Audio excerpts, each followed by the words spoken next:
Hello. Hello, hello, hello, hello. It is already Thursday. Oh my god. Already Thursday. And which is good though, because we're nearing the end of this this custom 3D printed statue. Or 3D printable, I guess. Destined to be 3D printed. And I think we're on a good track to finish this tomorrow. Check this out. Oh, hold on. There you go. Check this out. I worked a bit more on it yesterday. And this is what it looks like now. So, do I need this anymore? Probably not. Oops. So yesterday we did, actually let's pull up yesterday to see what it looked like. Here you go. Welcome Fruit Bat. Hope you have a good day. So yesterday we looked into, I think, yeah, yesterday we sculpted the dragon head. It feels like this has already been way longer than just yesterday, but I guess, oh no, yeah, there you go. This is what we ended with yesterday. And I kind of just did a few more adjustments and a bit more variations for the clothing, like one more thing. So yesterday we ended with this, and we sculpted the dragon head first, which took a bit, and then we added the clothing for her. Are you German? Yes, I am. Welcome, Brick-a-Brack. Morning. Oh, afternoon, I guess so. It's 12:07, yeah. Yeah, so this is what we ended with yesterday.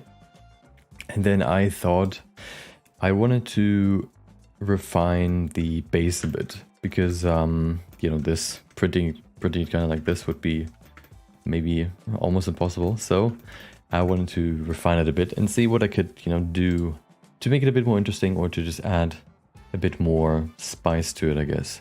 So I spent a bit more time yesterday adding, for example, here like this bit. So I thought kind of how I could make this appear a bit more, I guess you could say, like elegant or, yeah, fitting to the overall theme of this. And that's kind of what I did here. So basically just, you know, creating an actual base with, you know, walls and stuff. And then also adding stuff like these rounded or beveled corners to make it a bit more refined with this extra little, I guess, I don't know, edge right here to add like a slight ornamental thing there. And then of course here this ornamental flower pattern, which I think helps a bit, but I'm still not 100% sure if this is exactly what I have in mind. But, you know, maybe,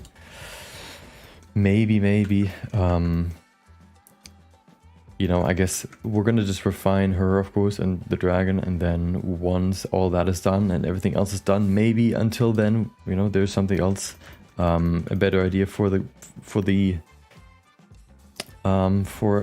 base. If not, then I think it's also fine to stick with this because it's not too bad, you know.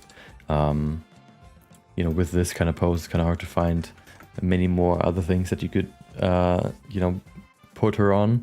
Could be like a chair or like a sofa or whatever, but that would also take up a lot of space. So we might just stick with this. I've also added these kind of small petals here, or yeah, they're kind of just petals right now. Maybe we'll replace them with something else like dragon scales or whatever, but I haven't really thought of that yet. Without it, it looks kind of empty, so that's why I added it. You can see it's kind of just stairs. So adding these small details right here makes it a bit more interesting, and I think it looks better this way. So today, and then also what I did here as well is I added two more leg variations, I guess. So we have these, I guess you could call them like sort of suit pants or something in that direction. We had did we do anything else? I don't even remember.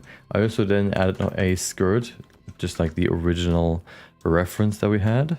Is it still in here? Probably not, because it deletes all of it. No, it's still in here. Nice. So this one, like kind of like this.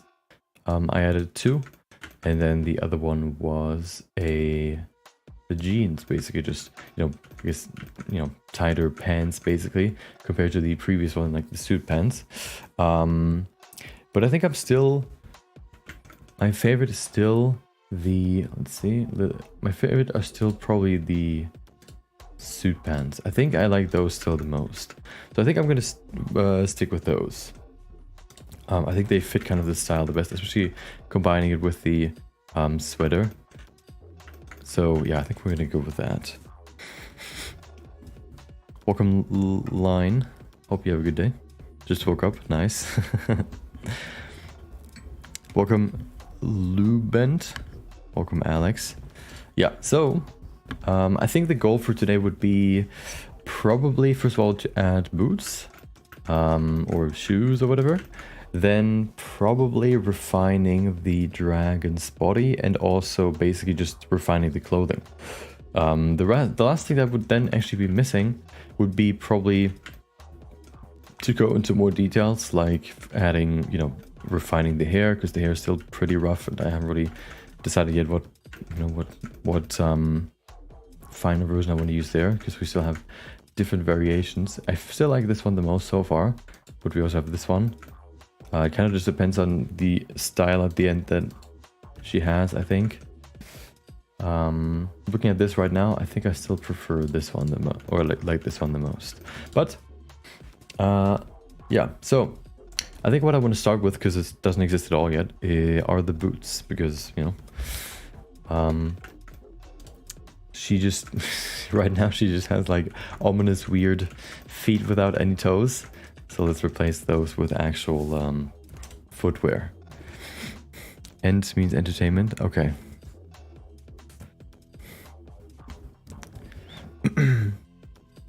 Okay, yeah. So for the boots, I have a few ideas. I had a few ideas. Did I delete them all or did I actually save them? Let's see. Oops. So I think I didn't save them. I just looked them up on Pinterest yesterday. So we need to pull them up again. But I still know what the sort of plan was. Do I still have them here? No. So if we go here, I think I just looked up elegant shoes. Oh, women. I think that's where I found them. So I looked. So first of all, the music is once again trolling me. I said I want happy beats, and this is what it gave me. I don't know what's happy about this, but I'm definitely not happy with it. So let's switch. Oh, that's better. Let's listen to that. Okay, so the first thing, of course, that can always work are just like high-heeled sort of. But I had one that I actually liked more. Let me show you which one that was, if I can find them, because they were a bit more. Yeah, they were just a bit different, which I kind of liked. These ones basically, but are there any recommended? Yes, this one, kind of this style. Let me see if I can find the one that I found yesterday, because there was actually a person that was wearing basically the pants that we go with plus the boots, and I would love to find that image again. Probably, I don't want to go for like huge soles with these, but I feel like this kind of style could work well here for her. And they also don't seem too hard to model, so it shouldn't take that long either, compared to the the dragon. Oh, they're called loafers, I guess. Didn't know that. Okay. Well, let's see.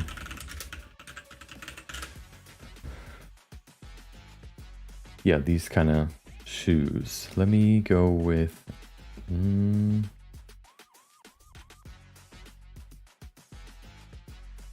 I like these ones.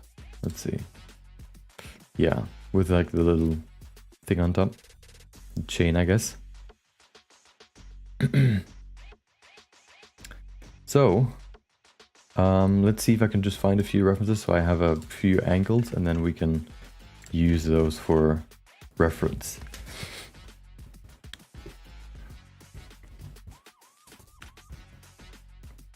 One of the first results after putting in elegant shoes woman, Orangina. Yeah, that's just, I think that's just an ad.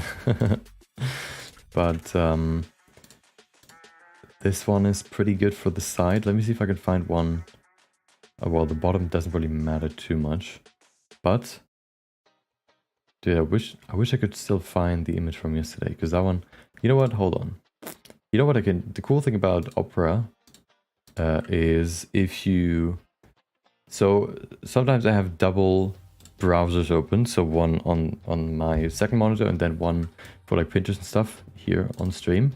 And if you close one before the other, of course, it has like this functionality where it pulls up the last one that you had pulled up again. Like the last one that you closed, it just pulls up again. But of course I closed this one before I closed the other one, so I can keep all my other tabs. So what you can do though, is if you look up here in the history. Oh wait, yeah, there you go. There should be like a collection of tabs that you can open.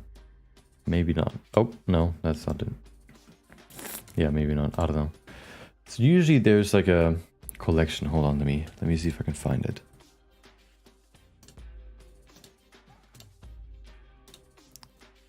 And then you don't have to, you know, find all that stuff manually again.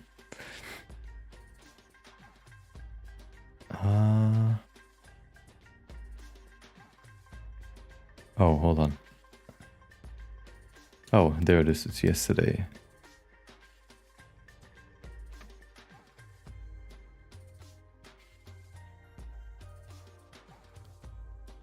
I think it's gone, unfortunately. Boo. Annoying. Welcome, what? Hope you have a good day. Welcome, Ireli? Ireli? Is that an L? I think I asked that last time too. Okay. Nope, can't find it. Well, okay. I guess it's lost in the void, but that's fine. I think these ones are fine too. So this one is kind of the main one. This one maybe has like a top view, and that should kind of be enough. It doesn't have to look exactly like those. So that's, you know, I'm not trying to recreate these one-to-one. I'm just trying to create something in that style. So I think this is already enough. Boom. Did I say? No, I didn't. Okay. Here. Let me pull it up in Blender and then we can begin. Shoes I usually don't sculpt because that is a bit too wobbly, I guess I could call it. Shoes are kind of precise, so I don't want to make it look, you know, usually the surface of like the leather surface, there's no bumps and whatever, or like, you know, just like waviness in it, and usually that happens with sculpts, so I try to not sculpt stuff like that. Let me grab her feet. How do I do that? I guess I can just extract them and then set them straight again. Let's see if I can do that. Let's see. So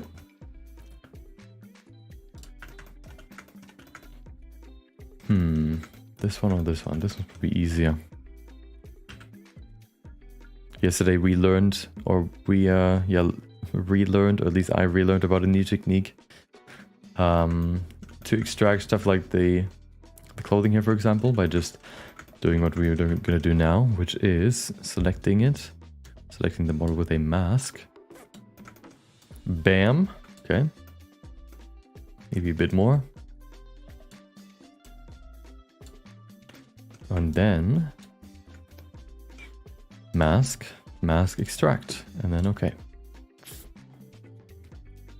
And there you go. And this gives us another foot, an extraction of that mesh, which we need for the boot. So let's see if we can set it straight.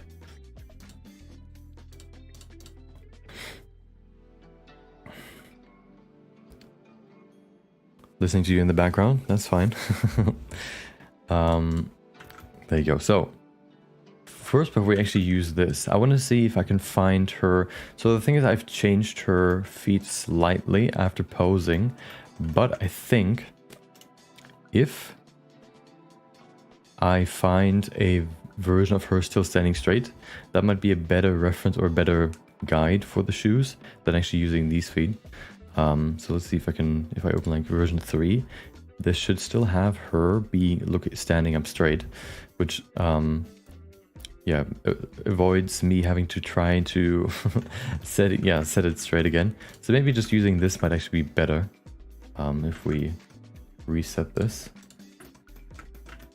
Okay, let's just use these, I guess, because I haven't really changed. Actually, I kind of have. Let's see what the shape looks like. Oh, I have three blender windows open. I changed the shape slightly, so maybe I actually just stick with these. This one's from yesterday, right? Yes. So I think I'm just gonna stick with this one and then go from there. I think that's easier. Okay, well, yeah, let's try to align it with the ground.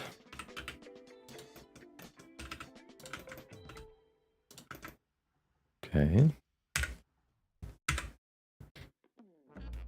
I guess I could also just grab it like a base mesh and then model it around that.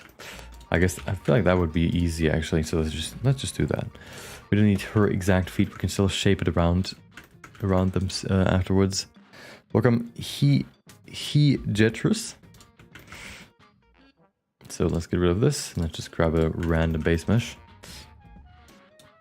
If you don't know, Blender actually has base meshes that you can just get for free. And if you add that blend file to your asset browser, you can just pull them straight into your blend file from wherever you saved them. So I think for this one, we're going to use body female realistic. Yes, please. There you go. Then also, this is usually, if you pull it from an asset browser, a linked asset, I think. So we need to say library override selected, or just go into the collection and do this. And then it's out of the collection. And there you go. We don't need the eyes. Okay.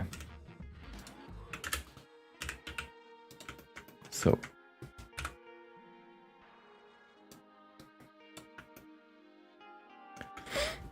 I stuck at Blender. Oh, you're stuck at, okay, yeah. 3.6. What do you think about 4.2? I haven't used 4.2 yet. Well, maybe like once or so. Played around with it a little bit. I've only really worked in 4.1 for a long time now, and I think I'm going to stick with it for a while. So just because it 4.2 has Eevee, of course, which has been updated a lot, and there are probably also, you know, a few more cool changes. But for me, I don't really need any of the changes that have been done. So I just, you know, stick with what, you know, works right now, and stick with 4.1, because I don't really use Eevee that much, or almost at all, except for like anime projects. And for those anime projects, the new version of Eevee is actually worse, because it has it's basically like a new updated version of the engine, which doesn't do anime as well, I think, is what I've heard. I haven't tested it myself, but, you know, I don't want to, you know, I can save some time by just not testing it at all and just sticking to what already works. So that's why I'm still with 4.1. But if you use Eevee to render stuff, usually, you know, to create some realistic stuff, for example, then it should be better than before. There's also new geometry node stuff as always, but I don't know if you like that stuff. I love how when you go into orthographic view, how big the feet look. Oh, wait. Oh god, I hate it. Get rid of this. We don't actually need more than 1 foot, but oh, I need to mirror it again. I mean, select again.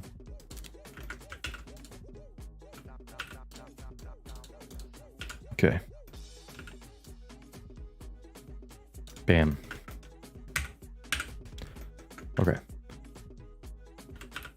Try to straighten the feet. I don't know why, but for some reason, like a lot of these base meshes, or at least this one, I think I have one more from 3D Scan Store, which I think has maybe the same problem. I don't remember though, except the feet are just not straightened. Similar to the hands, I think too. Actually, these ones are kind of okay. They have like a weird pose to them. The fingers are very spread out, which could be good for weight painting, but it makes the bone rotation a bit weird. And then here, the feet are just rotated outwards for some reason, which makes the overall bone placement there also weird. So I always have to rotate them inwards again when I use this base mesh.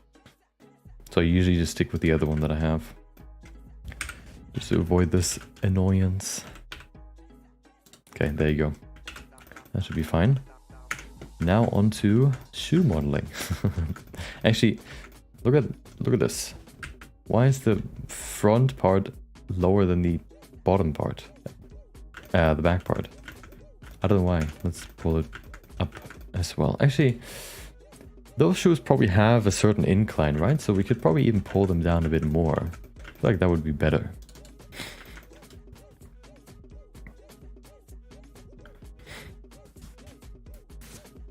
I just saw your Elden Ring video, and it's one of the most amazing things I've ever seen.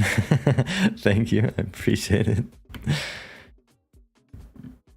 I'm glad you liked it.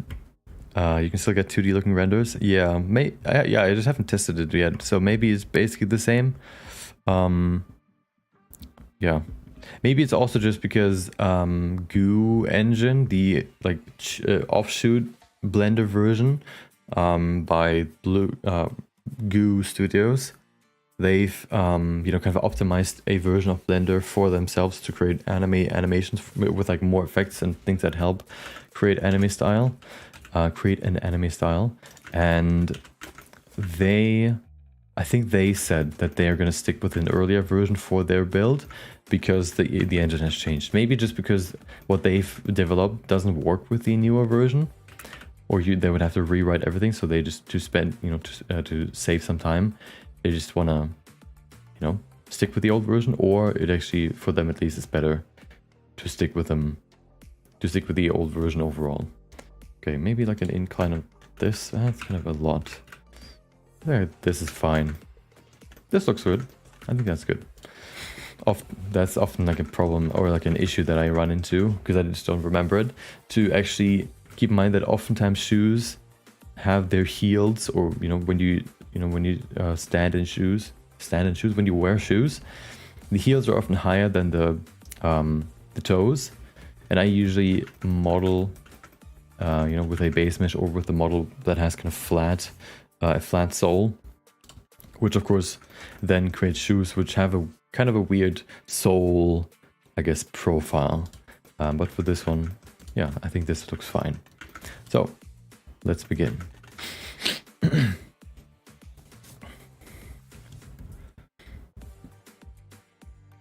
Some of the sculpt brush pack didn't work 4.0, then I decided to stay 3.6. I'm sculpting too much nowadays. Oh, it doesn't work. That's weird. Aren't sculpt brushes usually just brushes that you import? I don't know if they've changed anything in that system, but it feels kind of weird. Do you mean VDM brushes or other brushes? Yeah, usually I just when it comes to programs that are kind of vital to whatever I do, I try to avoid updating them, except if they do it themselves, like automatically, just because if I can update when I can make sure that nothing breaks, or when I'm ready for it, yeah, it kind of just avoids problems that could arise. For example, Photoshop always updates automatically, and then you have some like random issues that nobody needs, like lagging in certain areas, or the zoom doesn't work anymore, which is just annoying, and I could just avoid it all, like completely, by just not updating. But unfortunately it just updates automatically, and then I just get these random issues that I just can't, just have to sit through until they're fixed. Okay, onto the plane. Everything good starts with the plane. There you go. So shoes are fairly simple to model, actually. At least, you know, the way that I do them. Since they usually just made up of multiple layers of like leather patches, I guess, sewn together. And those patches usually aren't too complex to model either. So let me show you what I do to model that stuff. Usually I start with the sole because that's kind of dictating the shape of everything. Oh, why is it, oh, right, there you go.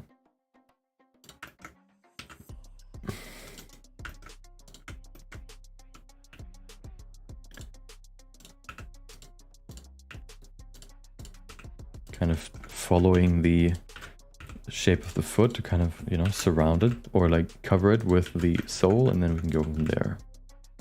There you go. I usually also like to have a middle cut here, maybe even two, but I'm gonna stick with one for now. Also, of course, we need to keep in mind the actual sole, the shape of the shoe right now, so it's not all like fully following the foot. It actually has like a somewhat flat front. A wide front, I guess you could call it. It's less like a sneaker, for example, which oftentimes has a more pointy tip. So I think we can make it more like this. This looks better. And then maybe even a bit wider. Oops. Also, fun fact, if you didn't know, you can press 1 and then shift 2 or 3 to enable multiple selection modes. So for example, if you're retopologizing, I like to have 1 and 2 enabled, so I can select either vertices or edges. Really, really useful. Speeds it up just a tiny bit more. Allows you to avoid retopology or do retopology for even less time. Okay, this looks fine, I think. There you go. I think this shape could work. Maybe a bit longer? I think so. Let's make it a bit longer. Like this, probably. This looks better.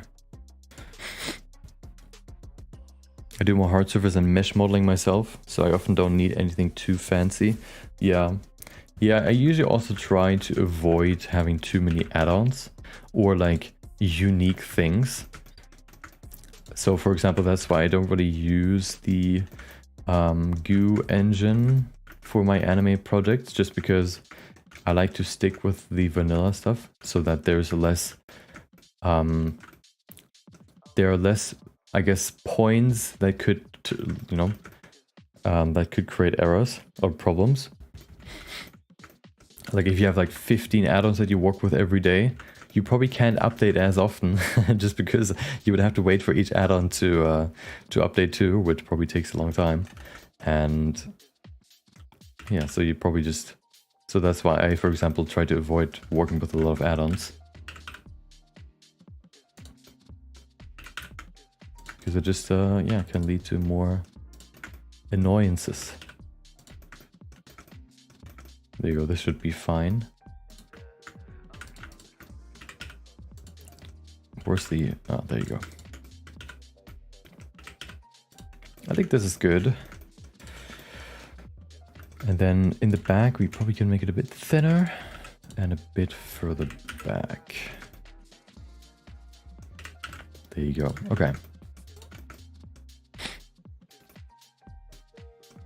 I would like to see the other side of the boot, but I think this is fine.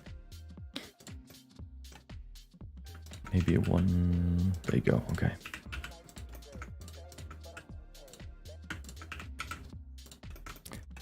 Okay.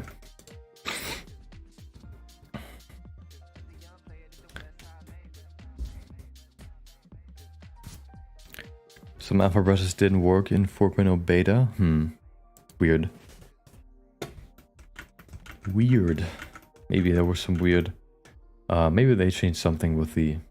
whatever it is, like the importing or whatever. Or how they read it. The most unique thing I've got for Blender is loop tools. Yeah, and that's... isn't that an internal add-on anyway? I have like increase my amount of add-ons that I've like custom add-ons that I've bought that aren't like straight in Blender, but they're all more like, you know, things that make some things easier. So for example, for rendering, when I render an animation, there's an add-on which now actually doesn't work right now called Auto Video, which basically allows you to it basically automatically, when you render frames of an animation as individual frames, like JPEGs for example, it then afterwards automatically combines them together into an MP4 or into a video, which, you know, can save you a few minutes, which is nice, but it doesn't work right now. Or another one that is also very useful is, I don't know what it's called though, something optimizer, I think, which basically allows you first of all to analyze collections. So if you click that, oh, you can't see it, hold on. Here, right? Oh, hold on, my headset just turned off.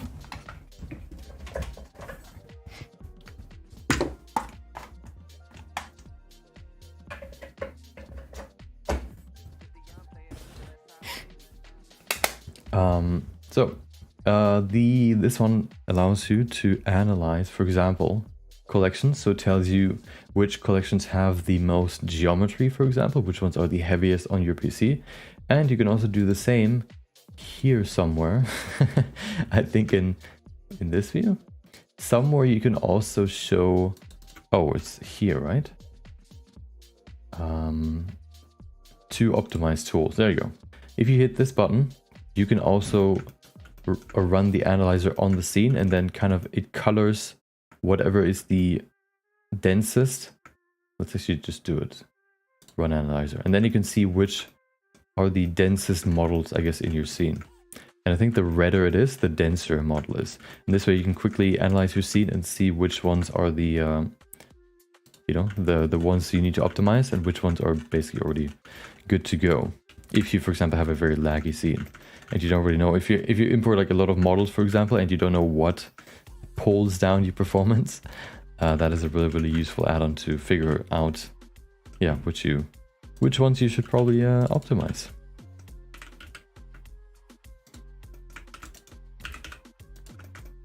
Especially useful for animations, because oftentimes, you know, there are so many small objects and stuff which can just, you know, skyrocket your performance, or I guess burn it to the ground. And then with so many objects, finding the ones that are high res or take a lot of space can be pretty difficult. Okay, so for the next bit, this one's also pretty simple. Once we have the base shape, we can select this, and then we can duplicate, separate, and then extrude upwards to create the base shape for the, you know, for the shoe. One thing I'm wondering right now, I think I want to have, do I want to have one more, let's see, hold on, what's the, yeah, I want to have one more cut here, which might make it a bit too blocky, so I can scale these down. And then in the back, no, that looks fine. I just want to have even cuts here so I can use, so it, you know, it's easier to model with. I like to keep those as even as possible. There you go. And then do that again, duplicate, separate, and extrude. And then what we can do is basically just, you know, use this to build up the top, you know, the main part of the shoe.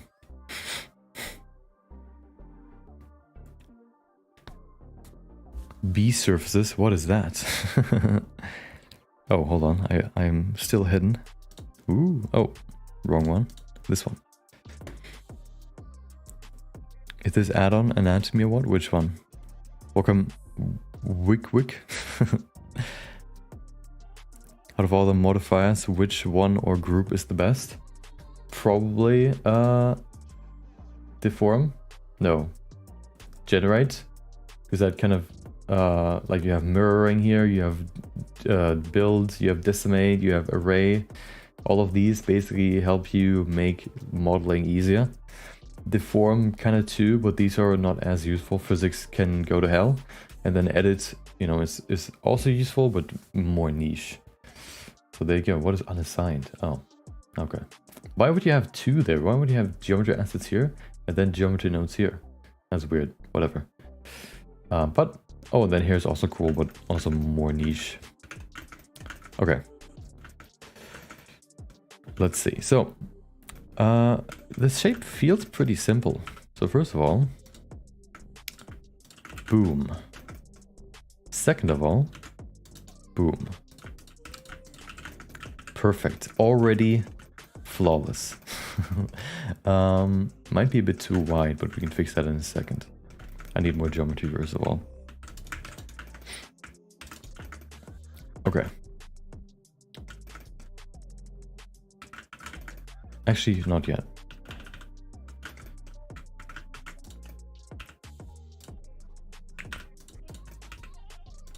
It needs to stay kind of flat, and then in the front...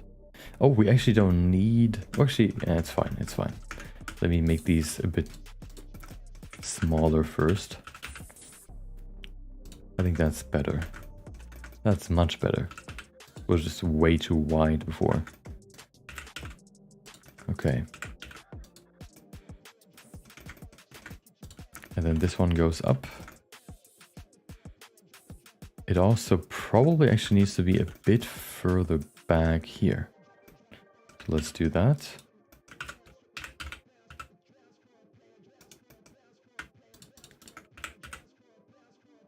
Since you can see like the slight rounding here in the back for the heel, which of course I want to add here too. And this one needs to be a bit higher, but let me add another cut so I can slim down this section here. There you go. Pretty nice. Maybe a bit low right now. I need to bring it higher. You can see these boots are pretty high. What makes it, what's the difference between boots and shoes? Is it just the height? These ones aren't even shoes, right? They're, I guess, loafers. Is that just the name for that style? Or, you know, that specific shoe? Or are those actually... I think loafers are the ones that kind of like sandals but closed in the front. Is that what loafers are? I have no idea. Not a shoe expert. I think the back can be narrowed as even more. Right. Oh. Bam.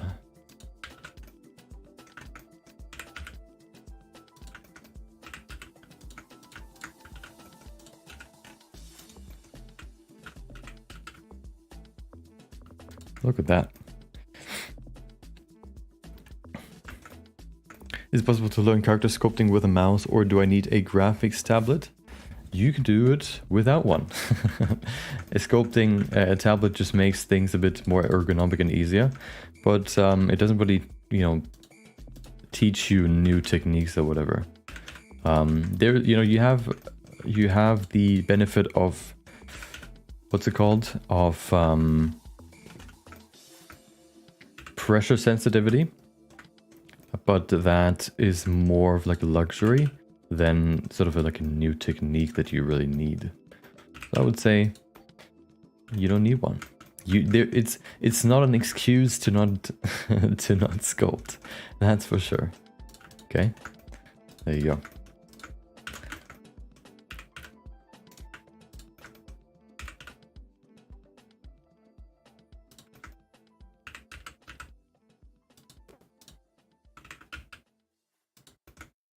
I need one more, I think, in here. One more cut. Because I have too few points over here. Look at that. Add that little roundness. And then refine the rest. And you can see we already kind of have the base shape for the shoe, which is nice. Of course, not really refined yet, but we'll get there.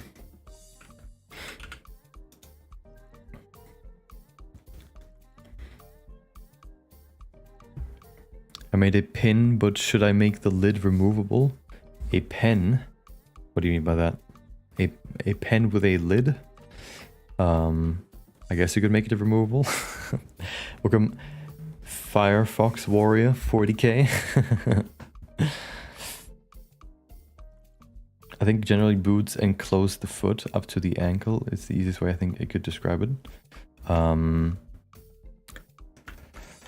Yeah, I think the rounding in the back helps with when you like lift the shoe, right? When you lift the shoe, what would actually, like when you move, you have your toes on the ground and then you lift your heels to then move forward, and then afterwards you lift your toes.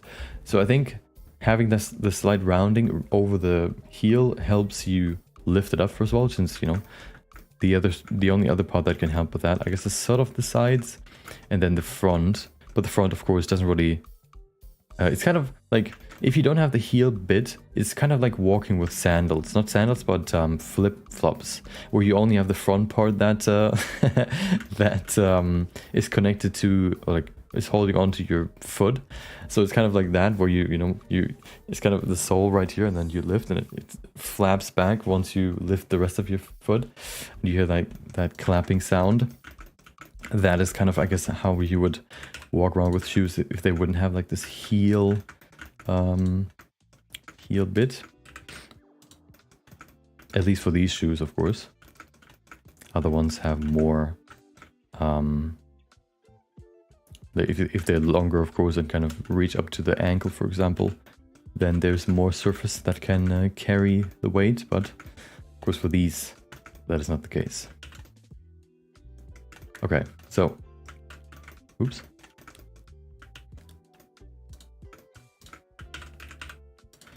How high do they need to go? I think they have a sort of wavy upper edge or upper border. So they start pretty high and then, you know, stay high for a second, and then they fall down like this. Bam. And then, of course, we need some more here. They go all the way probably up to here, I would say. Maybe even higher. It kind of feels like it's somewhere in the middle of here. Let's see. So if we do this.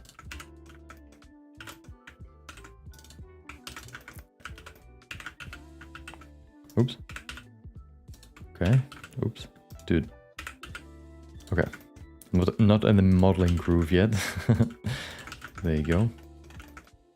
I need more geometry now, but how much more? Maybe 1 or 2 more. I feel like 1 is already enough.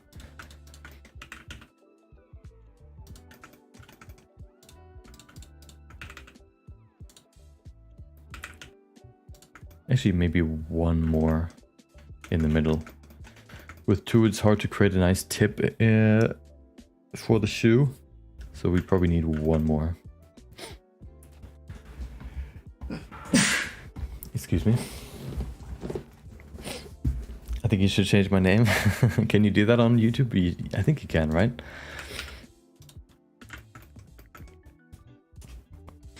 So I missed all previous streams. Well, now you're here. Welcome. You can rewatch the old ones if you want, if you're curious about the process or the progress. I think what I want to do real quick is wireframe, sculpt. Oh, wait. 1 more cut right here. Then, there you go. I want to just quickly smooth out the geometry.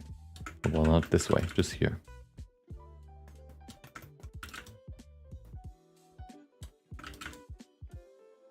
Okay, there you go.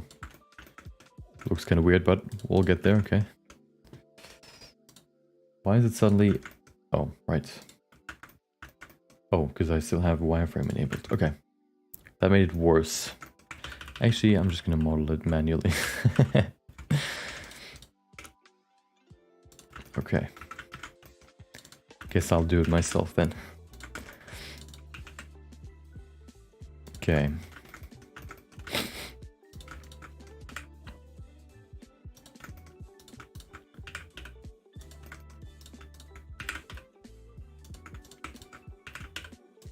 Just kind of matching the shape again with the sole so that fits well. This one here. Okay. Let's see. So it's... I would like to... Hold on. Let me see if I can find more references. I would like... what are they called? Loafers, I guess. Women. Elegant. There you go. There's no just like side view, because I would like to see the height of them. This one isn't really the right one. Do they have some like sort of names? Huh. No names. Loafers, women's shoes, new fashion, luxury, designer, platform, thick bottom height, increasing shoes, metal chain slip. Ah. Okay, well. Slip-on dress shoe? Let's see. Nope. Hold. Women loafers. It feels like a AI prompt that I'm typing in right now just to find something. Nope. You know what? It is our design, okay? We will decide how tall it will be. Who is to tell us how long it's supposed to be, how big it's supposed to be? Is this tall enough? It's maybe a bit blocky, too blocky right now. But that's gonna be fixed soon with a little trick that we're gonna look at in a second.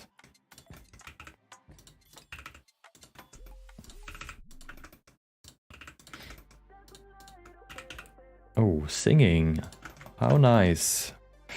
See ya.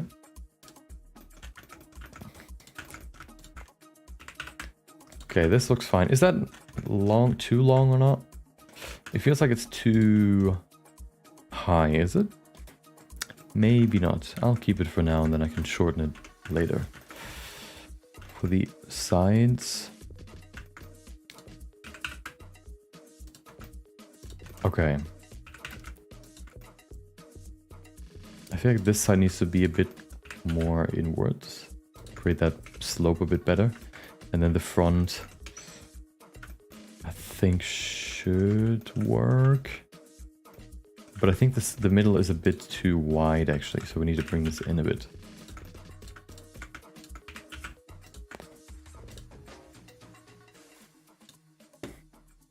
Thank you. Actually, I have a question. Is it better for me to start tinkering around in Blender or to learn the basics, or to follow tutorials like the donut tutorial? So what I did in the beginning, so before I learned Blender, I learned Photoshop. Okay, quick tangent. And Photoshop is fairly intuitive. So what I did basically to learn Photoshop was to follow follow poster tutorials that I found somewhere online and just follow them step by step, which was pretty fun, pretty easy. Then I tried the same in Blender, my idea was, oh, I can just select a random project and follow that. I'm probably gonna learn some stuff that way, instead of doing like a boring beginner project, I guess. But that didn't work. I learned, it was all way too complex, and talking about stuff that I had no idea about. So I would, especially for Blender, say that it's better to start with a beginner tutorial than to, just play around with it. Because there's so many things that, especially if you've never used a 3D program before, that are very, very new compared to anything else, that I would definitely recommend starting with a beginner tutorial. Because otherwise you're just sitting there seeing the cube in the middle and don't know what to do with it. I feel like in Blender, the first thing you learn is what you can do rather than how to do anything. And once you kind of know what you can do, it's a bit easier to then go the next step of learning how to do stuff.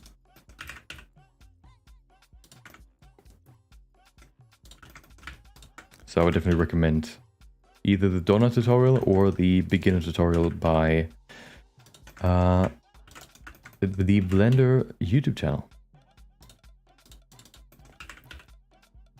fun fact, made by Dylan Goo, which also has, you know, Goo Studio, the one that, you know, posts all the anime animations in Blender.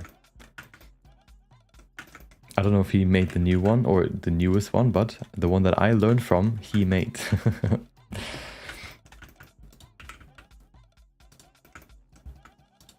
I actually remember him talking in that beginner tutorial, talking about his first animations.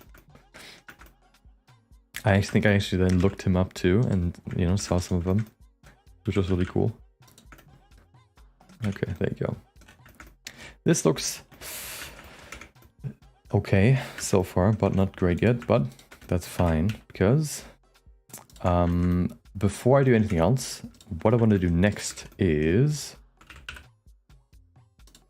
split it into the separate parts. So you can see, of course, it has multiple layers. So the first layer is, of course, the sole, and then on top we have this outer rim, I guess, and then in the middle we have, of course, the lip, I think it's called.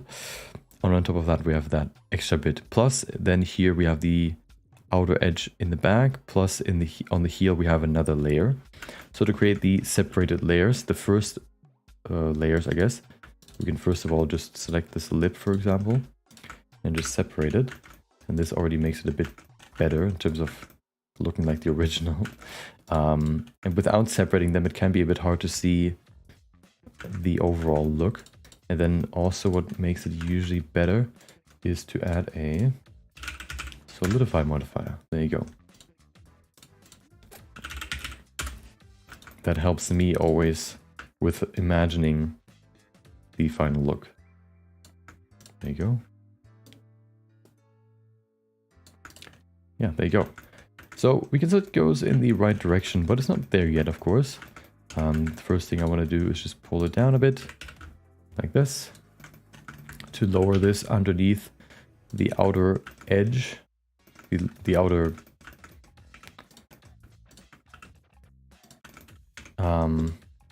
rim, I guess.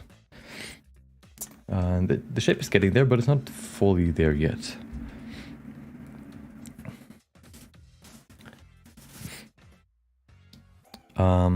Will you be streaming for the next 3 hours or so? If so, I will come back later. I will be streaming 3 more hours, roughly.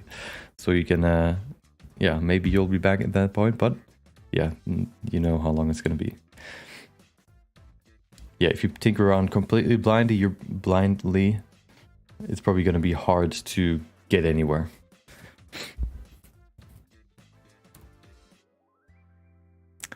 Oh, loop. Maybe what you could try is, if it didn't save, even if you have never saved the blend file before, you go into edit mode and then no, file, and then recover autosave, and then there you could find like a autosave that it did. That oftentimes, or you know, sometimes saves my products, or at least my time, so I don't have to do the same thing again. Sometimes that can be a pretty life-saving feature. Okay, I think something I need to change is, the inside. It seems a bit too wide. So I think I want to just make this bit a bit thinner. Of course it goes, dude, I'm selecting find the closest path from here to here.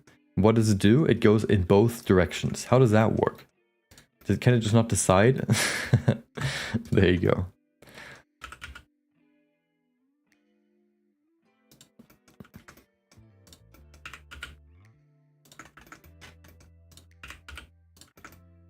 Okay. So I think that's better. Let's look at the shape. The front needs to be probably a bit more diagonal, actually. So let me pull this forward too. I mean backwards. Just a bit. Same with these.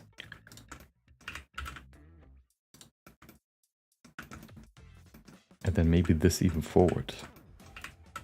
I don't want to make this perfect, because it's doesn't need to be like a perfect recreation of the shoe.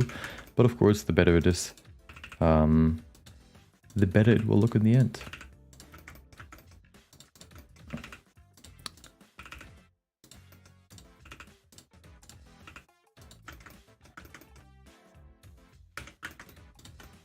There you go. This one seems a bit bumpy. I think I need to turn this in a bit. Oops. Like that.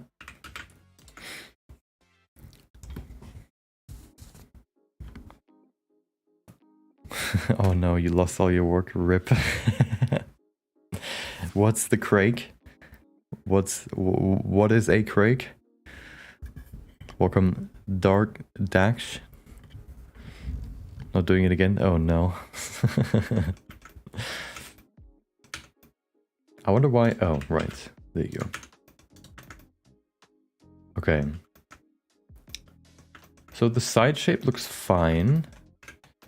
The inner shape, I feel like needs to change just a tiny bit. What about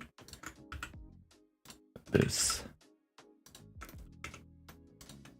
Somehow it looks like the curvature just ends here just because, well, it kind of does. But I wonder if that's fine. Let's bring back the lip to see what it looks like. Oh, right. Bit too big now.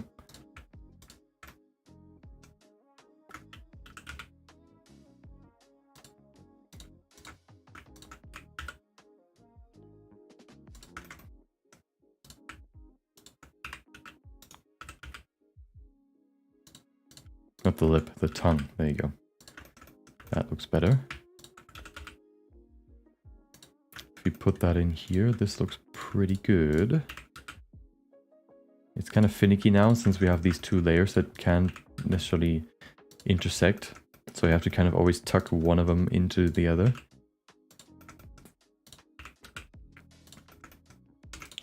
This side, of course, needs a few adjustments since it's letting the shoe, the foot through. But that looks pretty good, I think. I think the shape itself looks fine now. I think the biggest problem right now is just that we don't have a sole, so it looks a bit unproportional, disproportional. And also I want to bring this back a bit so that the shape looks a bit more like this, which probably all means we need another cut right here. So let me pull this down and then add another one. I want to make the curvature here a bit sharper.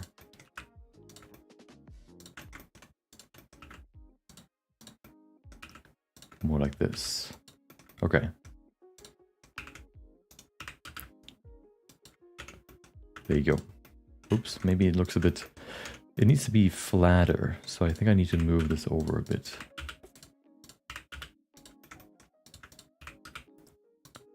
Oh.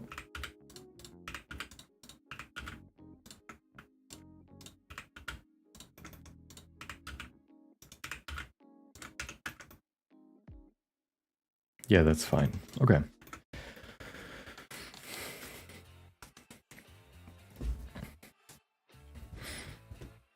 Made the 3D model, then it crashed when I was about to texture it.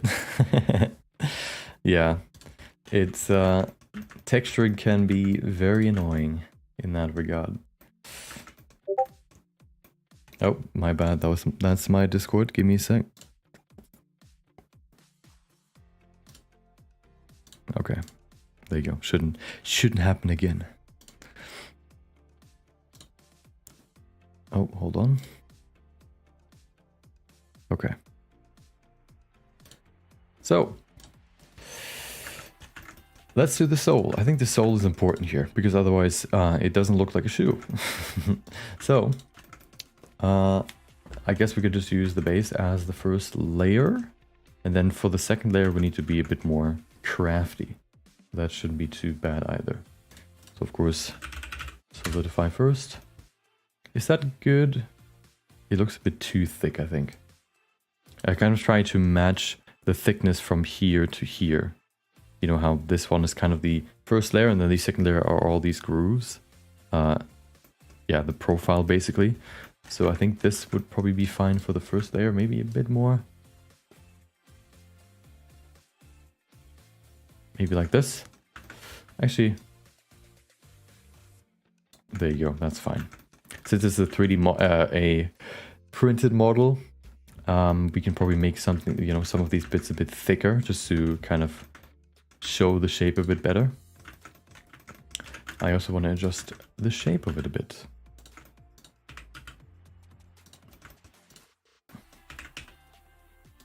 Okay.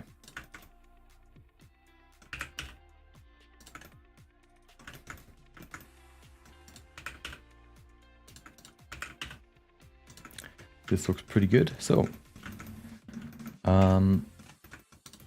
let me look at it from afar. I think that goes in the right direction.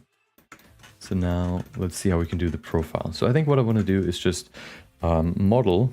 Oh, something I haven't considered yet was the front sort of upwards tilt or upwards sloping of the boot. So I think we need to raise this a bit to create that look, and then we can adjust it here too, and that shouldn't be too bad, shouldn't be too hard. There you go. Okay, we need a maybe, dude. How's my headset turned off again? I think it's.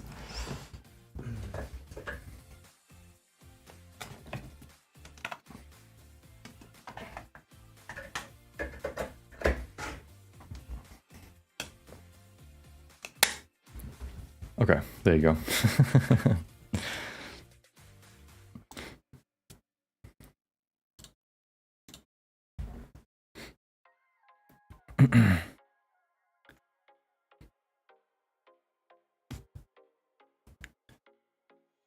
How do you bevel an object? Control B or use the bevel modifier. Okay, so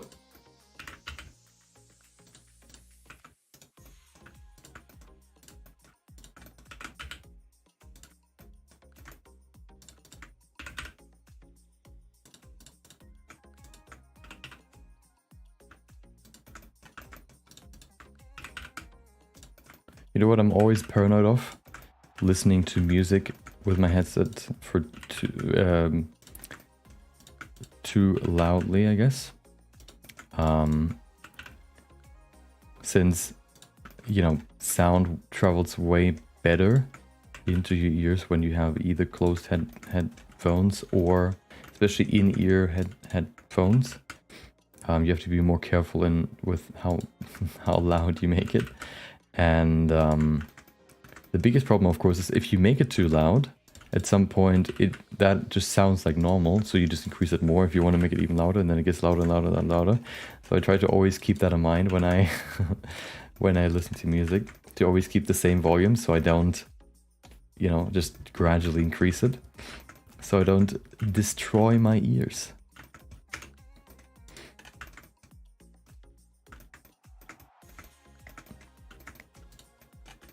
Maybe I have already done that, but I feel like I'm careful enough not to do that, but who knows.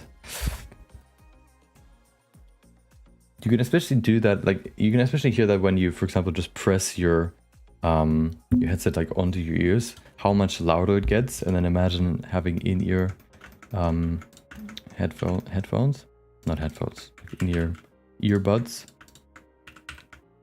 which are basically feeding the sound right into your ear. How much of a difference that is.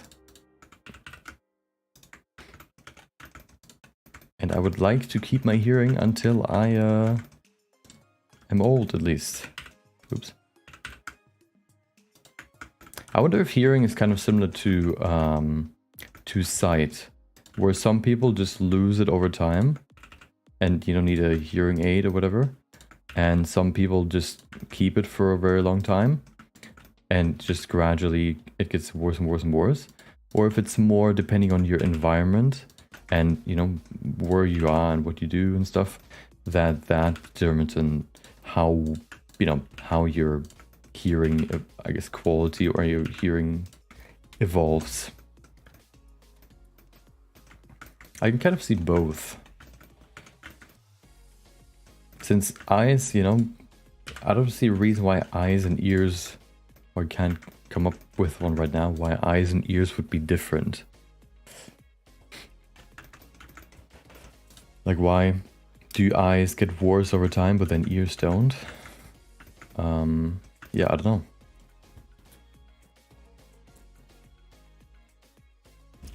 Where did you start when trying to get into sculpting? Any good example tutorials? Can't really get myself to start doing it. The one that I started with was the beginner tutorials by Jan Sculpts, where I learned kind of the basics and, you know, like let me show you the videos that I mean.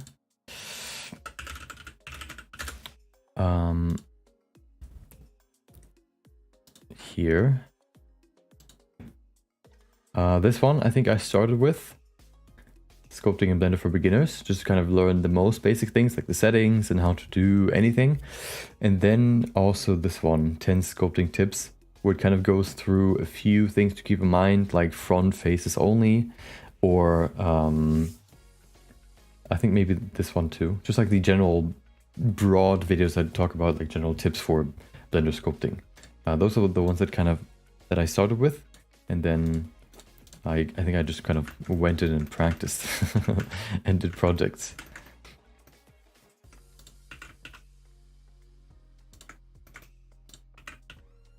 Oh, hold on, my fan is off. And it's getting pretty warm. Okay. Let's see, how many degrees do we have today? What is it? 32! Oh my god. Way too much.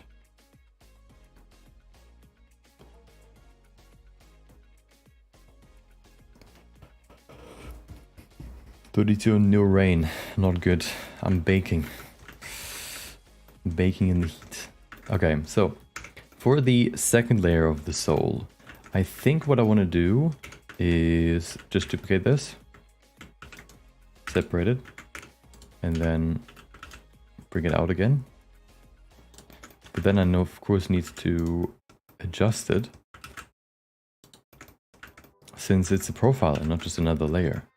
So now we need to kind of cut the profile in here. The profile seems pretty simple, just like lines through the base layer. So what if we just wait? We also have like this gap in between, which is probably somewhere here.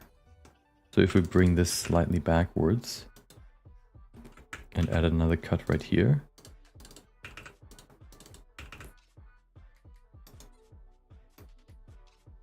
This could probably go.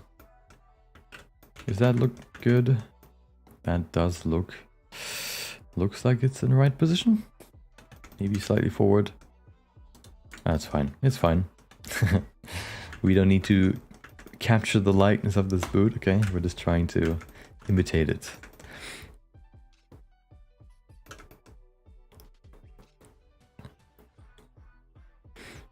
Okay. So for this, wait, why is this one higher? Shouldn't this be lower? There you go. Okay, so I think to just create this pattern, we can just grab these, space them out nicely, which is already the case. Maybe this one needs to be straighter. Okay, kind of straighten them. How many do we have? 1, 2, 3, 4, 5. 1, 2, 3. Oh, well. Let me just do this.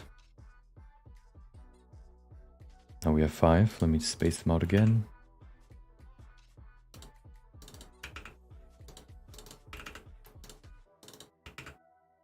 Okay, that looks fine.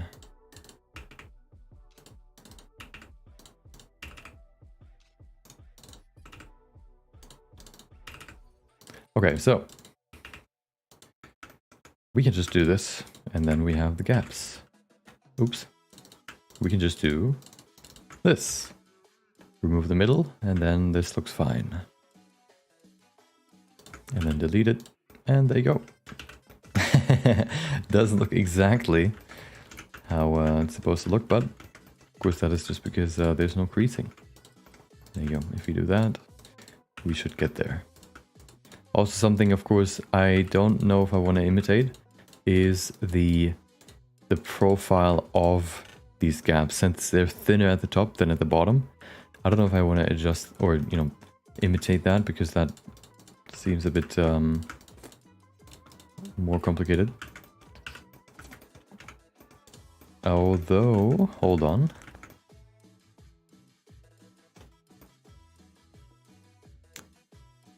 Maybe the gaps are a bit big.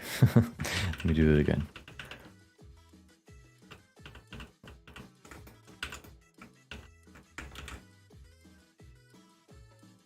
Yeah, like this maybe?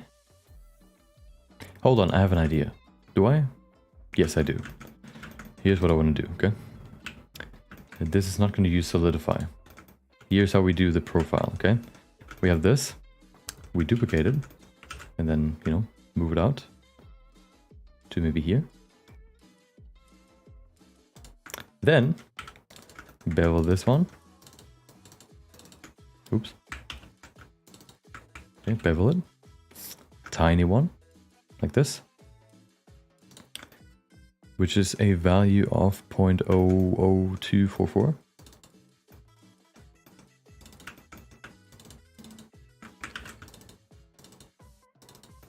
And then we do the same here, but wider. Let's say 0.002, no, 0.003, 04. Let's do 3.5. And then we can just connect the two.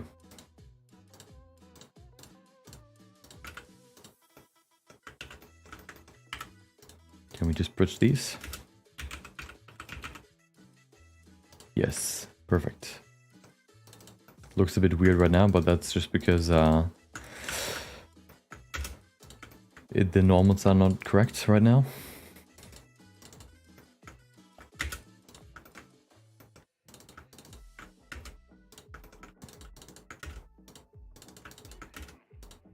Okay. There you go. And this should give us a pretty good looking sole. We'll see. Maybe not, maybe we'll have to do it again, but I think we're fine. I think I will just decide that we're fine, even though maybe it looks bad. I'm gonna do some adjustments afterwards if it doesn't look perfect. I don't want to do the whole duplicating and beveling again. I want to progress.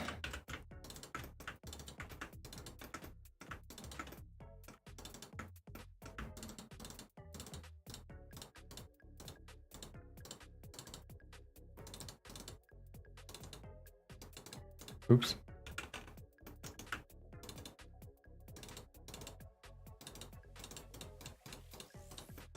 Okay. Oh, I forgot those. You know what? Let's do that.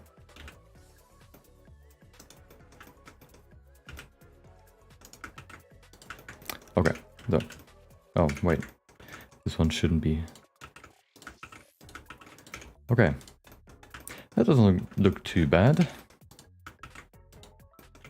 Doesn't look too bad. We just need to adjust it so it fits onto the sole again. The first layer, and then I think it's fine. It's not 100% perfect, but it doesn't have to be, okay? Let's do the other one. So this one is a bit bigger. And yeah, so it reaches further down. I guess we can do the same technique here. How many cuts do we have? 1, 2, 3, okay.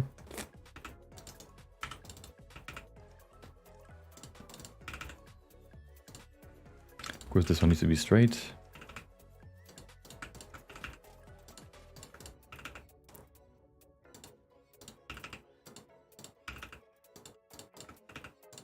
There you go. Okay. Perfect.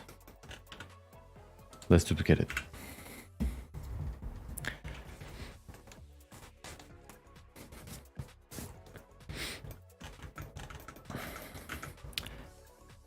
First of all, no, we can just do. I want to kind of match it with this side so it doesn't go too low. So I think what I want to do here real quick is just to add a plane that serves as the distance measurement. There you go. Also, quick tip, once again, it's coming straight from my newsletter. If you want to join, here you go. Where I share some cool tips that I find. Something that's really useful, at least has been really useful for me, is to give hotkeys to the basic shapes in Blender. So for example, you know, if I press Alt Shift W, I had a cube. W Shift D, I had a plane. W Shift A, I had a circle. And all the basic shapes have a hotkey. This way I don't have to go Shift A and then look for it in these menus here. I just know exactly what I want to press and then hit it, and then I can save a few more seconds and a little bit of searching around, which you know, is kind of just wasting your time a little bit. And small things like these also kind of make modeling a bit more fun because it's more fluid and more intuitive and easier, I guess. So yeah, if you haven't done that yet, give your basic shapes some keyframes. They will thank you.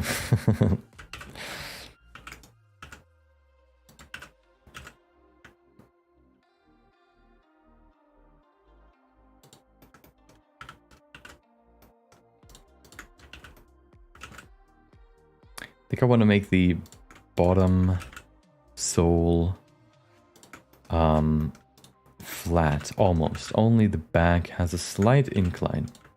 I think that would fit or would work the best, and also looks like that's the case for the real one too. So basically like this. And then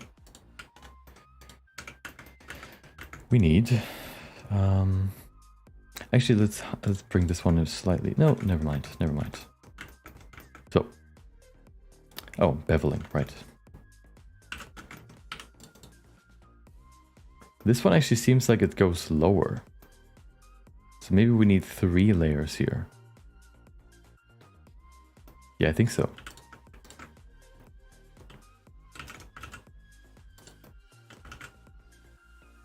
So kind of like this, where these two are connected.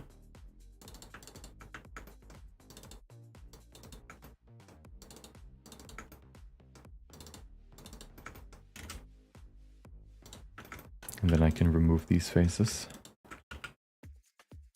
And then we can connect the other ones. Oh, I can't remove them. Okay, so for the, yeah, then for the second layer here, we need to bevel this again. I guess we could do the same values. What was it, like 0.0024? Which doesn't work because it need to recalculate the normals. There you go, and then try that again. 0.0024. Why is it so weird? Oh, right, I know why. But that should be fine, actually. Yeah, that's fine. And then... oh, same here.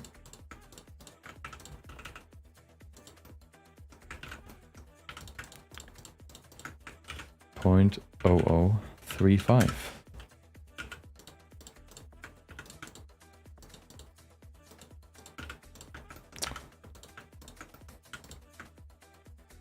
Can't you also just select the faces and then say bridge edge loops? Yes, nice.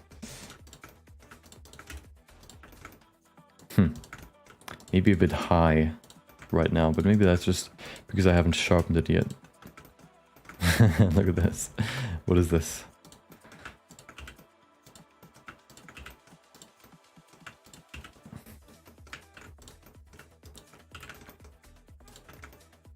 Oh.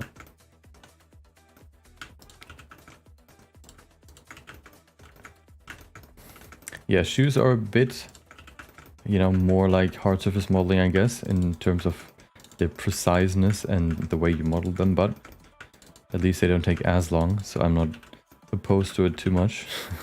I usually don't like precision modeling, just because it's too finicky for me, but if it's for a character, I'll do it sometimes. Which is also why I don't really like full armored characters. It just takes so long to model all the plates. Just let me sculpt some stuff. I just want to sculpt.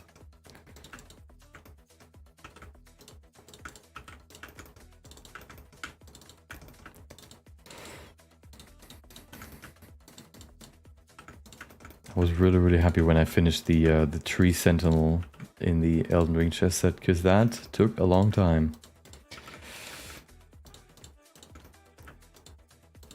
And it always, I don't know, it just feels like you just don't get anywhere. Of course you do, but I don't know, it feels weird.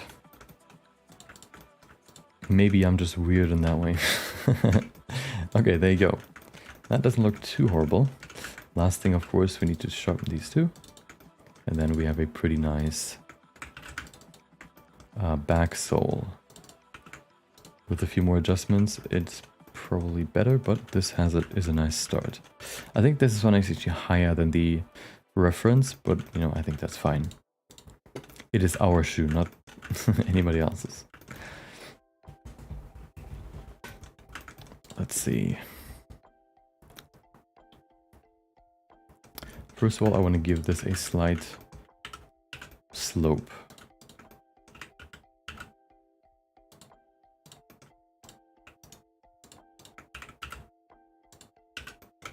That's better, and then probably do the same for this one.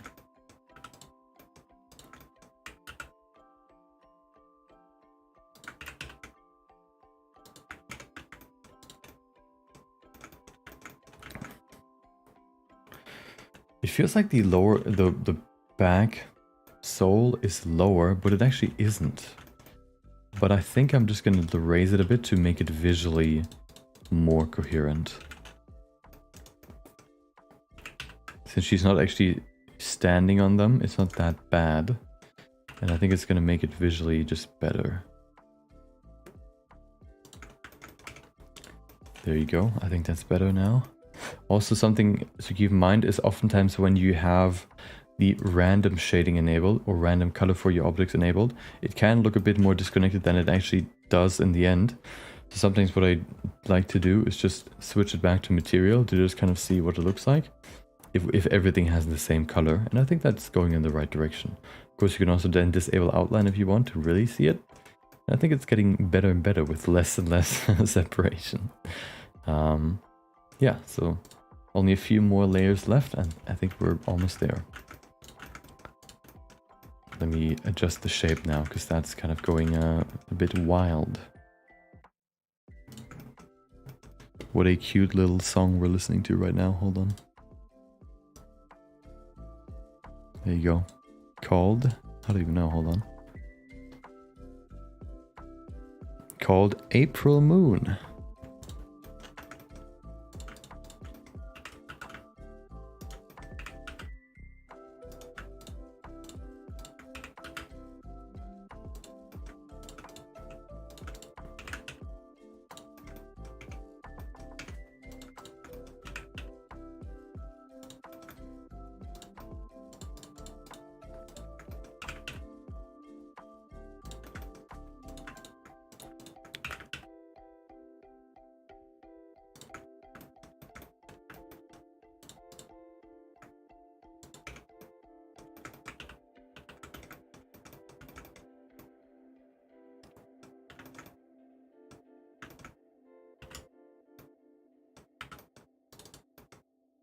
Oh, it's over.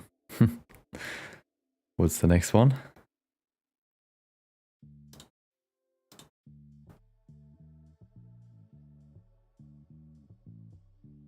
Pretty quiet, hold on. Okay, hold on, I want to go to this music creator and just listen to what he has. Let's see, let's try a new strat. Let's try just sticking to one person and then just listen to their catalog and see what we can get there. There you go.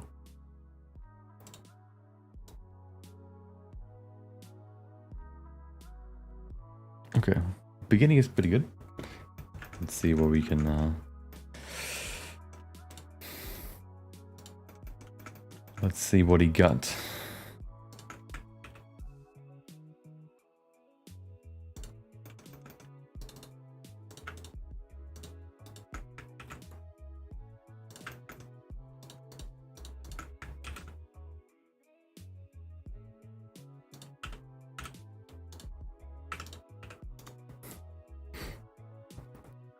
You can snap the edges to make it line up completely. Yeah, You mean like here? The problem is the geometry isn't exactly the same, so it kind of overlaps a bit. But I think with more geometry here, we can fix that a bit. And then here. Problem is, it's not necessarily like, I guess you could snap it like this. But then it's also, you see, it still has a slightly different shape because the geometry isn't exactly the same. Oh. There you go.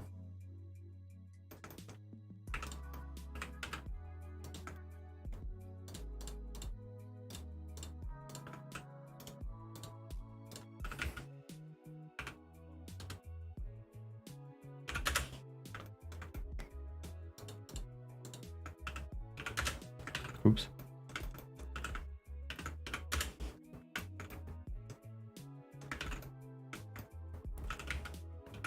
Okay.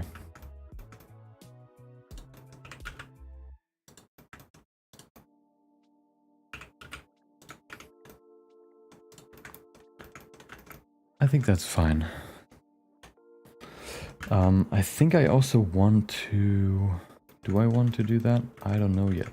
Actually, so there are some gaps here that I want to fix real quick. Probably the easiest way is just to bevel this. And then fix it that way with more geometry. Also, I wonder if I want to add an outer edge like this. Like this sewing line here, I guess. Which is kind of there because the sole is actually wider than the rest of the shoe. What happens if I do this? Hold on. Yeah, that doesn't work, of course. But I guess we just make the sole wider, which should work. There you go. That should be fine.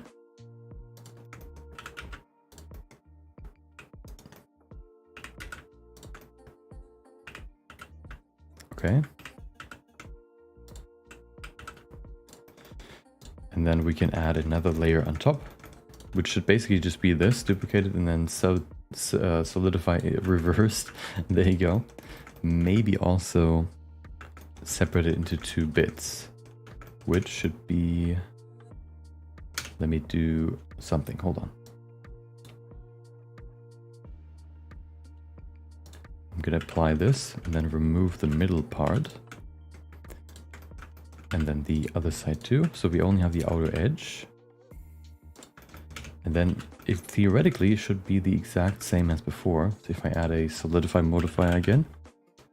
But the difference is we can have more control over the vertical shape. So now we can just add a cut right here. Maybe bevel it very slightly. And then we can bring this one back in again.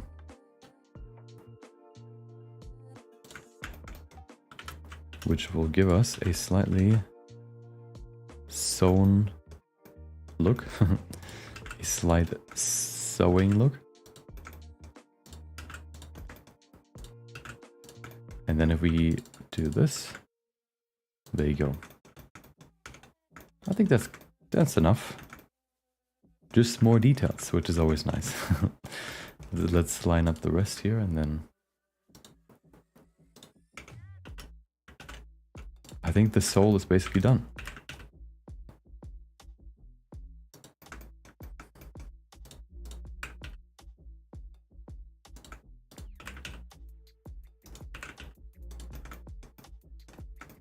Oh.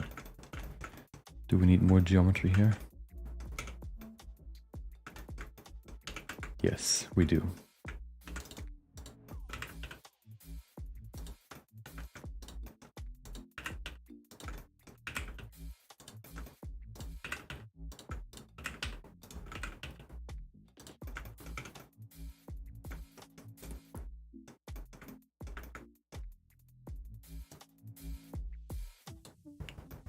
Okay, that should be pretty much good.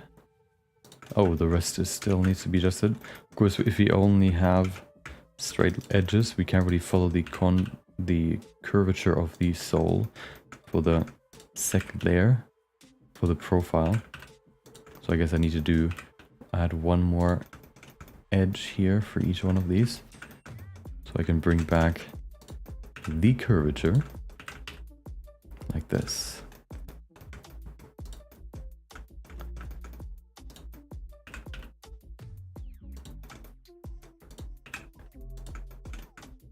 This one looks fine. This one does not.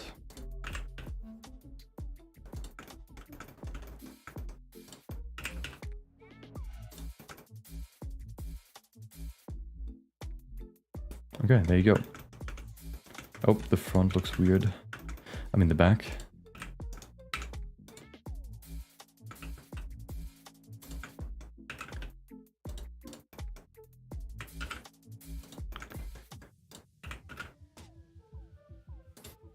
There you go, perfect.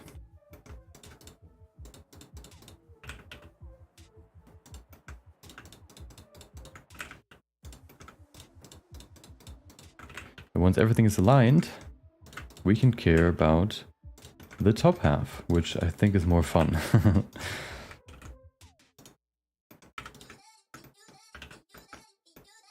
Oh.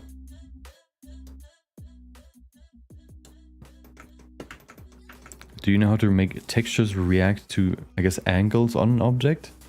To angles. Oh, you mean when you want to add like an edge detection, so you can add like scratches on edges of an object, for example? There's a shader node called geometry, which has an output called pointiness, which basically does what you're looking for, but only in Eevee, so only in cycles. So you can only use that if you use cycles.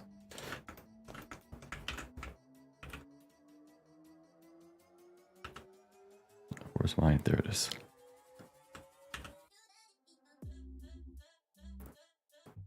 Okay. Yeah, so sometimes it can work well, sometimes it can't. It all depends on the geometry of your object. But that is, I think, usually how you add these sort of, you know, these surface edge damages, I guess you could call them, to an object, is with the geometry whatever node. There might be a technique where you can use geometry nodes too. But if it comes to geometry nodes, please don't ask me. I don't know too much about them. Well, I know some bits, but I don't really use them to refine shaders, for example. I will use geometry nodes for my Deadpool project for the animation, but it's nothing too crazy. And I usually also mainly combine multiple tutorials to create whatever I need. Okay.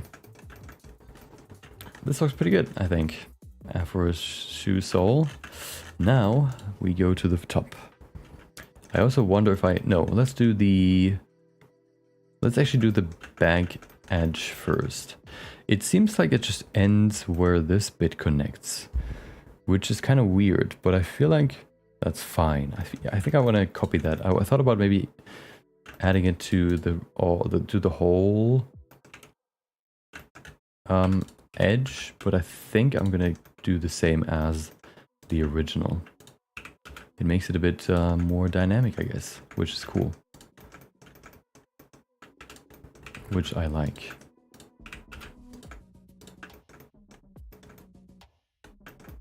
Okay,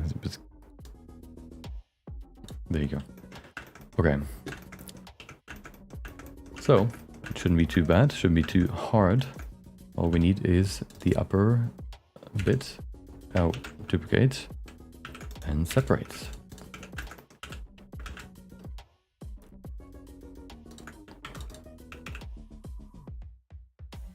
There you go. Once again, this might be too much detail for 3D print, but I like to do more and then see how much is retained rather than do, less and don't have the chance of seeing more than I first thought. It's kind of the same with with images. If an image, for example, you know, an image gets downscaled, it can oftentimes still be useful to upload it in a higher resolution, just because the downscaling can sometimes still retain some more details than if you would just upload it in the recommended resolution. Just because of the how the downscaling algorithm, I guess, works.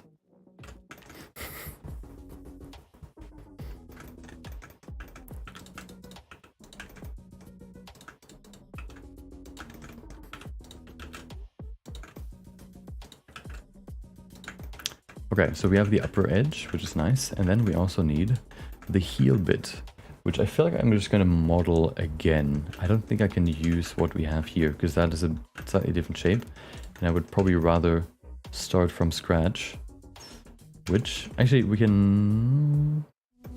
No, I'm going to start from scratch. Maybe begin with this bit right here.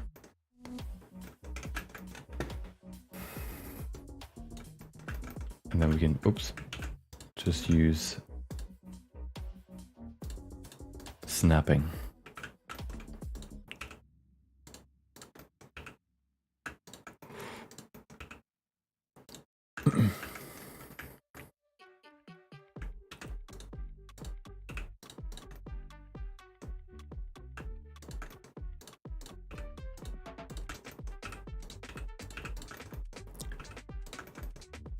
So this goes basically all the way over here.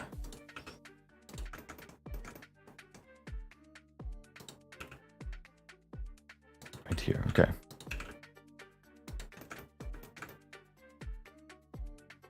I think this layer needs also to be a bit thinner, just so you can see it here, it kind of goes underneath the sewing line. So I would either have to bring the sewing line further out, which I'm probably going to do, and then also make this just a bit thinner to separate the main layer from the other layers a bit, I think. So I guess we could just have... Actually, no, I'm not going to do that, because that could just reduce the chance of the 3D print actually printing it. So I will not do that. I will just keep it the same thickness.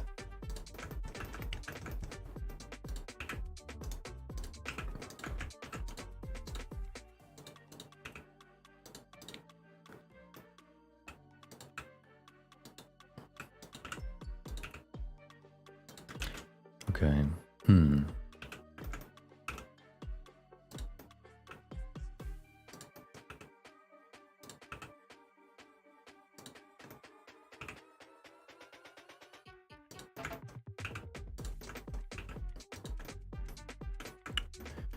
I'm actually looking forward to tomorrow, just because tomorrow we're gonna finish this project, or almost finish it, depending on whether I need to do a little bit more work offline or not.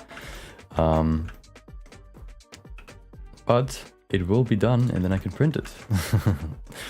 And I'm looking forward to that.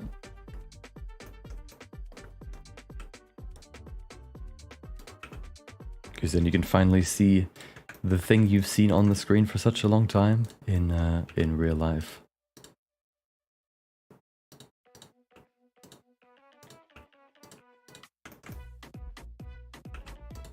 Let me do this.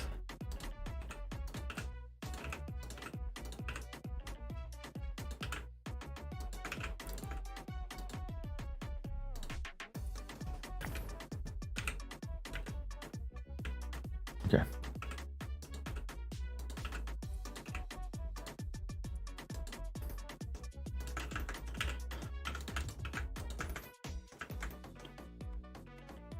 This needs to be slightly different, but shouldn't be too bad. There you go. Okay. So we have the base shape now. Now it's all about filling it in, which also shouldn't be too hard. Maybe even more geometry, but we'll see. We'll see about that.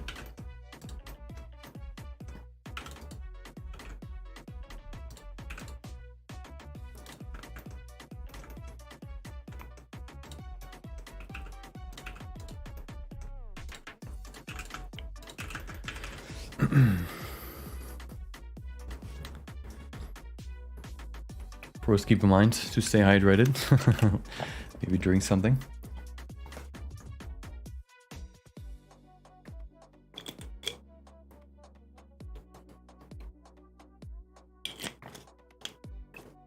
Water is important. I feel like, you know what motivates me more than anything else to drink water? That drinking water avoids me getting, what are they called?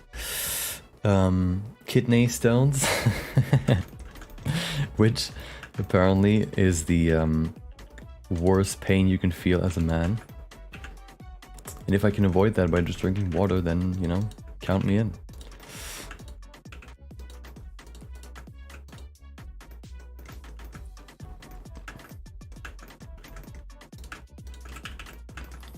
Apparently it feels kind of like it's the closest somebody can feel to what was it? Oh, to giving birth.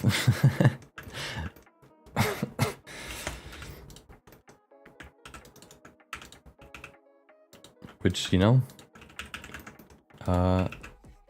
wasn't something I planned on feeling necessarily.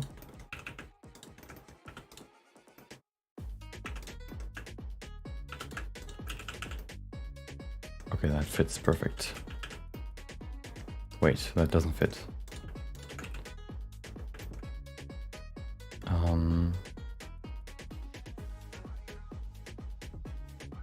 Oh.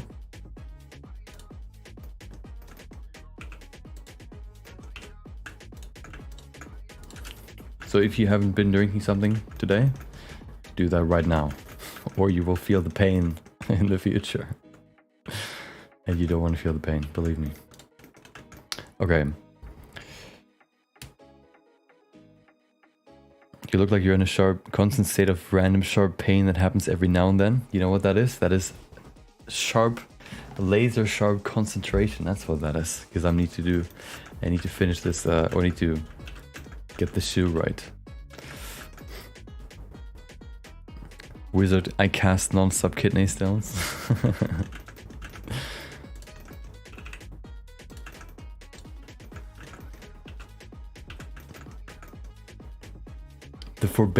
The forbidden technique.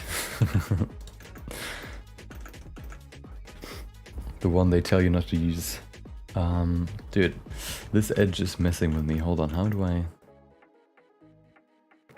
guess I'll just do this. There you go. Works.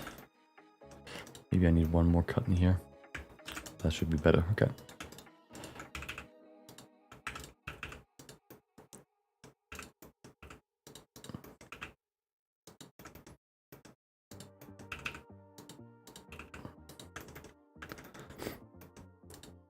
Wow. How can you misspell the thing twice when you try to correct yourself?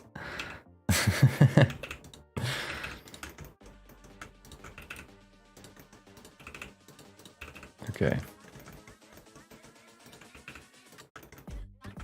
Existential crisis. Oh no. The worst one of them all.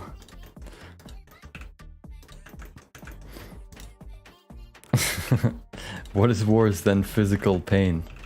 Mental pain. Now we're getting into dark magic. I cast depression. I wonder if that... Does that actually...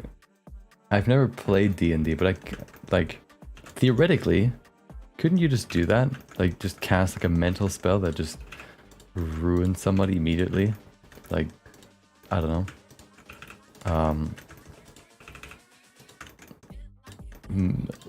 Losing the motivation to live or whatever.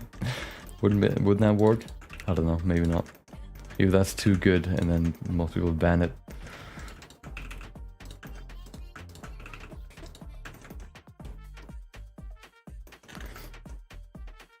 This is fine, I think. That looks okay. Now for the other side. How many cuts do we have here? Whatever, we'll see. We'll figure it out.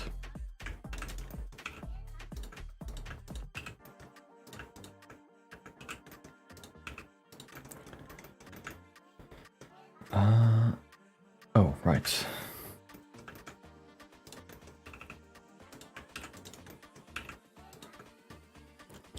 Mental prison and mannequin body.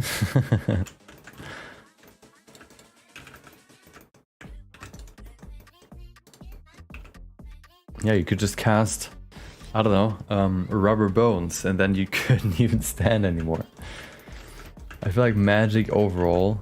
I saw a video at some point where somebody designed a magic system with like whole anatomy and stuff on YouTube as a project. And I feel like you would really have to rein in or limit what magic can do to not make it absolutely broken. Because if you could just cast whatever spell you can think of, you would just destroy the whole world. Like, oh, I cast, I don't know, flesh to stone, and then you're just dead.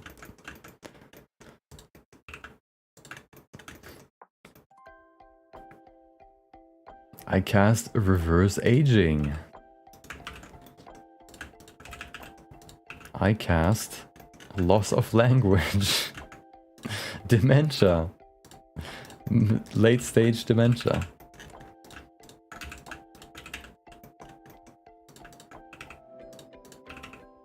Oh no, it was a self-cast.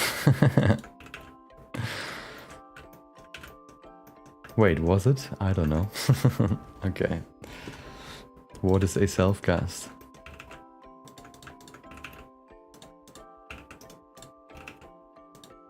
Okay, that should be enough. Topology isn't perfect, but it doesn't have to be. We're here to finish, we're not here to perfect, okay? There you go. It looks fine. Yeah, I cast death, exactly.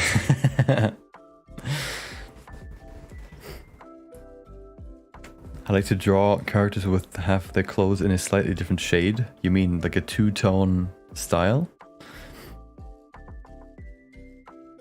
Breathing manually, yeah.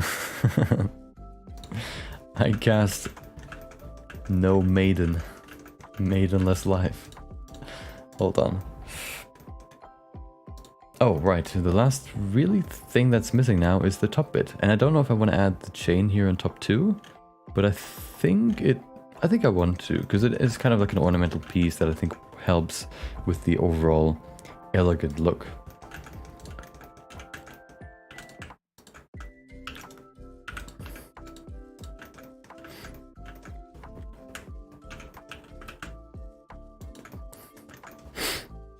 I cast battered blender. Oh no. Oh no.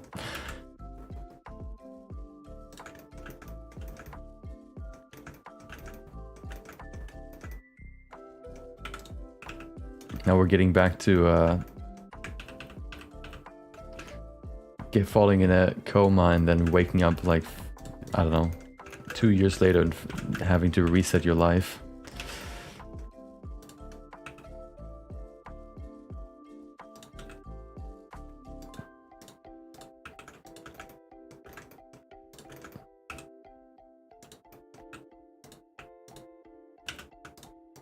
Oh. Okay.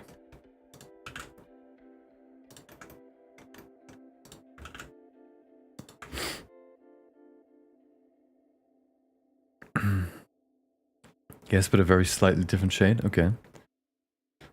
2 in 1. You can't make smoothies of make 3D models. Well,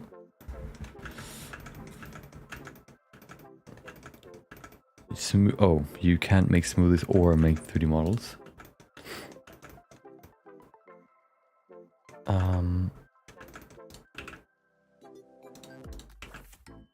Okay, almost there. One more thing. Does it look good? I think it looks fine. Let's see it without any separation. There you go. Yeah, I think it's fine. Maybe it needs the bevel modifier to smoothen the edges a bit, but other than that, I think it looks pretty good. I don't know what this line is right here. Oh, right. Never mind. I know. I remember. Okay. Let's add the last bit of detail and then we are done with the boot.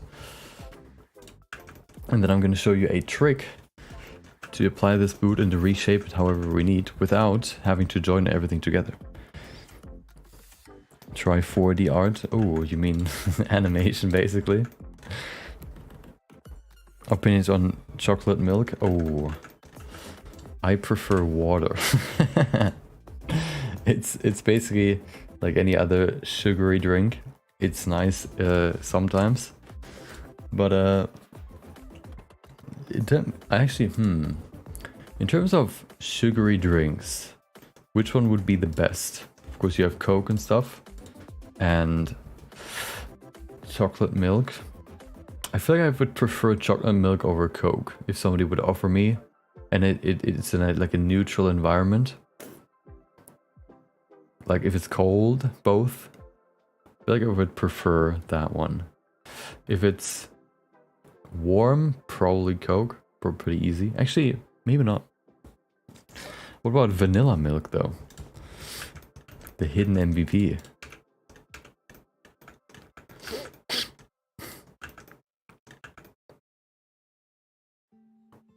How do we do this?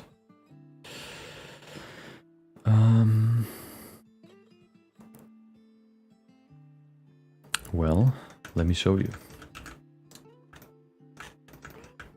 Oh, wait. Oh, right. Okay.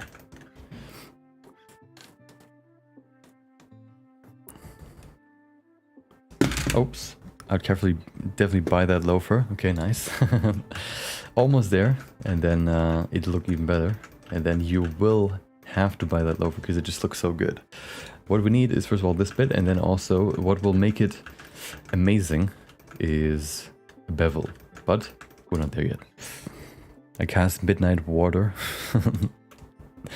Can you spot the mistake? Can't make the... Hold on. I just read 3 comments and now I can't follow the question. If you ever colored, then make it like a very slightly different shade of... make it a slightly different shade to... so it annoys people. Orange juice is the best. Orange juice is nice. But I'm very particular about my teeth. Like when I think about drinking Coke, what I think about is like the basically just hitting my teeth and just dissolving them for some reason. I have that mental image in my mind every time I think about like sugary drinks. It's kind of similar to orange juice, but for orange juice it's actually more the case because from what I've heard, and I watched a YouTube video about it, so it must be true. It's high acidity in orange juice actually makes it more damaging to your teeth.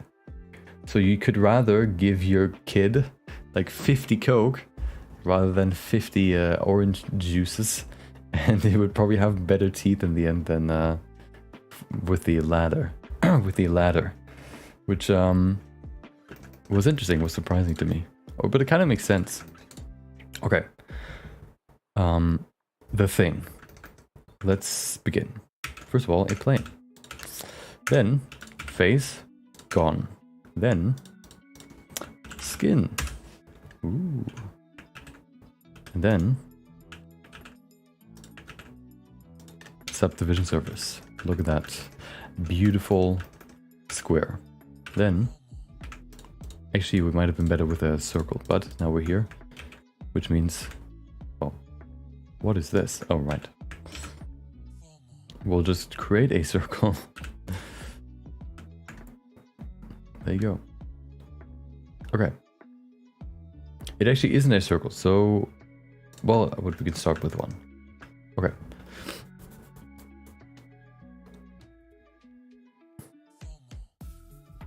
You remind me of the cool Anki you barely see. Well, I don't know if that's a good thing. I guess so. I'm cool, which is nice.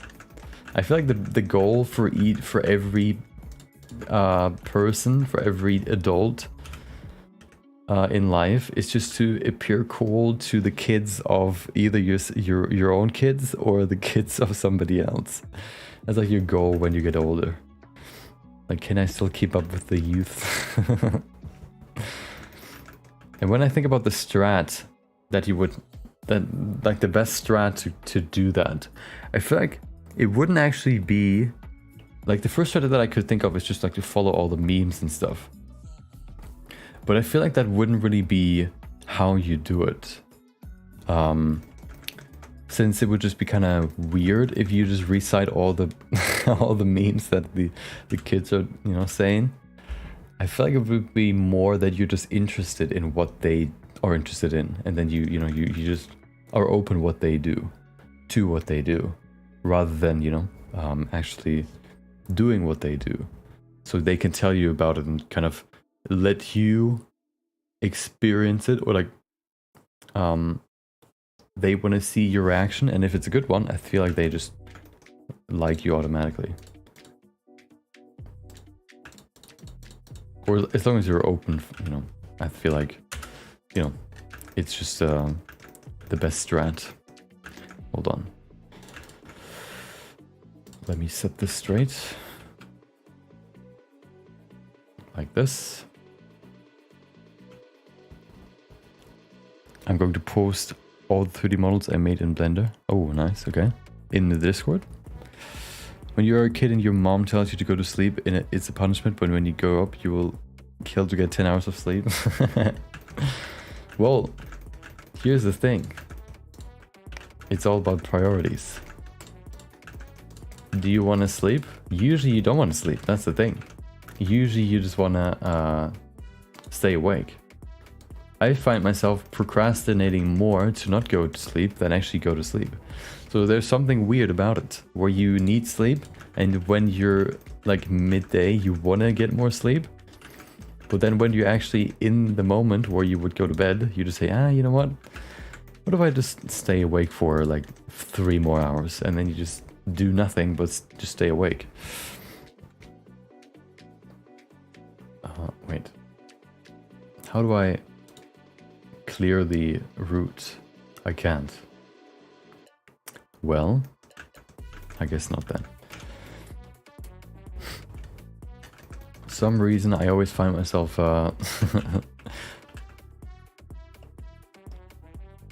procrastinating for at least a half an hour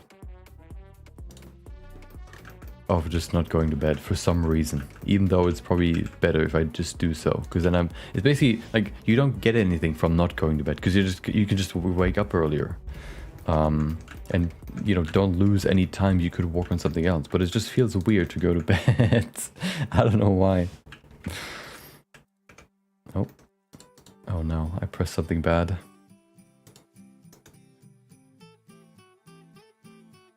Oh, I think I just went into edit mode for everything.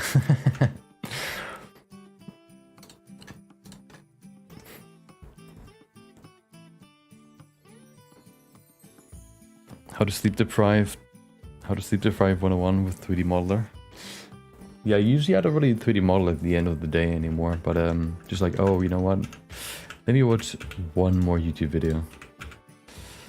Maybe one more. How about, you know, this one seems interesting. How about one more? And then, you know, you're like half an hour later, still looking, still watching. I want to try a technique that I haven't really used before, but I think could work for this bit, since it's kind of bent around this leather bit. I want to try something to imitate that. But first we need the middle part, which shouldn't be too hard to add. Also, no. First of all, for the connection to this bit, we can use a little... Doesn't work, too bad. I thought I could use the same hotkey in here to add the cylinder, but that doesn't work. Oh no, I made a mistake. Oh no. This might crash, okay, quick warning. Stream might crash, okay. I just did a bad thing. I have added a cylinder to... Oh, okay, it worked. Look at this. I've added a cylinder to the scene in edit mode, which means it applies the subdivision skin subdivision mirror modifier to the cylinder too, which means it looks horrendous and takes a long time to do anything. But for some reason it actually doesn't break my OBS, which is nice.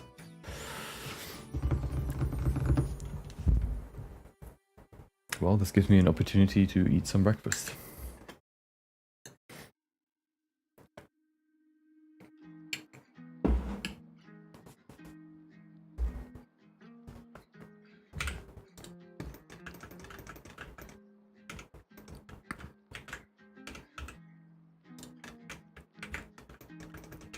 Okay.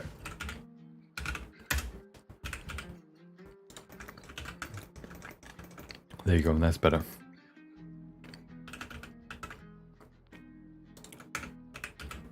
Oops. So we have this little link right here to connect it to the ring. And then the middle bit is kind of this weird asymmetric. Actually, is it asymmetric? We can probably make it symmetric.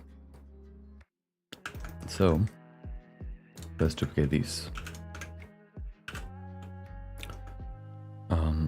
And then I want to just have one of these. No, two. Nope. These two.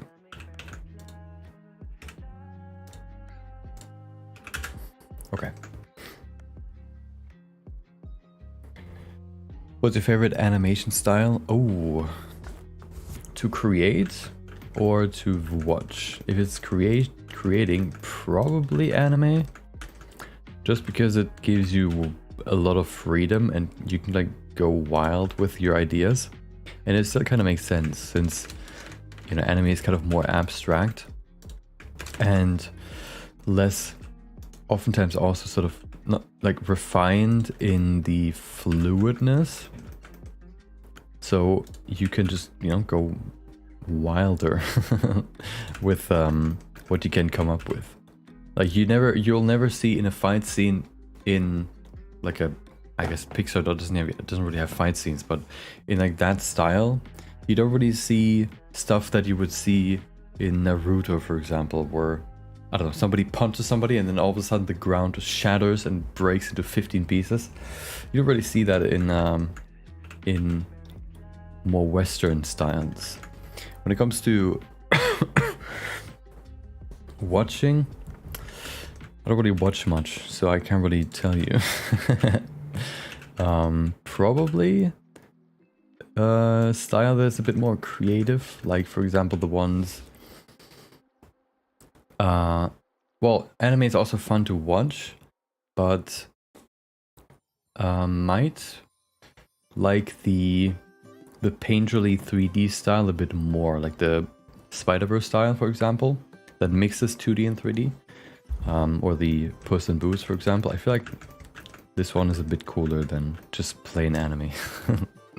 Because it kind of combines the techniques of the two together, basically. The Western and anime, and then create something different.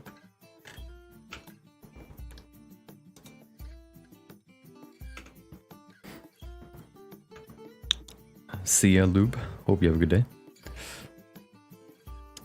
Okay. Let's okay, so what I want to do for the middle, just to connect it together, is just add a ring, I guess, which shouldn't be too bad either. We could either do it with this, which I think I'm actually gonna do, just duplicate it and then bring it together. I don't know why it doesn't connect though. Why does it not connect? Oh, because I subdivide afterwards. Do I want that? Ah, there you go. Okay.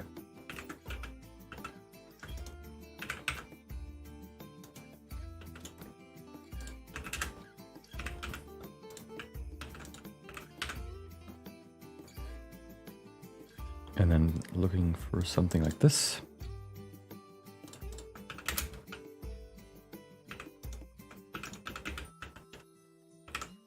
What is that? Oh, right. Want to do this so that we have a... What? Okay, right, hold on. I forgot how to model. There you go. And then we have this connection, which we can then also adjust by making it a bit thinner to actually make it look like it's in between these two, I don't know, links. There you go. Look at that. Doesn't look too bad. Maybe it's a bit too blocky. I want to make it a bit rounder. So, there you go. Maybe a bit smaller too.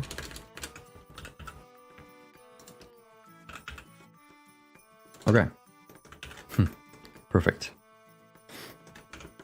Hold on, I actually... What about this? I feel like this looks better. Yeah. Okay. Now let me show you a technique that I want to try to bring it over to here and make it, you know, rounded. First of all, we need to... Oh yeah, here's the trick that I wanted to show you before for the boot, but we can use it for this bit too. If we add a cube, and we add a geometry node system,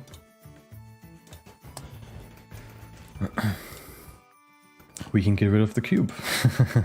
And then I need to call this nothing, because I don't want to call it yet. Actually, let's call it X. Okay, I need to pull this one, 15. And then I want to just basically pull all of these, all of the objects into this one.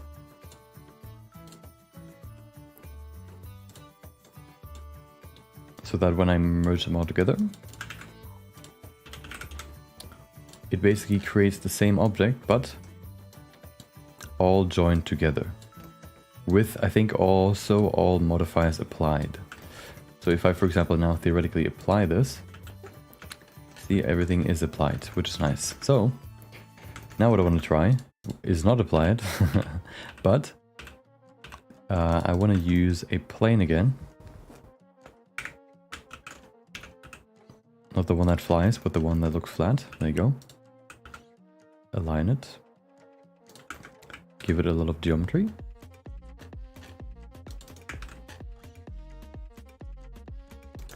And then, I think this works. I don't know exactly if it does. Make sure it's at the bottom. Okay, and then there's a modifier called mesh deform, which in theory, from how I understand it, is supposed to basically take a mesh as a base shape, and then when you reshape that mesh, it reshapes the mesh with the modifier in the same way. So if I select this object, oops, and I do this, and nothing happens. Hold on. Oh, I need to bind it first. Okay. Nothing happens. Perfect. Hold on.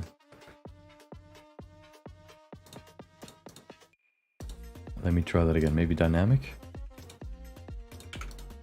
Nothing happens. Okay, well, what if I add a modifier to this?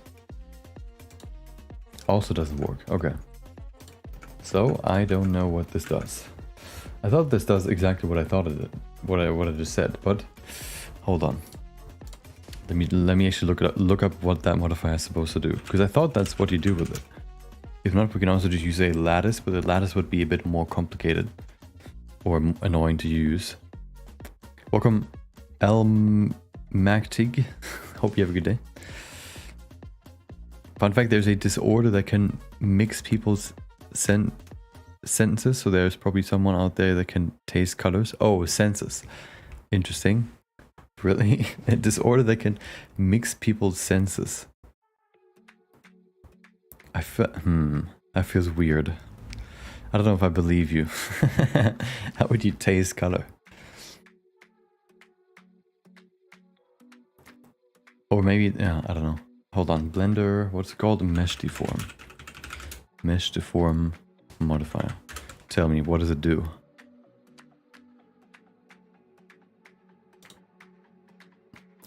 The mesh deform modifier allows an arbitrary mesh of any closed shape O, to act as a deformation cage around another mesh. Well, that is a problem. I guess, what if I just do the same, but do this? Does it work now?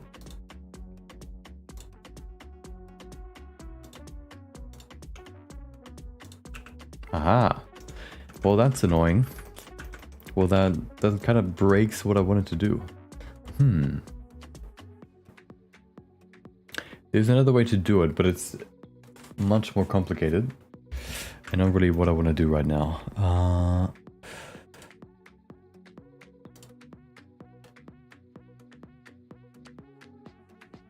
I thought there was a way to use just a plane to deform it. Hold on.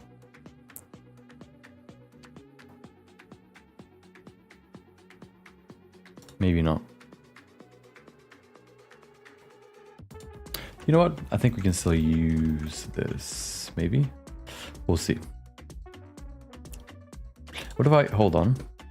Hold on. What if it has a solidify modifier applied to it?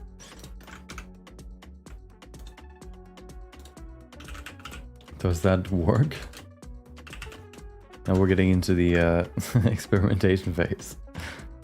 What is happening? Oh, why is it moving up and down? Oh, interesting. Look at that. Wait, what? Okay.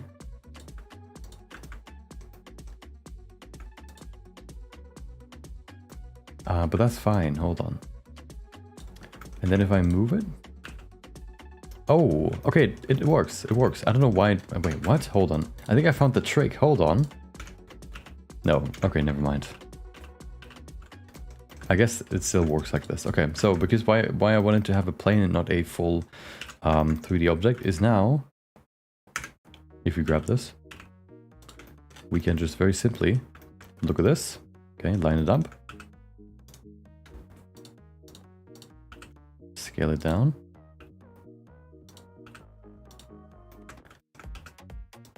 And then use this. Oh, hello. What is going on now? Maybe we can't. Hold on.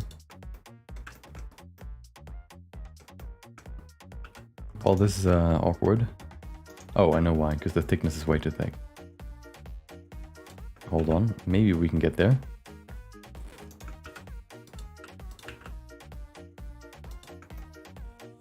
Why is it weirdly...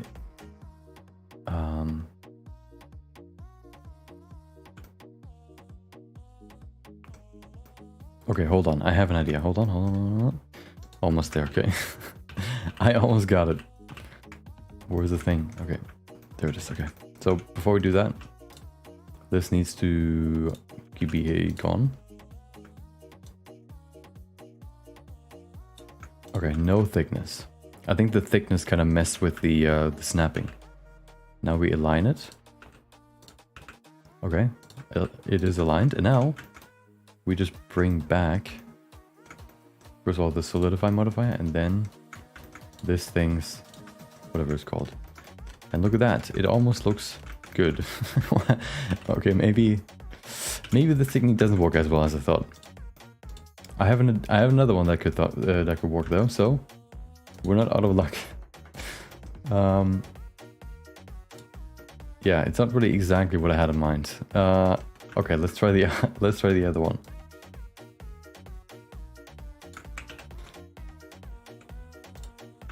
Let's try the other one. So for the other one, we need to change the pivot point, I think.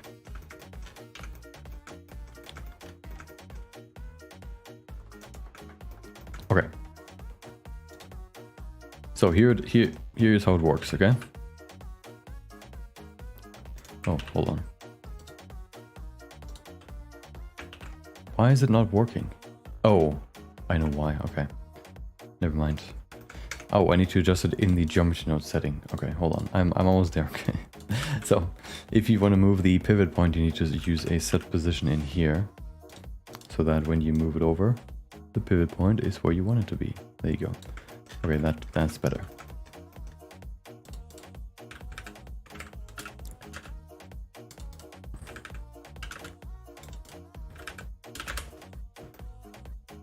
Okay. So now what we want to use is a path. A beautiful little path. And if we remove these vertices and just, to test it, we can do this to create a nice curve. Snap the two. And then if you use a curve modifier, boom. Look at that. We can perfectly bend it in whatever way we want. And this should be pretty good to create the bend around the top bit.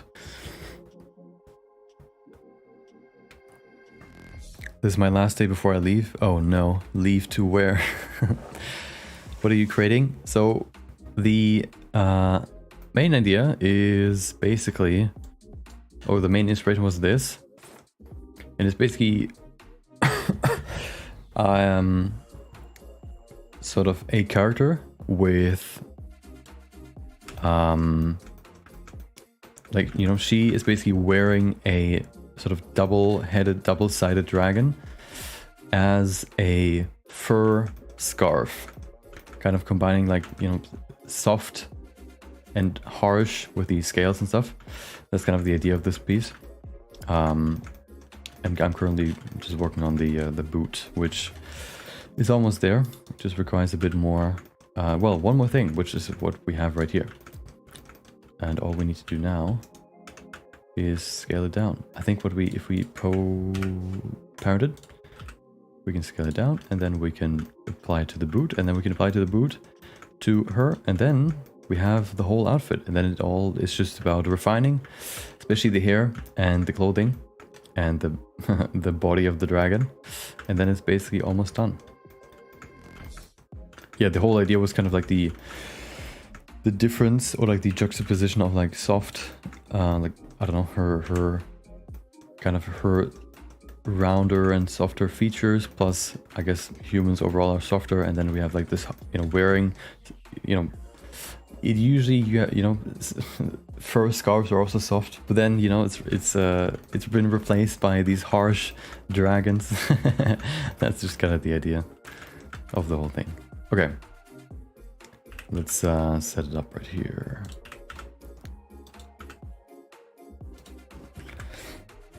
Human base mesh files. You can find them. Blender has a few if you're looking for some. There's also a disorder that heals any injuries by replacing the damaged spot with bone. Yeah, I've heard of that one before, but I don't remember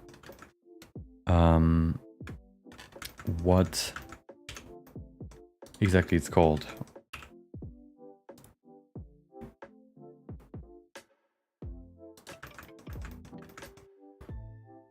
Oh, before you leave this channel. Oh, because of school? Oh no. Shoes are the hardest to create. Yeah, they're a bit more finicky. Less of my preferred thing to work on, but unfortunately, you know, I don't want to just have her feet not wear any shoes, so it has to happen. What happened to the thing now? Oh, right.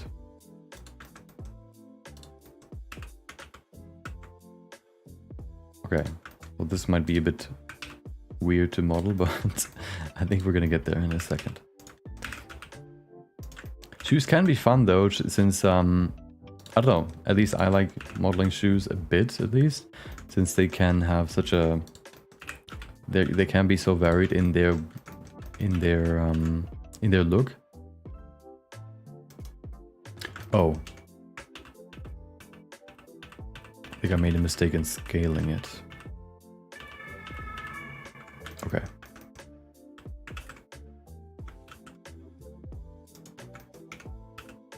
That's better. Okay, that should work. Okay.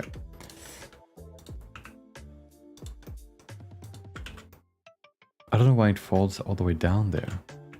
If it's before it's like right here, and then all the way, all of a sudden it's all the way down there. I guess I just don't use that bit. Yeah, I don't know what happens there. Maybe it's because there's not enough geometry, which shouldn't be the case. Whatever. We'll just make it now. We'll just work with it.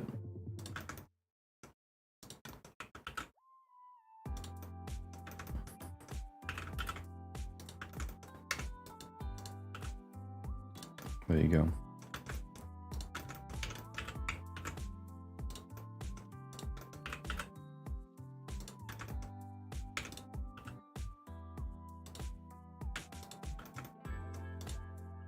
And now theoretically, I think if I change the position, yeah, it moves along the curve, which is nice.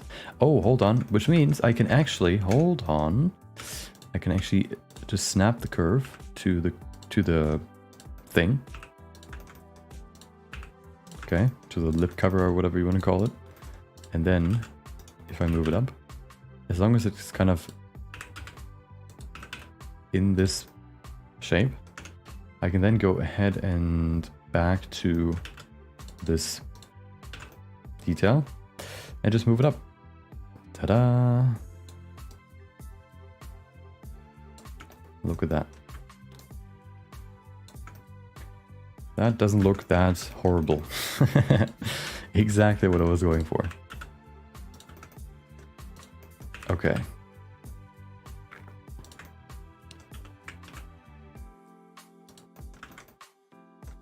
There you go. Good enough, I would say. Maybe the cool thing, oh yeah, the cool thing now is since it's just a geometry, since the geometry node system just references this bit, if I want to adjust this, I can just go back to the original and, for example, I don't know, change the size of something. Ooh, now this bit is bigger, which is really, really nice. So it's never really non-destructive, and this way you can very quickly and easily, yeah, keep sure that make sure that you never have to apply anything ever. And then, for example, now that that the shoe is basically done, we can do the same again by adding another cube. Whatever, you can just keep the cube, I guess. And then we can basically do the same here and just join everything together in this cube. And then we can use that to, you know, fit it onto her feet, which is really, really nice and easy. You're a really good artist, you should do it professionally. Maybe I should. Speedrun soon?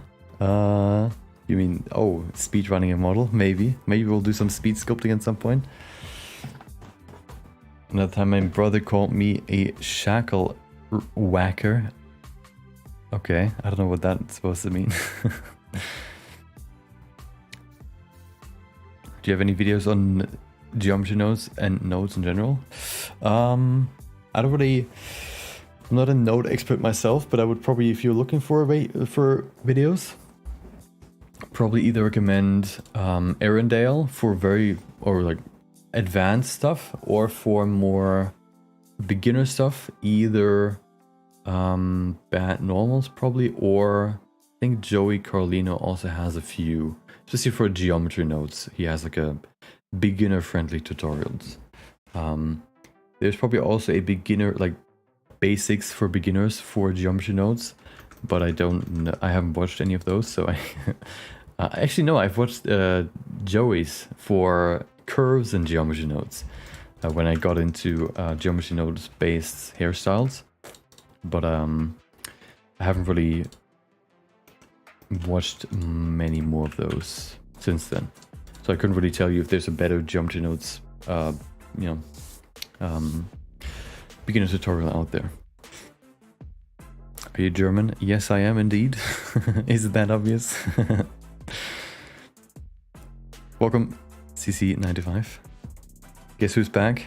Welcome back, Lube. You look like Tony Stark without the beard. Some people say I look like Spider-Man, some people say I look like Tony Stark. I guess maybe at some point I'll fill out the roles for each Marvel character. Okay, so let's bring it all together and put it on her feet to finalize that bit, and then we can go back to refining some other bits to hopefully get this over the finish line tomorrow. So is there a way? Oh, hold on, here's the thing that I want to try, which will not work. Oh, here's the thing that I want to see. Oh, look at this. I think this, I've never used this, but it's really, really useful for this instance. Because if I now just hit this button, it pins this to this window, which means that if I select something else now, it still stays here. Usually, of course, if you select a different object, it just switches to that object, and if it just doesn't have anything, it just shows you nothing. But you can also pin this window, and then it stays there, which is really, really useful, especially if you, for example, want to do stuff like what I want to do here and just pull. Let's see if this actually works. What if I just select all this? Okay. And can I just pull all of these just in here?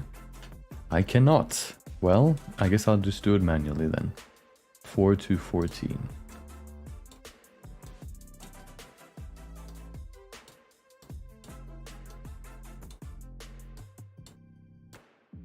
There you go.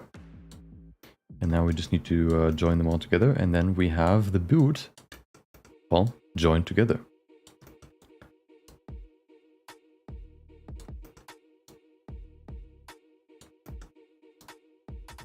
If there's a faster way to join them all together rather than doing it manually, please tell me. But, of course, I would just do join geometry and then go from there.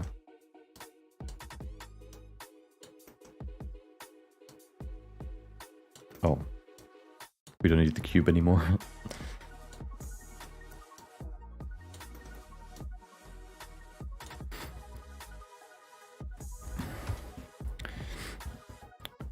Guess who's also back?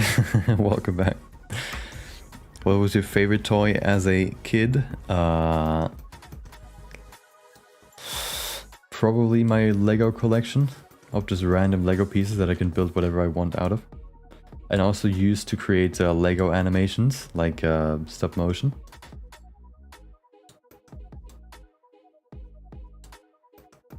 Or the other one, probably my Nintendo DS.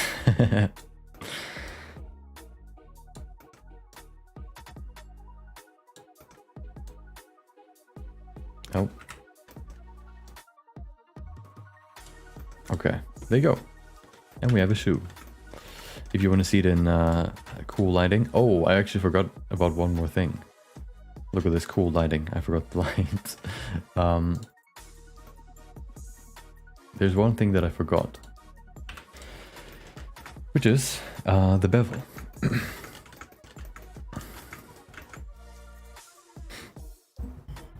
To start it out with 3D modeling, what would you recommend I start with? I would recommend either... Well, if you have watched the beginner tutorials, if you haven't watched them, watch those first. Either Blender's beginner tutorial on their page, like the Blender channel, or the Donor tutorial, because those are good ones to start with. And then otherwise, there are like a few videos on, I guess after you've done the beginner tutorial, it's good to explore different other tutorials that go over like a project, for example, that you can create, to kind of teach you about the basics, or like to kind of explore everything you can do in Blender or in 3D and kind of explore what you like the most, so you can then go deeper into that region and learn about, you know, that more. Blender, you know, 3D has so many different ways you can use it that it's best if you focus on one or a few in the beginning and then broaden your, you know, your spectrum more depending on if you need to learn more or not. If not, then of course you can also just stick with like if you, for example, like, I don't know, modeling boots, for example, or modeling shoes, then you can also just stick with that and learn more, you know, how to model the best shoes anybody has ever seen. Yeah, so yeah, beginner tutorial, and then tutorial, you know, any project tutorials that you find interesting. Bevel. Boom. Then segments. Check it out. Easy. Does that look good? Looks pretty neat. There you go. Okay. And now we just do that for all the other pieces. I also maybe want to reduce the size of it. And maybe... Hold on. Why does it not reduce... Oh, it doesn't get smaller for some reason. Okay. Weird. What a weirdo. Let's see why. Like, it should normally just get smaller, but for some reason maybe we've reached the minimum amount. Let me also change this. I think I know why. Actually, that shouldn't be the case, but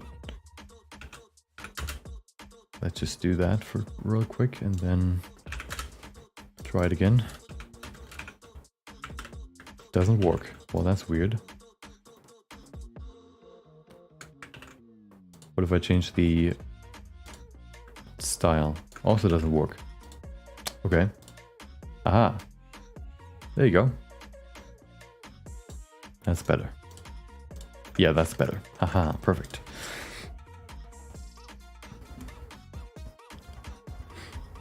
Welcome, Wander Wixner.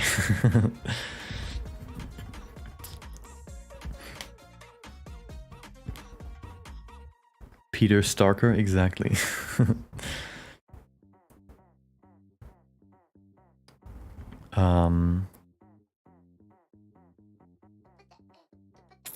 Okay.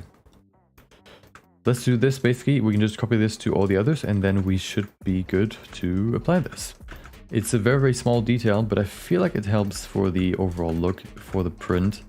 Maybe it isn't really that visible, but, you know, in case it is, I'm glad I did it.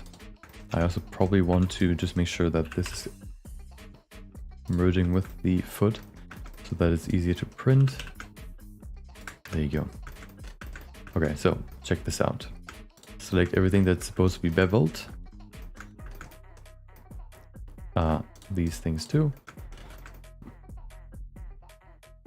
This thing, and then the last thing that has the modifier, and then you just apply it. I mean, copy to select it. There you go. Look at that. And now everything just looks a little bit better.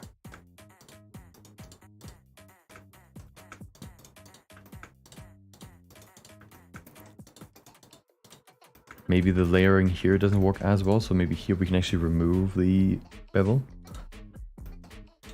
But we can keep it here, I think. Actually, no, hold on. I want to keep the bevel, but... Actually, you know what? I feel like I kind of like the separation between the layers. So I think I'm just going to keep it. There you go. So, there you go. Look at this. Looks pretty good. I don't know what happened here. Why is this bit off? Wait, that is not the case here, is it? No, it's not. Something went wrong here. One went wrong. I just didn't add it yet. Okay, I get it. Did I? I did. Why is this one weird?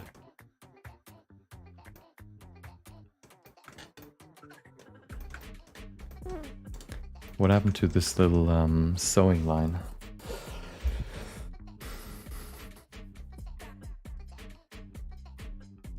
Also, why is this not here? Oh, right, I need to add it. How about that? There you go.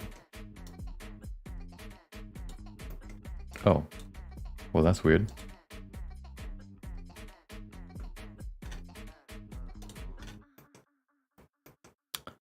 Oh, I need to apply the scale. Did I not? No? I think I know what went wrong here. Oh, okay, yeah, I get it, I get it. I need to apply the scale for everything, I think. And that should fix it, hopefully. Aha, look at that. Everything except for this bit. And I don't know why. Oh, I know why. And it's gone. Okay, well.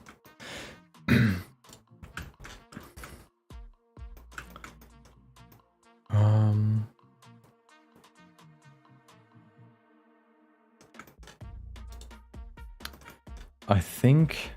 You know what? Screw it. I'll just apply it. And it still didn't change. Why did it not change? Something went wrong here.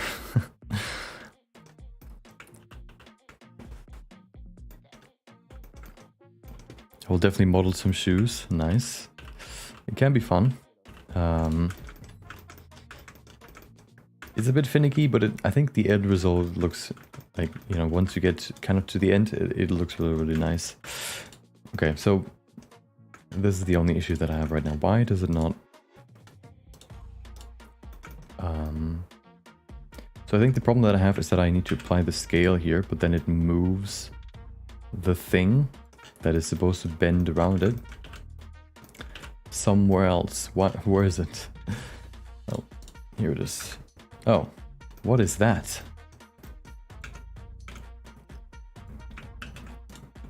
Ah, there you go.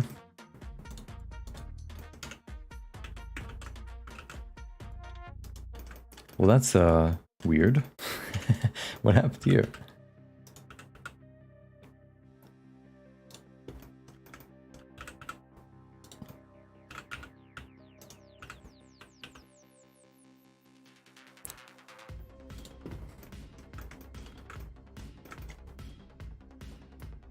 Okay, I guess that works. Does it? Not really.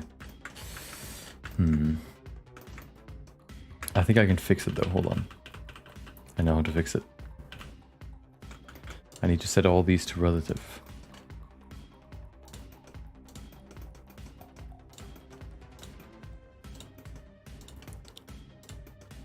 Okay, and then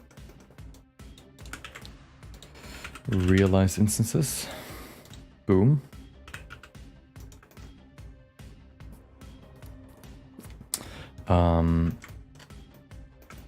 Which should mean that there's basically a duplicate of this in here. But the problem is, of course, if it's relative, it only stays in this position. What if I make them all instances? Can I then move it? I would like to keep it, you know, non-destructive, so I don't want to apply it necessarily. But if I have to, then I guess I have to.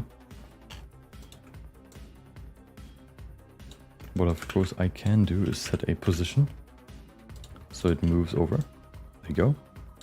But of course, once again, I can move it. So I think I'm just going to apply it. Yeah, as long as I don't break this, I think it's fine. I'm also going to... No, I'm not going to do that. I will call it merge shoe. So that in case I need to do it again, I can just do that. So maybe align it here. Okay, there you go. So we have a shoe. And now all we need is a lattice, so we can perfectly apply it. Although we don't necessarily maybe even need one. Let's see if the shoes actually fit on her feet, or if we need to adjust them. I think I made them smaller while posing it. But of course, they're not the same size anyway.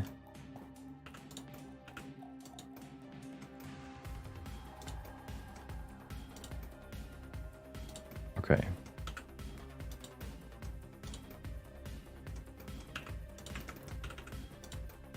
So this will be a bit finicky, but we'll get there in the end.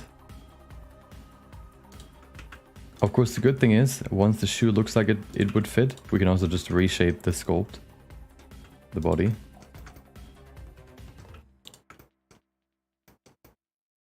So the back looks fine already, only the front looks a bit weird.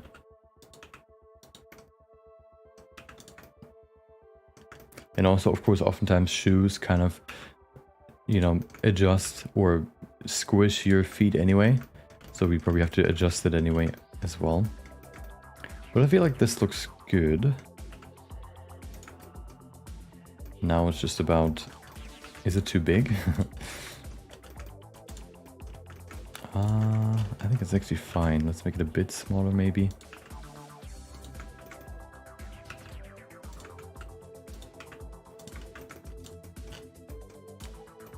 So what do you think? I feel like it's a good size. Maybe...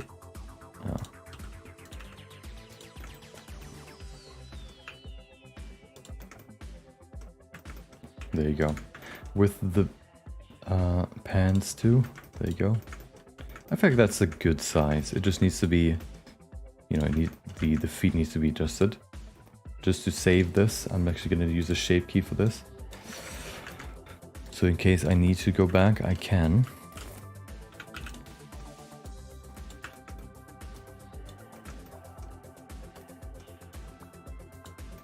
There you go. Perfect.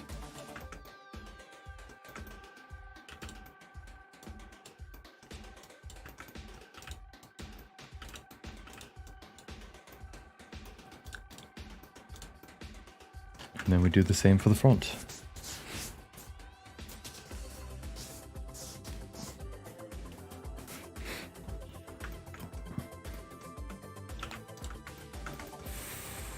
Okay, I can just, I guess, do that. There you go.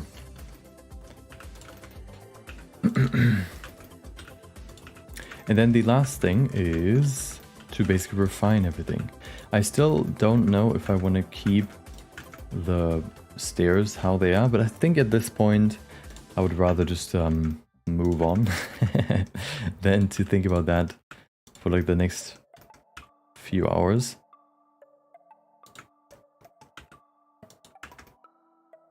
I think that would give me more out of my time.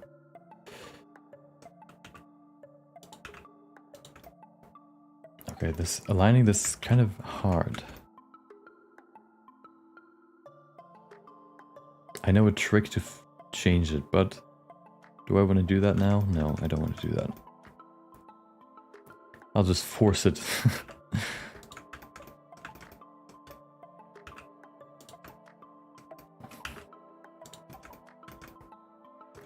Okay. So once the heel is somewhat in there, I can then just go in here and use a 3D cursor transform to fix the front. Like this.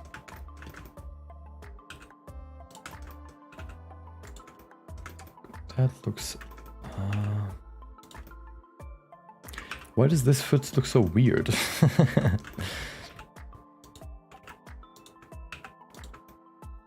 It doesn't really align.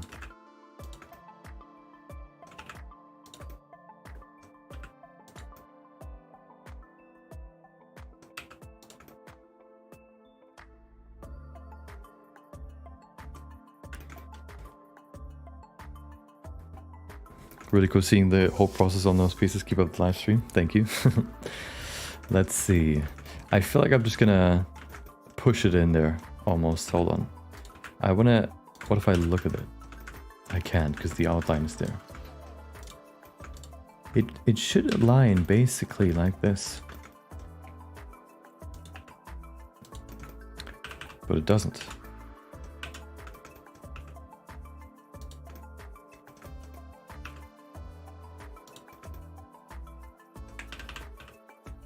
So this, oh.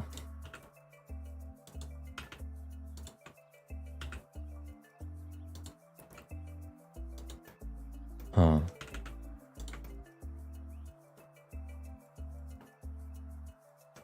Okay, I think this is the closest I can get it. Almost, hold on. Like this.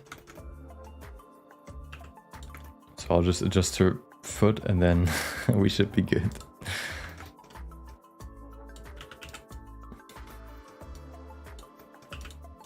There you go. There's like a huge opening here on this side, but I don't think I can align it so that it fits in there better. So I'll just do this then to get it in there somehow. Nobody will see it, nobody will know in the end, except for you. As long as you don't tell anybody, nobody will ever know. There you go.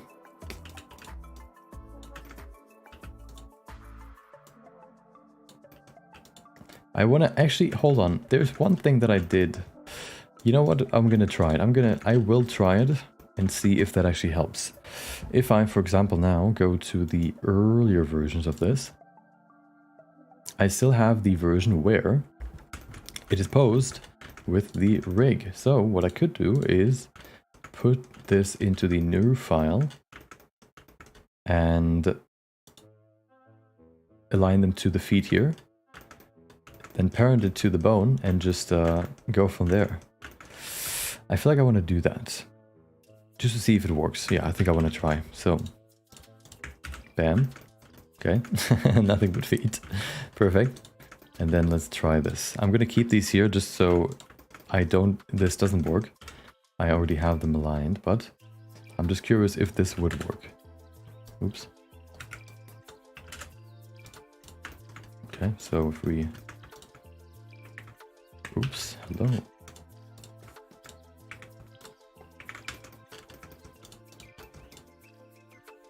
So if we do this...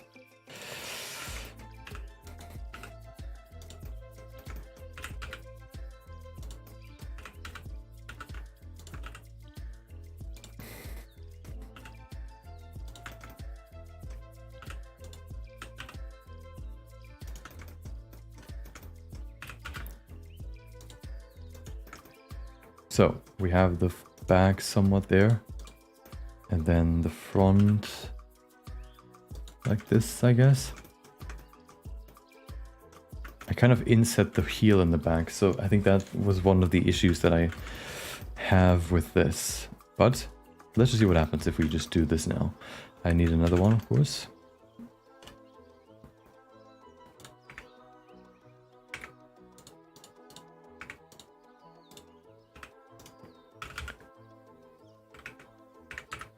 There you go.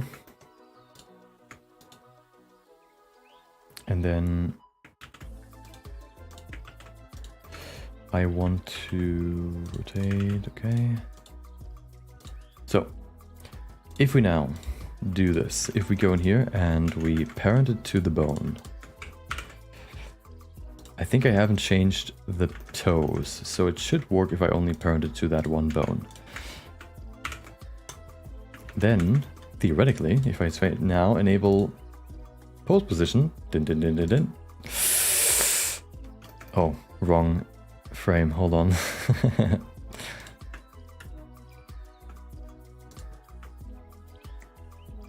There you go. Hold on. Is it better? I don't know. Let me hide this. It is better. It's just a bit too big.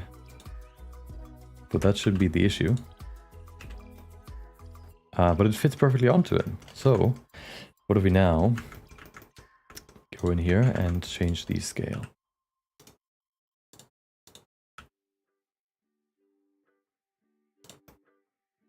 Like that.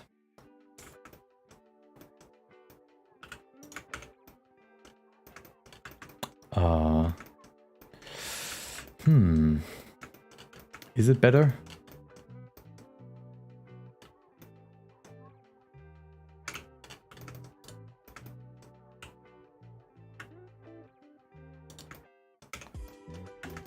I guess so, maybe.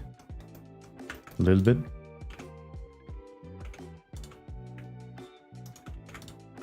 Hello, can I please leave pose mode? Okay.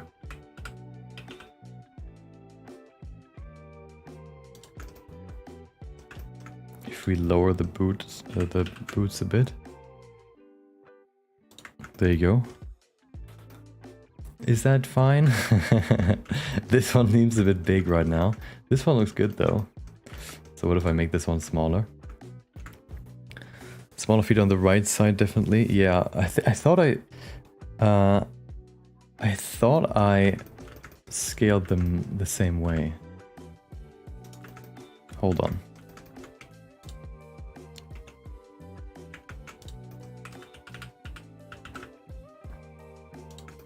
There you go. That fits somewhat. Not perfect, but I feel like this gap is just there. I don't think I can change it. And it's not going to be visible in the end, so who cares? Let's just sculpt it into the shoes. Sculpt her feet into the shoes, and then we should be good. And if you say anything about this, I'll say it's fake. Okay. Let me quickly change her bone structure so the shoes work. I could also sculpt the shoes, I guess, but I've already started sculpting her feet, so might as well stick with it. There you go. At least now we know that the rotation of the boots are exactly how the feet are. So there's no denying that this is how it's supposed to be. Also, I forgot something. Did I apply these? I did. Okay, so here's the thing, of course. In 3D printing, you never really want to have these gaps. You just want to have like a solid transition from boot to body. So I think what I want to do here is quickly just increase the thickness of the inside here so that it lines up with your feet. There you go. Just to fill this gap. Otherwise, it could lead to some weird printing issues, and I don't want to have that. So that should fix it. So now these are nicely watertight, is what you call it. And I would do the same on this one, and then it should be good. Boom. Perfect. There you go. And now she has boots. Let's bring back the pants. Okay, so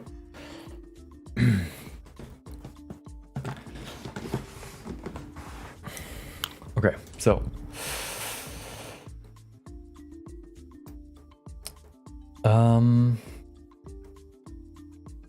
what do we want to do now?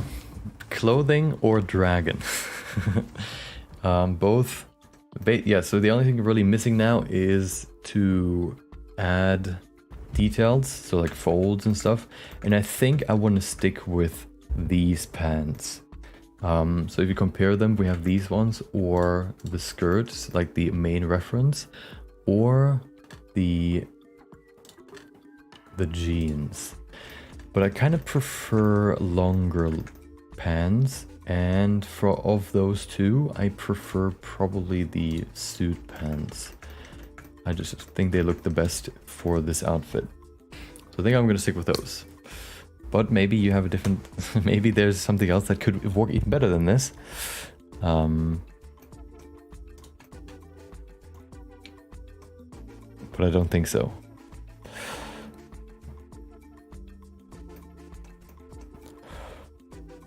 Dragon, okay. Welcome, Yazan. Hope you have a good day. How much time did this model take? So this one we started on Monday, and usually every day I streamed for 4 hours live. What? Yeah, of course it's live when I stream. I streamed for 4 hours every day, and then I did some more work offline. I wish there was an add-on at some point for Blender where that actually recorded how long you've been working on a certain file. But that doesn't work anymore. So I don't know how long this took. It couldn't be more than, I don't know, 8 hours per day, which would now be 8 times 4 is 32 hours. So max that, I would say, probably less. If I take the average work time that I do per day for my other project, which is like 5 to 6 hours per day, it would probably be more like 20 hours, I guess. So something between 32 and 20.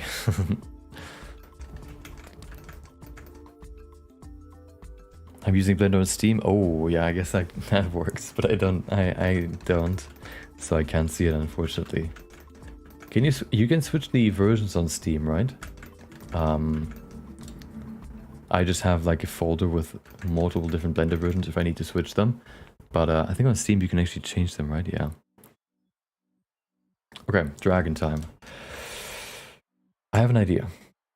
I don't think the idea will work, but it's worth trying. Okay, let me show you what I want to do. So, let me do a simple, rough version of what I want to try. Let me add a cube. Okay.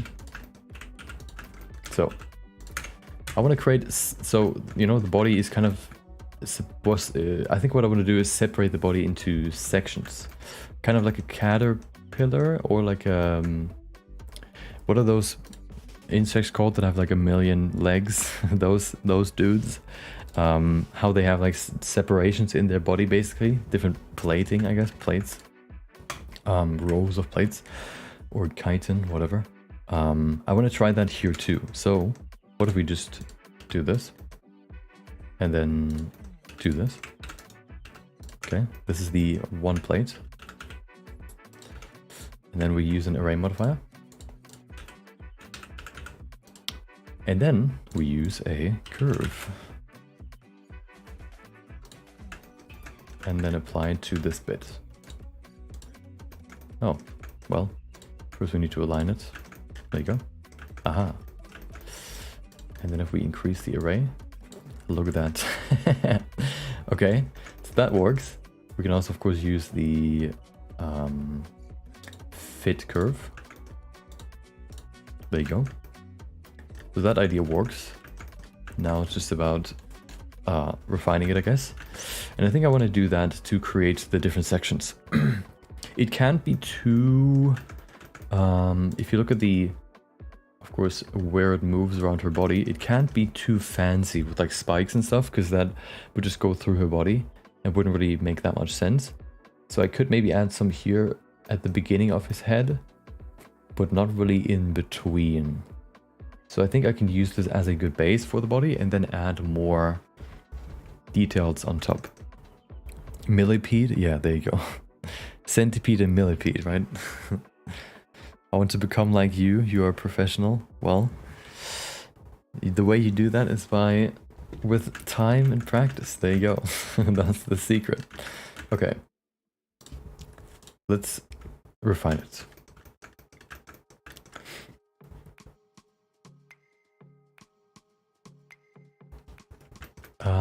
So, wait, where is it? Oh, there it is.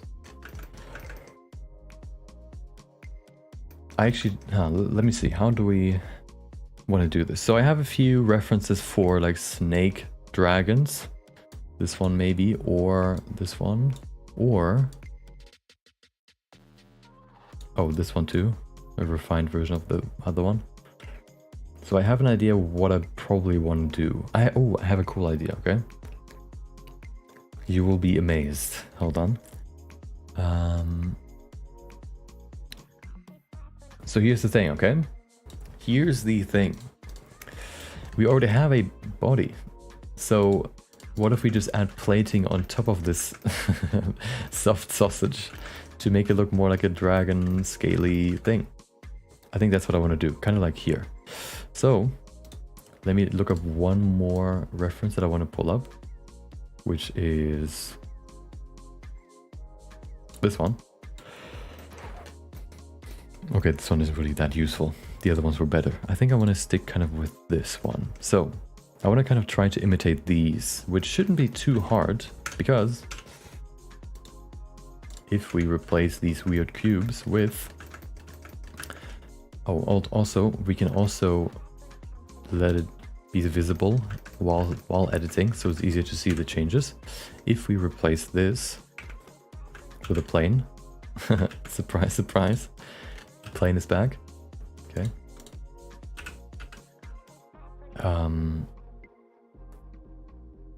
Yeah. And then if we add solidify to it, maybe even also a subdiv, and we bring those in front of all of this. Something probably happened.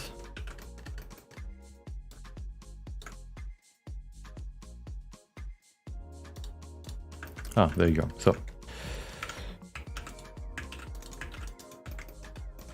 So do we see these?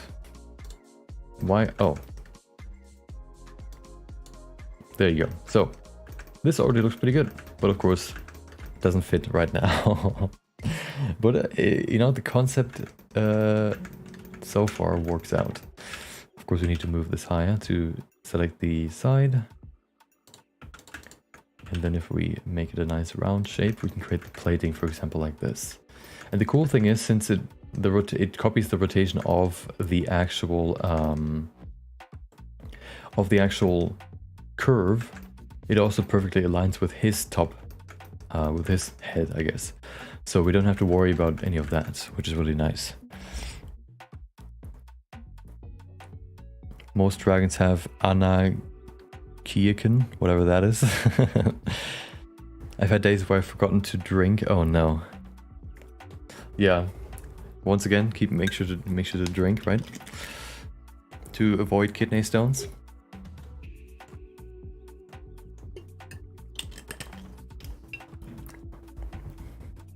Make a gore version where the spiky skin is poking here. I don't know about that one. I think I want to keep this rather PG, this piece. But look at that. That looks pretty good already.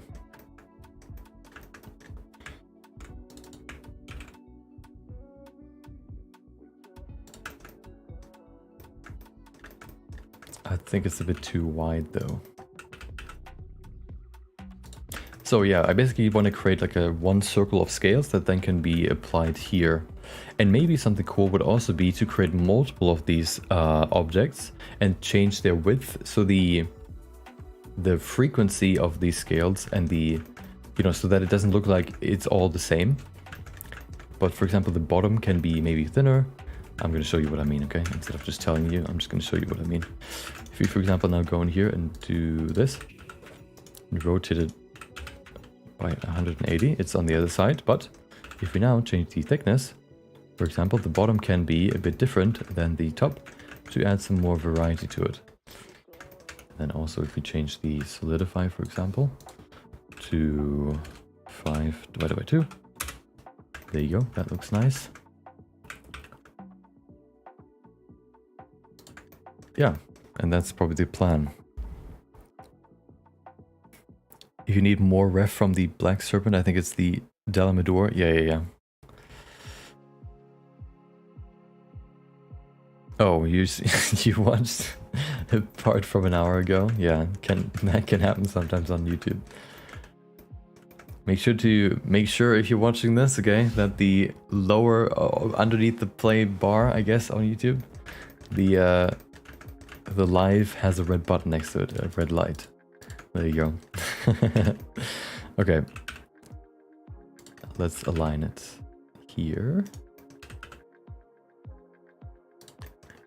Yeah, there you go. I think kind of sketching it out this way first and then refining it afterwards is probably what I want to do here. Look at this, looks pretty nice. And then, oh, more subdivisions maybe. Also, I probably want to do subdivisions before.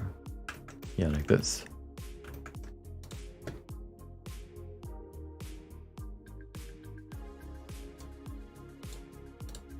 There you go. And then add a bevel to it.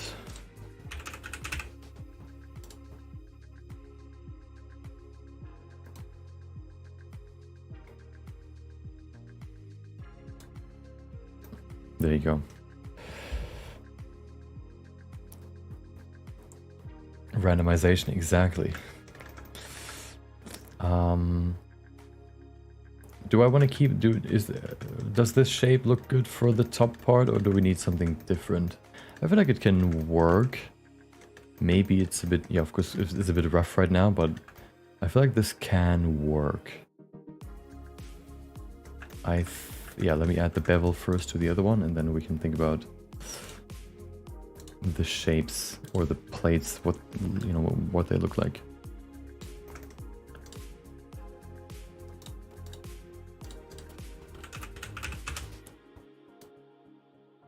Oh.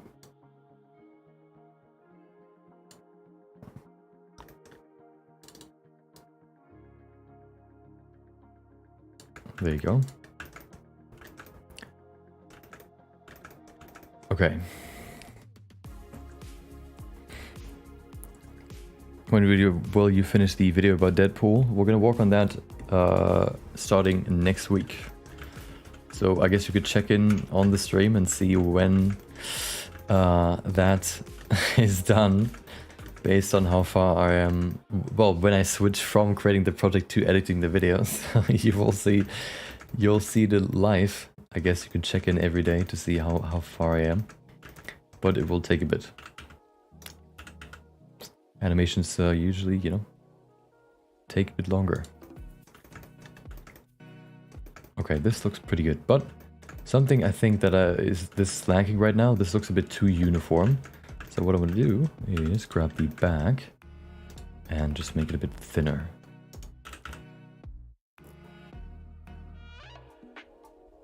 Look at that. Ooh. Boom. Look at that. Already more spiky. But Maybe in the wrong direction, actually. Hold on. But that's fine. Hold on. I can just rotate it. There you go. Look at that. Beautiful.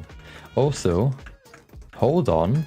Now we're cooking, okay? Yet now we can create something cool. Because now if I just do this, boom, we could create another layer. And now what if we just do this? And pull this. Oh, I can't do that. Can I? So my idea was to move it sideways, but that doesn't work because it would overlap and then create this effect, which is not really what I wanted, but I guess we can separate it. And then we can do it.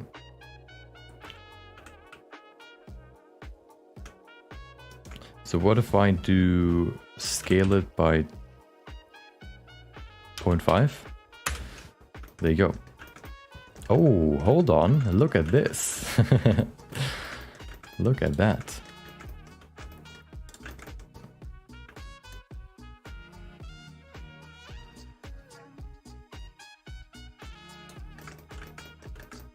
Doesn't perfectly align, but I think that's fine.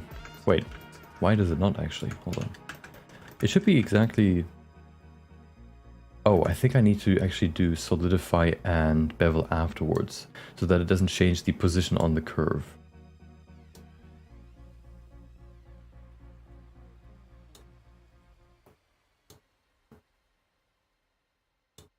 There you go, so that I can actually mathematically lay them out, you know, perfectly. Okay. Yeah, that looks already so much better. I think the bottom already looks pretty good, since it's the bottom is usually a bit more relaxed, I guess. But I have an idea for that to make it a bit better. But before we get into that, let me adjust the other curve too. I mean the other modifiers here.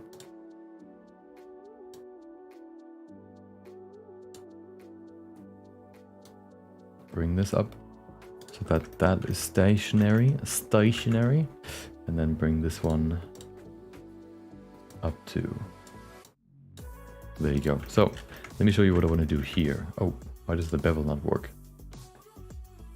Hello? Okay, that doesn't work anymore. I think the reason for that is because it is clipping. There you go. Well, that is annoying. I always hate when that happens, and it's hard to fix.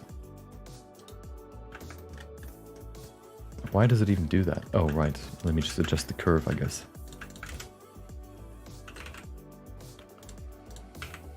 So that it's smoother.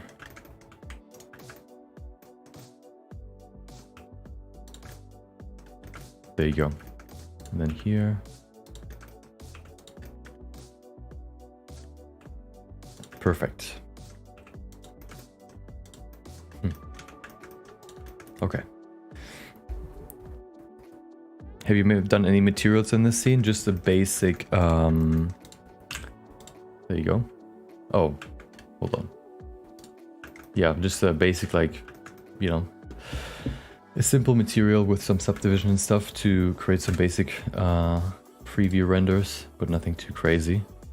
I might give it... actually, we could maybe paint it tomorrow if we can finish this today, or if we have some time tomorrow, we can maybe paint it tomorrow. I might merge it all together so that we can do that tomorrow, depending on how far I get offline, or yeah, depending on how far I get until tomorrow, and then we could maybe paint it tomorrow. That could be pretty cool. Oh. So, this one also doesn't work right now.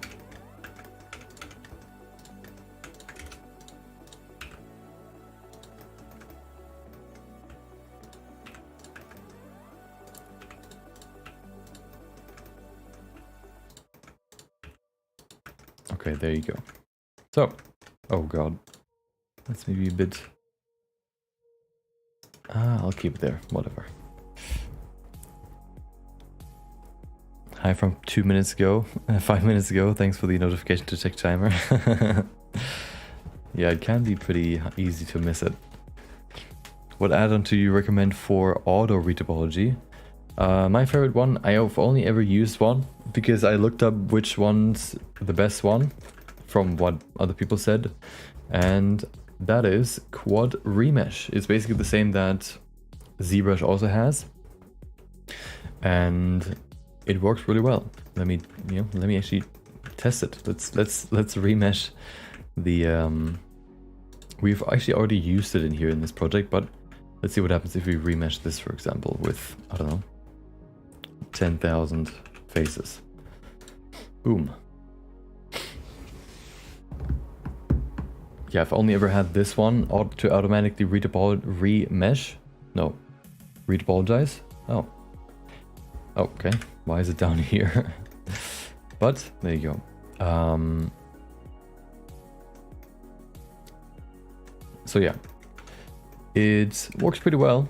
It creates a nice geometry. Of course, it is automatic retopology, so it's not going to look really, it's not going to be perfect in case you need like good topology for a certain thing like animation or stuff. But if it's just to, for example, create to retopologize stuff like this, it works really well, where it doesn't have to have perfect topology. Now the question is, where are the where is there? Did I just delete it? Oh no. I guess I'll need to Control Z. There you go. Okay. Oh, it was in geometry. I should probably sort my stuff at some point. Okay, but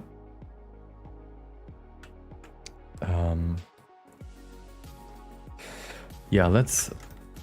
Oh, right, the dragon. I almost forgot. Let's see what we can do for the bottom. So for the bottom, I had an idea. Also, what I want to do real quick for the outside is raise one side. The upper, this side. To see what that looks like. Like this. Yeah, make it a bit more spiky. Like this, I think that's fine. I'm probably going to adjust these shapes a bit later, but I want to create the general pattern first. Also, these for some reason don't bevel still, which is a bit annoying. Probably because at somewhere you have weird too sharp of an angle to create weird geometry that then doesn't want to get beveled.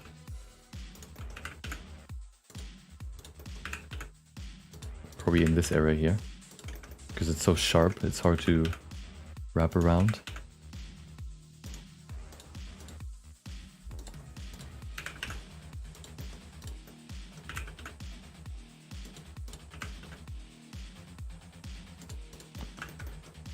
This looks fine. Also, the scales add a lot of thickness to it right now. So what if I just make it smaller? Kind of like this. Yeah. Oh, now they actually are beveled, which is nice. Okay, perfect. I think only this section here might be a problem still.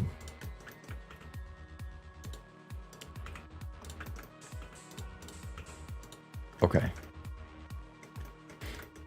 Control Z, yeah, just did that. Okay, so the middle, oh, the bottom. Let me show you what I want to do for the bottom. Pretty simple, but just to show you. What if we separate it even more? So what if we, for example, do V? Doesn't work. Nice. Okay. What about? Okay, this song is a bit too aggressive for my taste. Hold on. There you go. Separate it. So we have two lines now, which is nice. But I want to separate it even more. No, not separate it, but I want to adjust the spacing. So what I want to do is separate this probably too. So that we have this like that. That looks pretty nice. But then these ones, the outer edge looks a bit too big. So I think I'm going to separate these two as well.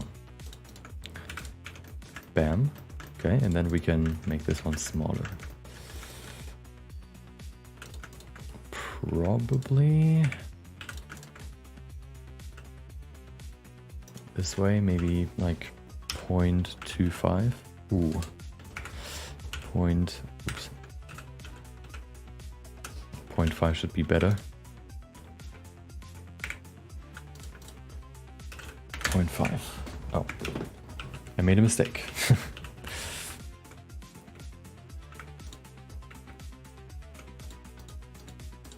Okay.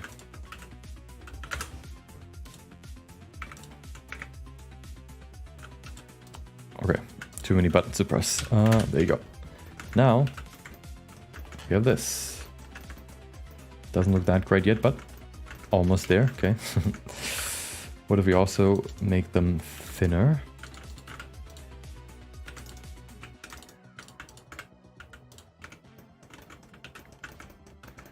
There you go, getting there.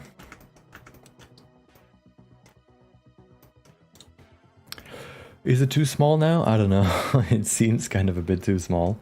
But maybe the solution is not to scale it up again, but just to make them a bit longer.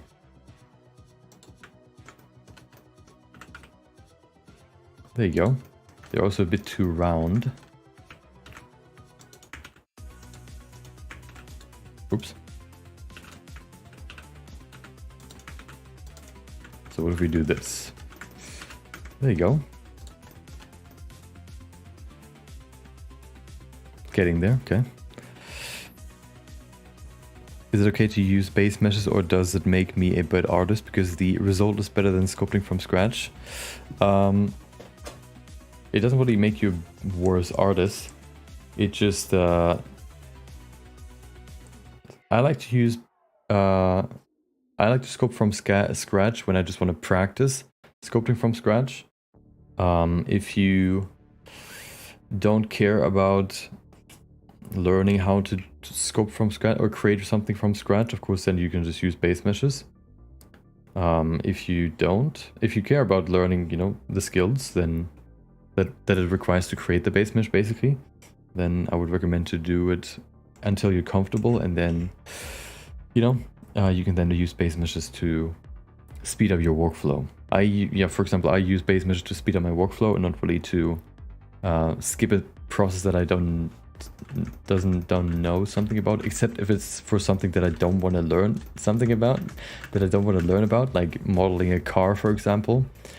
If I had to do that at some point, I would just grab one from somewhere.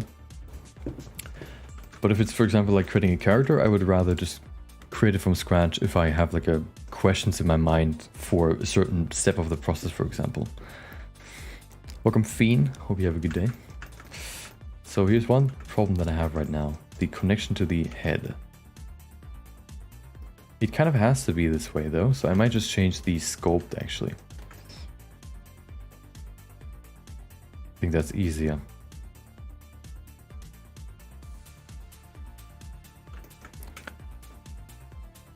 The instances you are using for the dragon skin are geometry nodes or parents? No, they're just modifier stacks. So I just use I just have this one plane that I gave, first I gave it subdivision surface, so to make it a bit rounder. And then I also give it a solidify modifier to make it thicker, bevel modifier to give it a slight bevel, of course, and then I use an array to, you know, create the instances, I guess. And then I align those to the curve. There you go.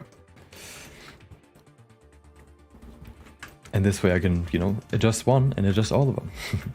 So let's do, so I kind of like the bottom now, except for the big shapes, which look fine, but I think I want to make them less round.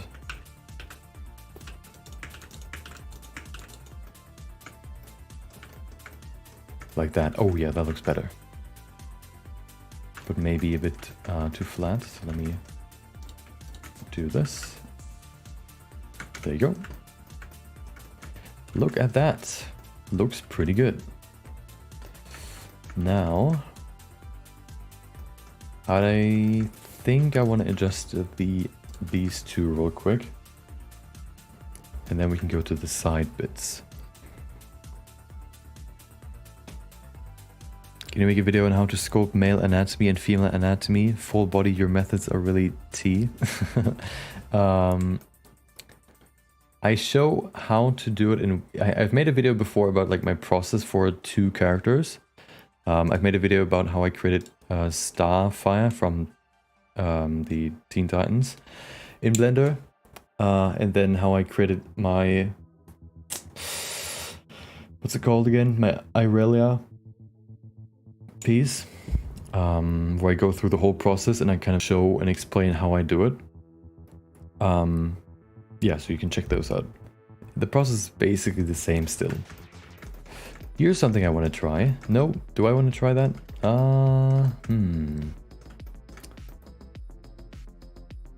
I thought about adding a spike to the top, but I think that would not work that well for her arms. That wouldn't work out well for her arms, so I kind of want to probably not do that.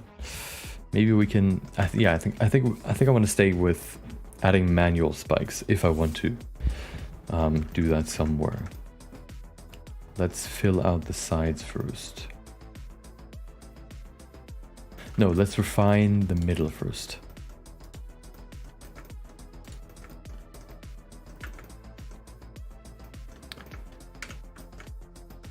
I think the first thing I want to do is just bring the upper plates a bit down so they are not as thick.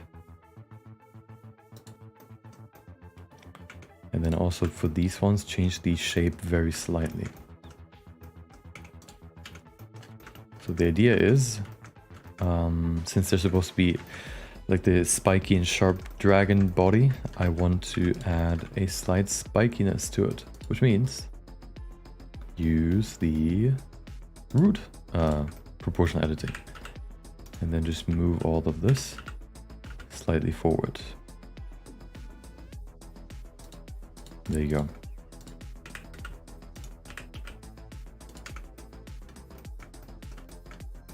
Oh, that creates some gaps now, which is not good.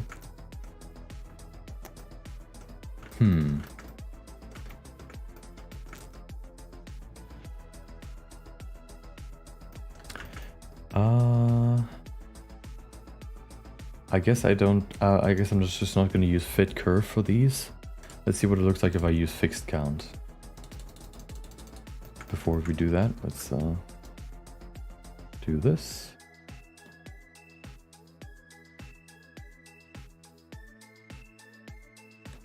There you go. And then we do this. Yeah, it still just moves into his body, so it shouldn't be too bad. Also, I probably want to change this bit here. Oh. There you go.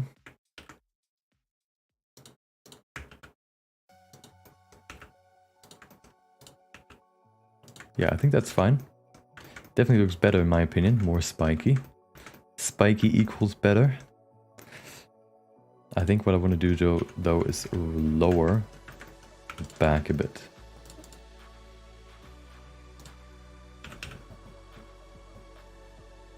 Yes. There you go. Looking more and more aggressive.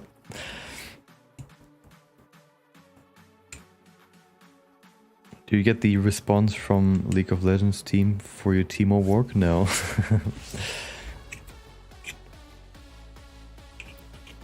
No, that was just the chat thing from that was just a little meme. The person actually didn't respond to me. I thought it was like a fun way of creating a story for the video. The scales would look better if you rotate them upwards a bit. Yeah, I think that's what you mean, like what I just did here. You know, just rotating them like this.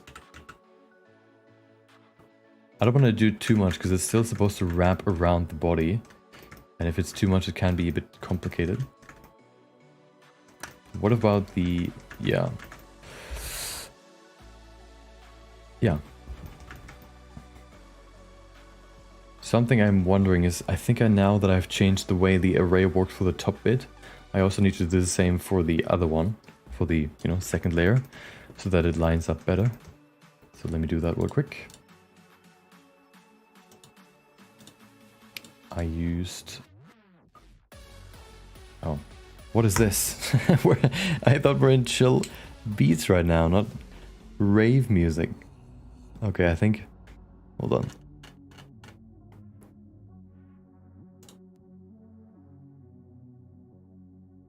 Let me switch to... Okay, I'm gonna grab another person from my selected tracks and just listen to them. What about this one? All tracks. There you go. Okay. Did you buy the books Anatomy for Sculptors, or is it all experience? I looked them up, they're quite expensive. I have one of them for the face. Hold on.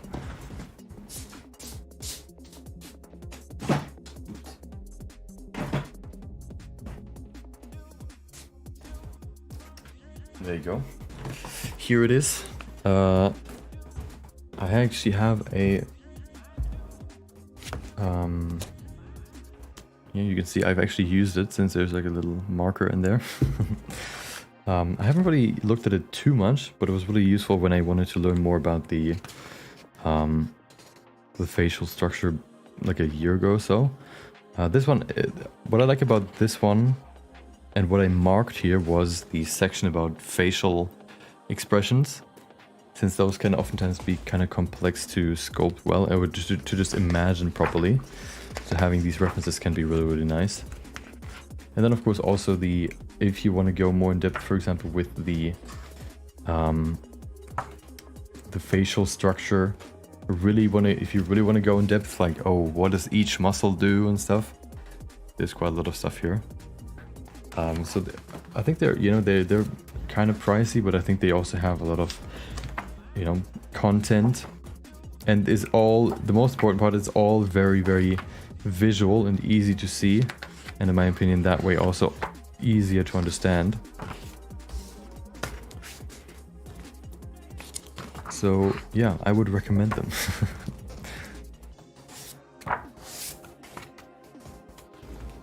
I have a few more books, but those are more for drawing, I think, like one or two more. But this one, yeah, I have one of those.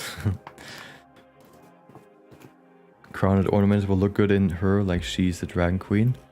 Yeah, I'm definitely gonna add some jewelry, like a necklace and stuff, since right now she's kind of, I don't know, she doesn't have many details yet. So one thing I had in mind was to add these things. So basically this, but kind of like jewelry that adds like that turns her ears into like dragon ears, kind of in that style, as like a jewelry sort of. To, that's what I want to add. And then probably also some sort of chains, necklace or whatever. Just to kind of give her a bit more spice.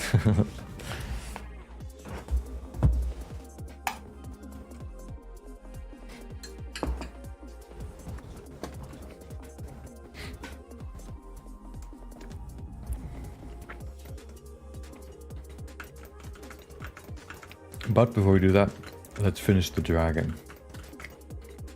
So I like the shape now at the top. Oh, I need to adjust the second layer. So I want to use fixed counts. 52, okay. I should need, oh god, 52. I should need this twice as much because I think it's roughly half the size of the first layer. Oh, maybe not. Hold on. Almost, I think it's half the size.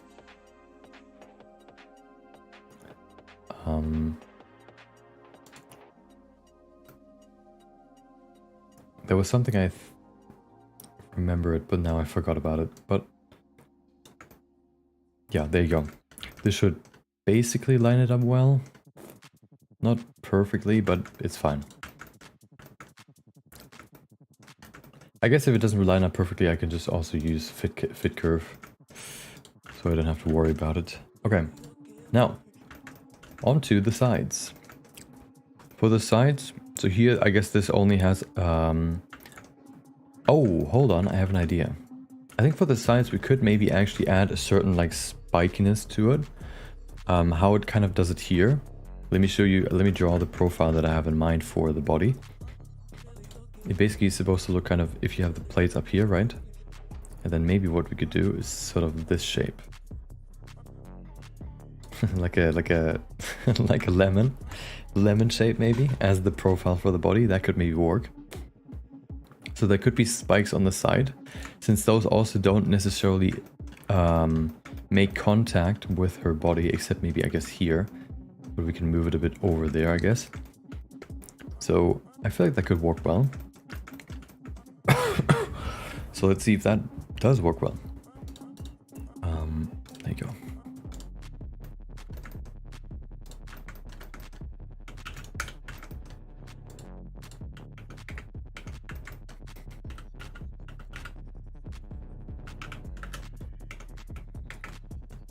Okay, put that here. Where am I right now? Too many modifiers. Ah, perfect.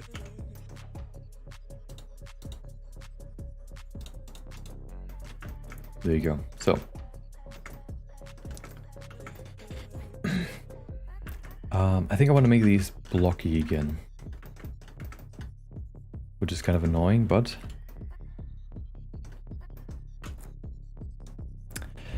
I think I'm not going to start with this one. I think I'm going to start with these ones actually, because these ones are already blocky, so I can have a better base to start with. So duplicate it. 90.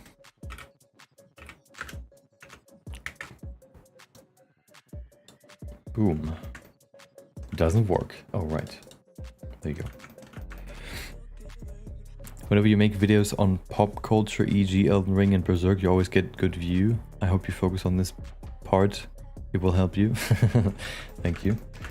Yeah, I have a on my phone a calendar with all the big releases for video games and movies. And yeah, so when I see, for example, like right now, Elden Ring and then the Deadpool movie coming out, I usually focus my project around those. And so far it has worked pretty well.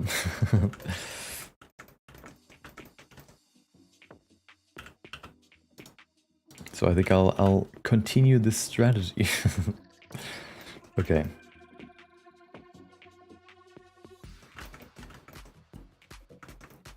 I think I need to rotate it slightly downwards actually, which is kind of annoying. Maybe I'll do that later.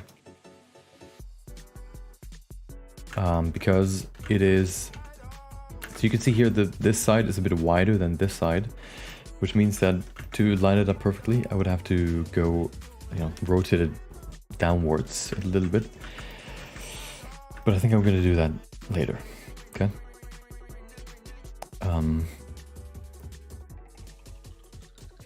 So, oh, hold on. I can do that in a different way. Can I? We'll see. Yeah, I can. Hold on. Okay. Back to geometry nodes. Rotate down.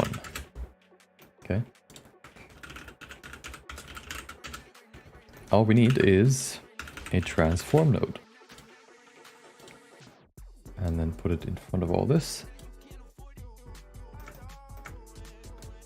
And then if we rotate it on the x-axis, we don't have to do it in the model itself, which means we can keep working on a different, I guess, with an easier angle. If I had to rotate it, you know, in here, it would be much harder to rotate, to model if it's like in this angle than if it's just like upwards like this.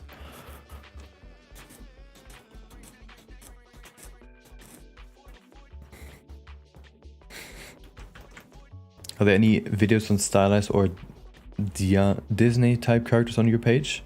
I've created a Disney style animation before, but for that one I've not created the characters myself. I also have a sort of series, I guess, where I recreate or create like an anime in Blender or in 3D, which is I guess a different style than realistic. And then other than that,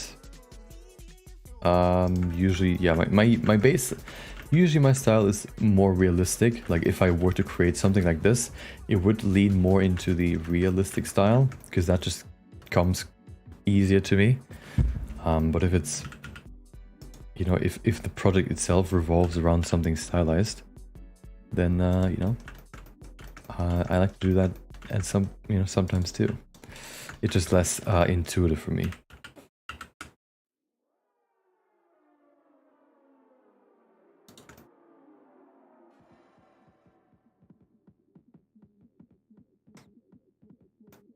Usually video game characters are realistic. I guess it depends on what kind of video game you're talking about. Fortnite, for example, is an easy example. That's not realistic. Or what else do we have? We have usually most games have a certain style to them. They're not trying to make it photorealistic. Oftentimes, even if they have like stylized realism sometimes. I guess like GTA and stuff would be a good example for realism. Except, I guess in their models, when it comes to physics and stuff, maybe not. But,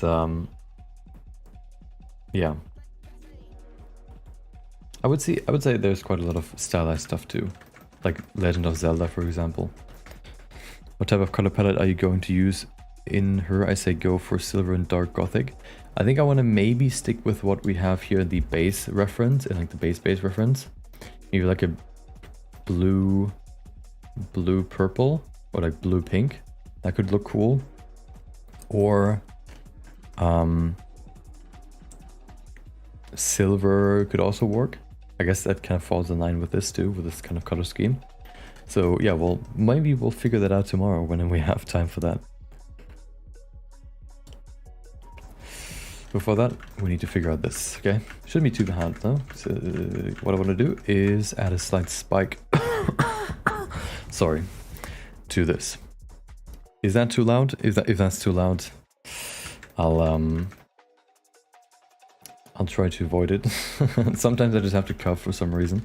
I think because my throat is getting dry from all the talking sometimes. Yeah, if that's too loud, I'll make sure to not do it right next to the microphone.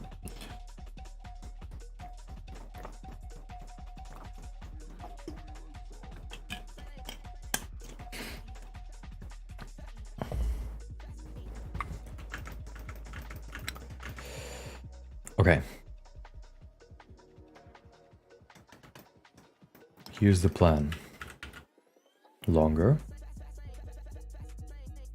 Okay. And then spiky. Do you have a Discord or is it like Patreon only? No. Let me just give you the Discord. There you go.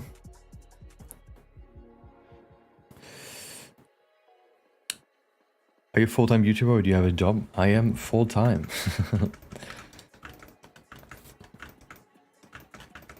Okay, so here's the thing. Making it spiky, pretty easy. First of all, pull it out. Sharpen it. Preset, whatever you want to call it. Already spiky, nice. But then, we can also rotate it slightly so that one side is, you know, higher than the other. I think what I want to do here is probably, let's see.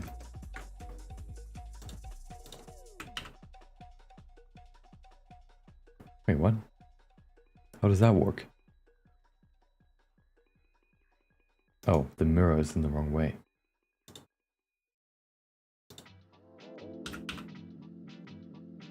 There you go. This way or the other way? Oh, I just noticed the rotation doesn't work in the other direction.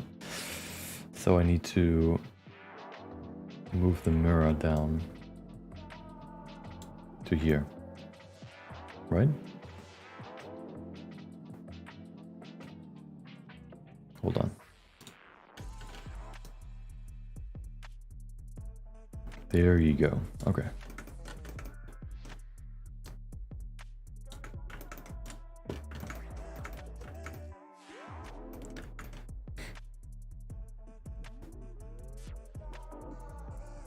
Yeah, my PC is pretty pretty strong. But of course, to create animations and stuff, you kind of have to have a certain... Well, you don't necessarily have to, but it's definitely helpful. And, you know, if I do this full time, I might as well get a PC that can allow me to do this, you know, to work a bit quicker. I feel like it should be the other way around. Hold on. Like this. Is that right, or the other way? I feel like this one's better.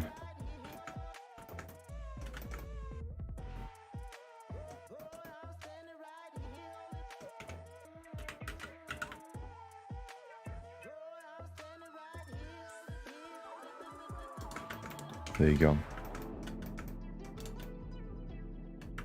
That doesn't look too bad, although I don't like the size of these. Maybe I can add some more detail to it, but yeah, hold on. Oh, I have an idea. What about this? Hold on, another idea, okay. Idea 2. Bam. 102. I don't know. I like both. But I think this one works better. I think this being thinner is better than the other one being thinner. Like the middle being thinner. Okay, this song is kind of a headache.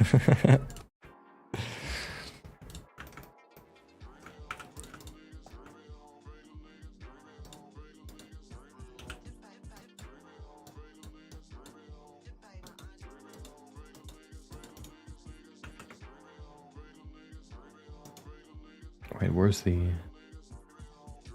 What am I missing?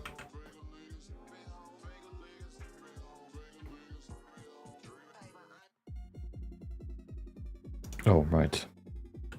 Wait, what?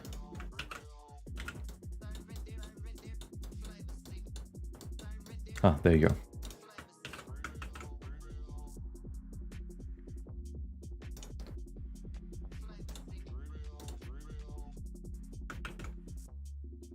Getting laggy right now. Like that, maybe?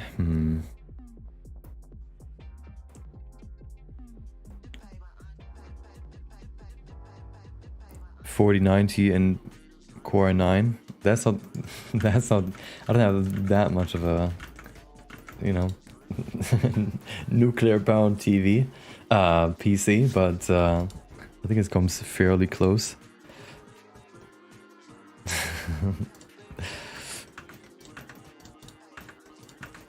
I actually haven't really made any business expenses yet, just because I don't want to overwhelm myself with stuff that I would need to care about. So I, at least this year, tried, or at least the first part of the year, I tried to avoid, you know, like too complex taxes, so I don't have to worry about that too much. And then also try to avoid, or like haven't really cared about business expenses yet.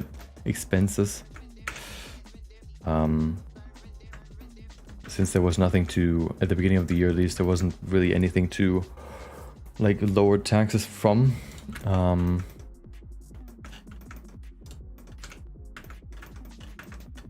Yeah, but maybe at some point I'll get into that. I started to write it down what I bought for the business, so maybe at some point I'll get into it. Okay, I don't like this right now. Something is not right. Is that pattern good? I don't know. It seems a bit weird. What if we separate this?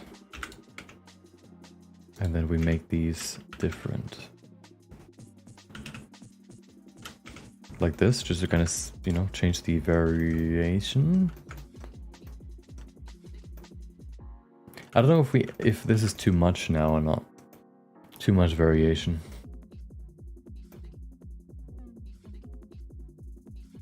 I feel like it's... Oh, I guess we could check it with this.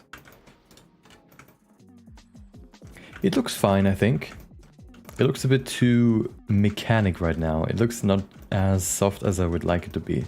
It looks more like a robot dragon right now. So I think I need to make it a bit smoother maybe, but other than that, I think it can work. Yeah, my face tutorial where you can sculpt along. Yeah, I thought about making a whole series of that when I did that one, but I stopped after the full, you know, Ryu sculpt. Okay, yeah, it feels a bit blocky. Maybe the bevel just needs to be bigger. If that works, let's see.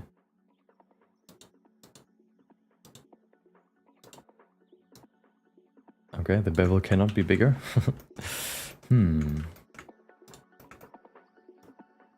Let me look at some references. I have an idea. I feel like the top half usually has bigger plates, and then the lower you go, the smaller they get. Right now, the top plate row isn't really that big. So I think I want to actually remove this section, the upper section, which should be this, I think, yes, and just make this part here bigger so that it takes up more space. Oh, this way.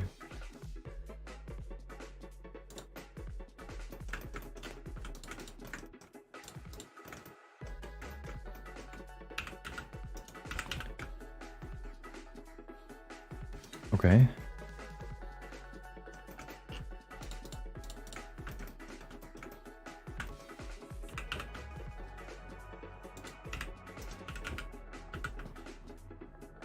There you go. I think that works better. Also, something that I don't really know yet if I like it is like, are these gaps here? But they might be fine. I feel like I think it's fine. Maybe 2 steps at the side skin.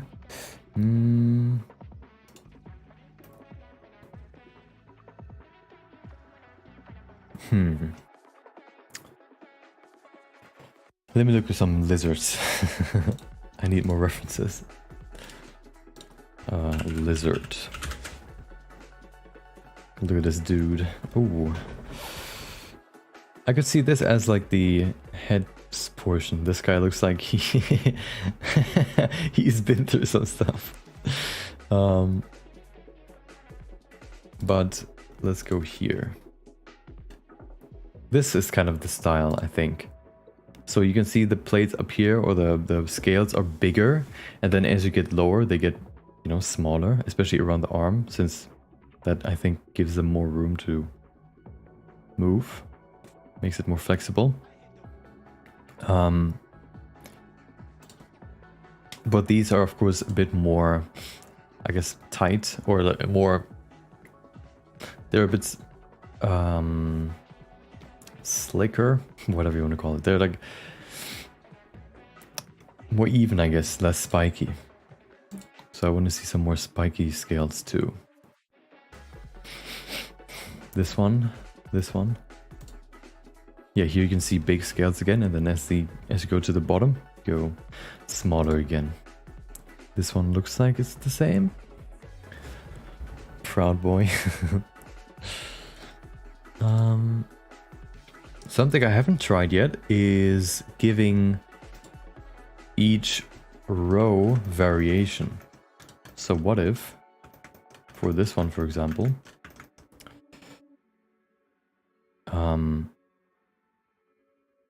I duplicate this one, put it here,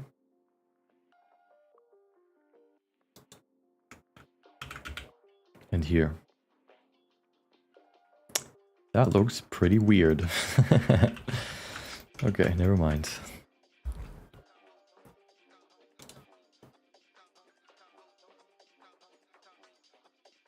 Hmm.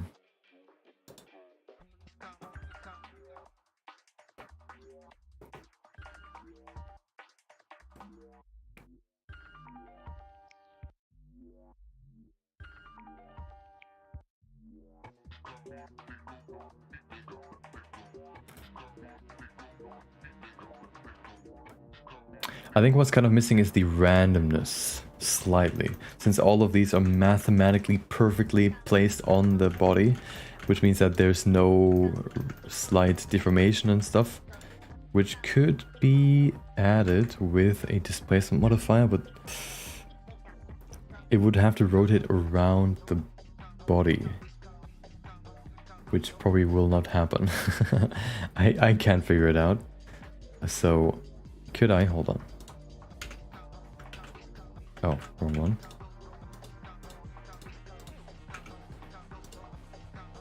What if we just do this? No, that's not gonna work. But that looks kind of cool though. Maybe adding more rotation can help make it look a bit less mechanical.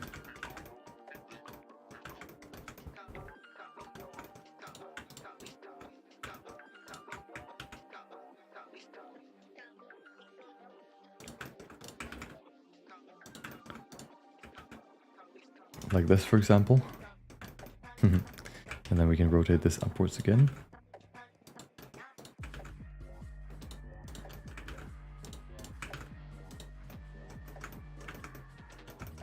I think that helps. I think it helps. I wondered yesterday if snakes can twist or not, but it is a fantasy statue, so who cares? I will say yes, they can, okay. And then we can do the same here. You can use VDMs and alpha for dragon. Yeah, but it's a bit oh. I don't wanna necessarily go ahead and add more through scope mode if I can avoid it. Because that, you know, is a whole lot more work. And I think, yeah, this one needs to be adjusted. Hold on. Let me put it down here. I think that makes more sense than just floating in midair. Like this.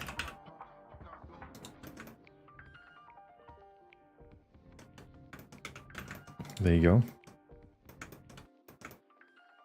Let me see it again in full view. Oh, hold on. What about this? Does that look good? It doesn't look too bad, but something I wonder is, I feel like maybe it looks weird because there are too many variations in the scales. I feel like usually the scales have a certain style to them, and you know it sticks to that, and it doesn't combine multiple different styles together. Maybe that's the thing that is messing this up right now. So for example, that's why these two don't work as well together. This row, the top row, and then the side row, because they create this gap, which wouldn't of course happen with scales since they fit together so that they don't create this gap. So maybe I just need to change the sides a bit and then it could work. Maybe. I want to try that. Let's try it. Let me do this. How do I do it? That's so cool. Thank you. So, how do we... I have an idea. What do we need is this thing again. So I want to try starting with this one again.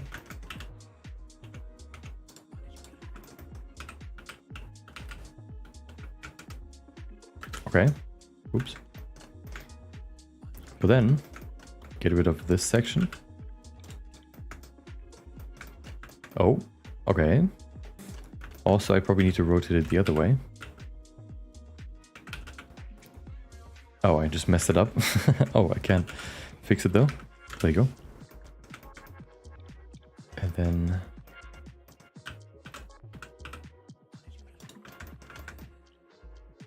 so that it kind of fits together better. Hold on.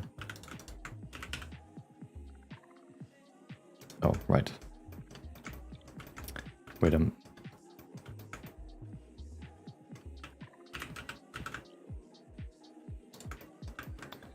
oh, that kind of looks cool. Even though it doesn't really make sense, it kind of looks cool.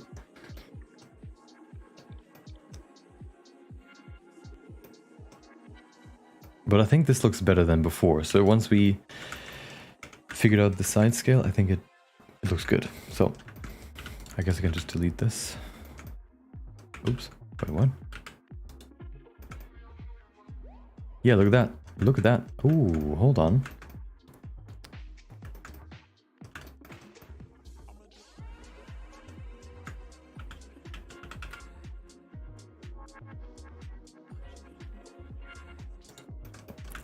I need to hide the head so I can see where it needs to align. That looks pretty good. Look at that. I think that looks much better. Hold on, let me bring the head back. If I could find it, there you go. I think that looks much better. Let me compare it to the other one. Like this. I think it's just, I think that was the problem. That the scales didn't really fit together well. Wait, which one?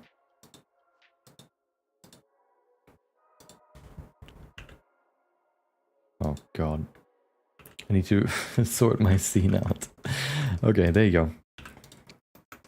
I think that's better. And then we need to do the same on the other side, of course, which shouldn't be too hard. There you go. Oops. Well, that didn't work. There you go. It's kind of intersecting, but you know who cares? Nobody. And we need to also adjust... Oh, use the geometry nodes again to rotate it slightly. Well. Oh, wait, what? Yeah, there you go. And then to remove the clipping.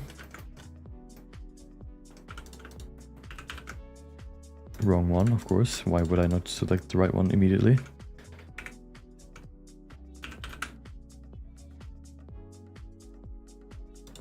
There you go. Looks pretty neat. Maybe we can even sharpen the round bit. Oh, no. Never mind, that looks weird.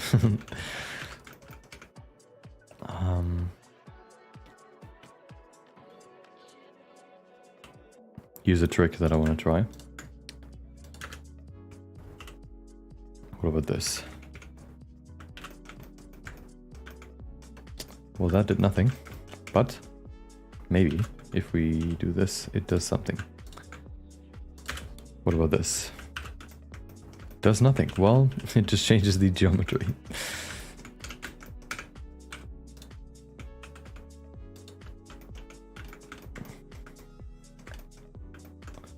I don't know about this. I think the problem is the bevel modifier isn't customized properly. I need to set it to 80. There you go.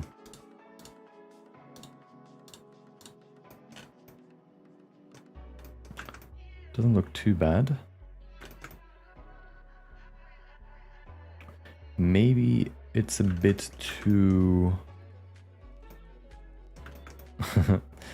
It's a bit too outwards facing, I guess. The spikes are a bit too high.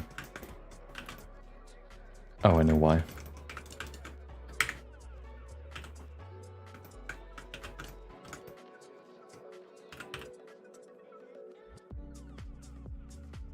There you go.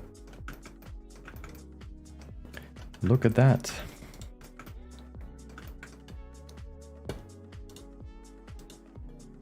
And now it should also be messed up again, see?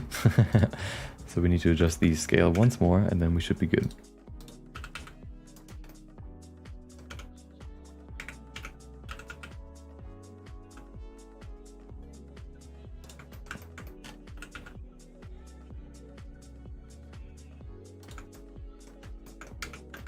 Okay.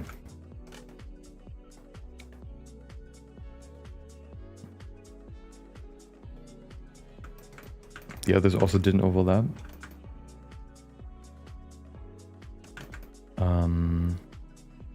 You mean these ones? Or which one? I think this is fine now. Let's see it in rendered view.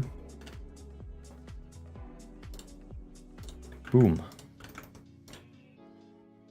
I think this is fine. Let me smooth everything.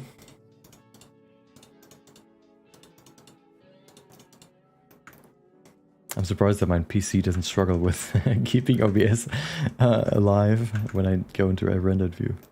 Okay, there you go. Oh, I even have two windows open.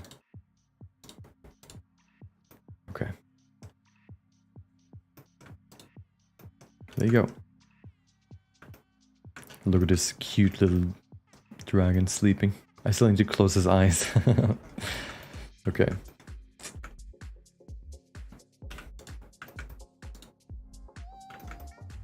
Okay, yeah, nice. So this one's also now refined. Perfect. Okay, perfect. Yes. Okay, before we finish, let's do some refining of her.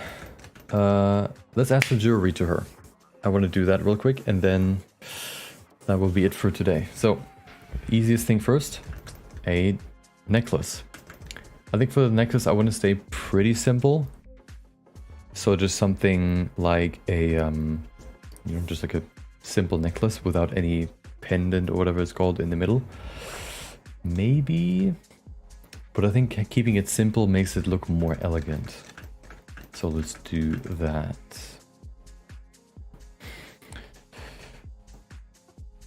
The bitrate of your camera is just struggling when you rotate it. Yeah, because there's too much noise. Let's set it here. Oh. Okay. Circle is in place. Now we need... Oh, I hate the circle. Never mind. We're not going to use that circle. If you use Bezier curves, you're crazy. Path curves are much better. There you go. And then Alt-C. There you go. Oh. Well, that's awkward. Why is it like this? Don't worry about it. Actually, I do worry about it. What is going on here? Hello? Well, I guess I'll use a curve circle then. Okay. So what's the... Do you want to see some... Let's check out some cool jewelry and see what could work. Elegant jewelry. So in the original reference, she has, of course, earrings, but that's not going to 3D print well, so I'm not going to do that. So let's see what else we can do. For the ears, I already have something in mind. I want to care about the neck first. Oh, maybe something like this too. That could be cool. Like maybe she could wear or longer fingernails that look like fingernails that have slight like spikiness to them to look like claws. But I still want to retain the contrast between more modern and fantasy, so I don't want to break that too much. Let's stick with the neck first. This one I like. I think this one's called a something. What's it called again? I forgot the name. It was something with fish bones. It's not fish bone, but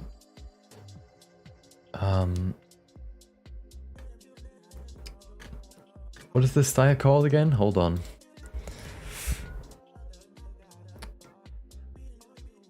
I have no idea. What's that? Okay.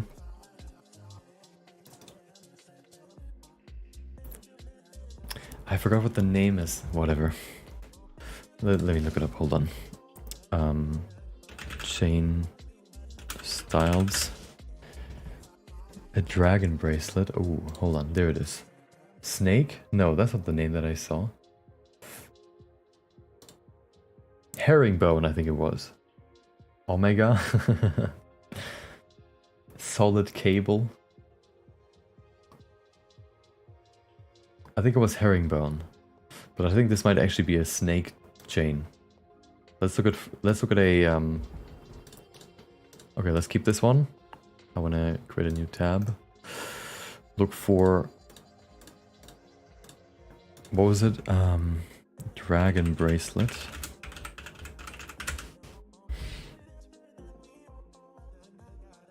No, this is kind of weird. At least kind of this style. I don't think that fits that well on for her outfit. Let's stick with kind of this style more. I think I'm actually gonna, I think I want to stick with a very simple style for her neck. So maybe even just like a few of those with different sizes or what lengths or whatever could be enough. We could also add I guess rings too, or maybe on the foot like the little bracelet too, we'll see. But let's do the neck first. Okay, so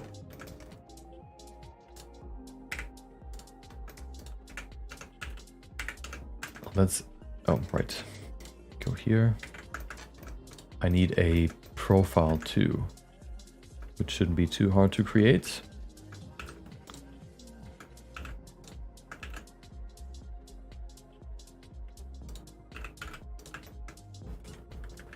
Didn't look that well. So let's go with this. This should be enough for this kind of style. Oops. Oops. Oh.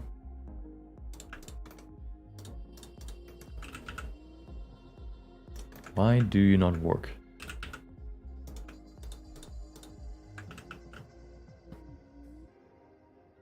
That should be enough. Maybe a bit thin. Let me make it a bit more like this. Okay.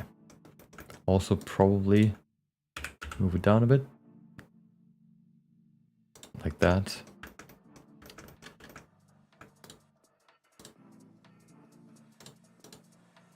Boom.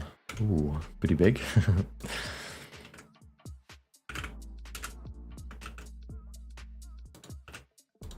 Okay. I hate working with these arms, but I guess it has to happen now. How did I do it for my Elden Ring statue? I don't remember. I thought I used it. You know what? Never mind. I know what I'm gonna do.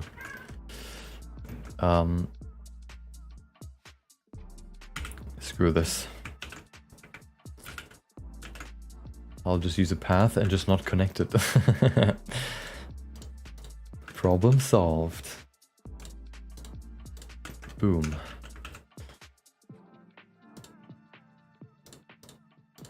You know those,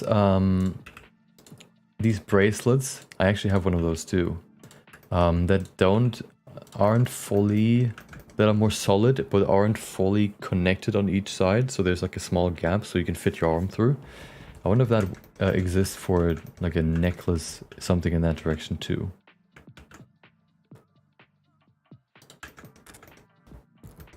Let's go with this. Oh, maybe a bit big. Also, quick little tip, because I want to snap it to the body. To keep it above the body, I can just move this a bit higher. There you go. And now I don't have to worry about adjusting it after the snap. Boom. Okay, let's trust it one more time. It doesn't look too bad, actually. Oh, now it works for some reason. Okay. Thank God I tested it. Okay, so maybe this one's a bit too big. I think this is a good size. I think actually the thickness might be a bit too small for when you print it. So I'm actually going to make it a bit thicker. More like this, maybe. Just to make sure that it's actually visible in the print.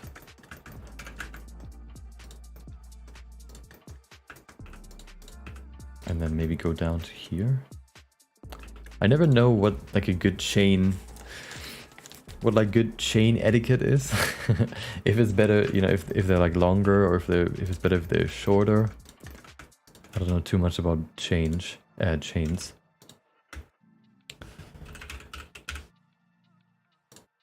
How can I? Oh, hello.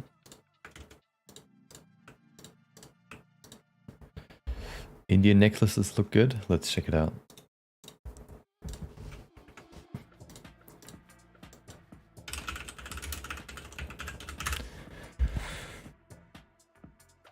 Yeah, but I think those are more ornamental than I would like it to be.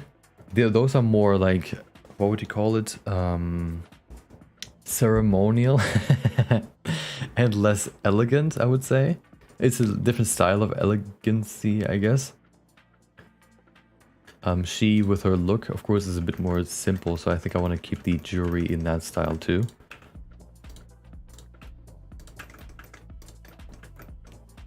I think these styles would clash a bit more than I would probably like.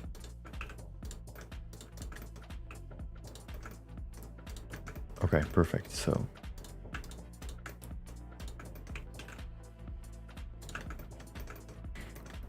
Egyptian.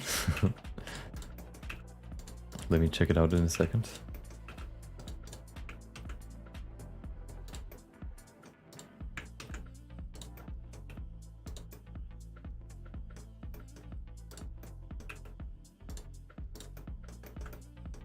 That doesn't look too bad.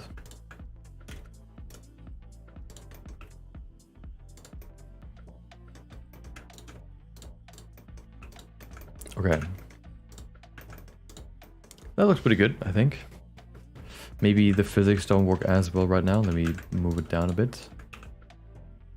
Slightly shifting the weight towards the bottom, to the left side here.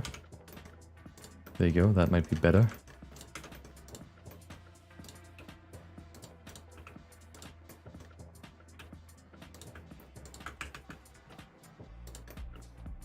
Okay. Also, since the lower half is basically sitting on her body, I can also just bring that down a bit. Just to make sure that it connects with the body. There you go. To fill the gap so that it just never... So that there's just never a gap between the chain and the body. Okay. And then... maybe another one? I'm curious what that would look like. What if I just duplicate this? Wait.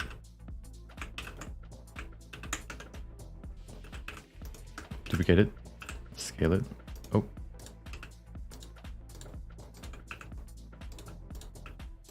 Further down might be a bit weird. I feel like one is already enough. Let me check out Egyptian chain necklaces.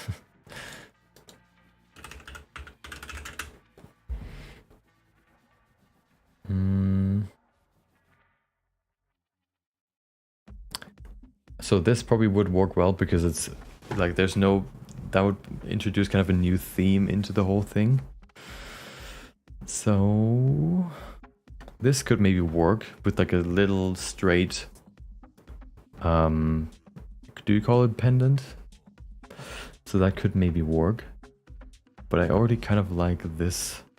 So I think I would just want to stick with this. One more thing I want to try. Hold on. What if we have one that is just shorter and also thinner?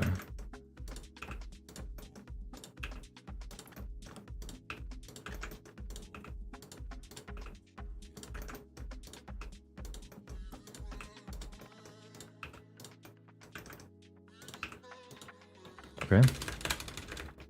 And then do this. Let me make it a bit more asymmetric or uneven. There you go. I feel like I still like... hold on, let me see it. Compare it. Hold on. Okay, so remove one. Okay, so here's the test. This one. Okay, full view, rendered view. Okay, this one, or This one.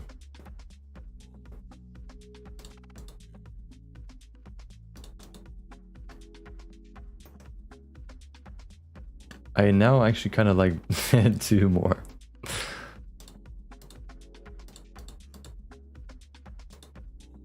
Two, 1.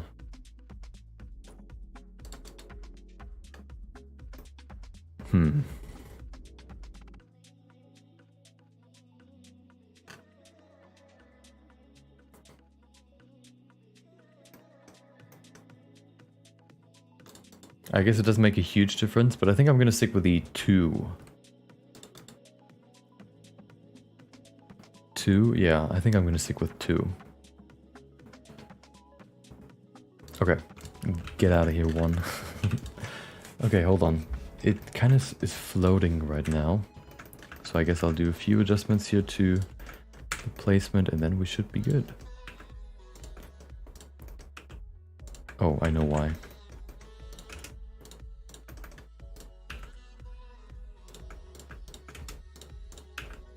Also, what we could try is separating these two and giving the second one a different profile.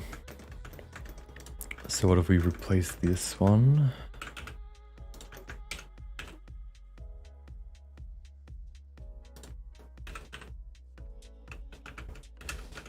And just replace it like this, you know, do it the other way around, or also make it sharper.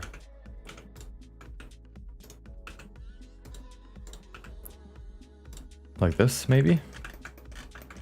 Let's check it out.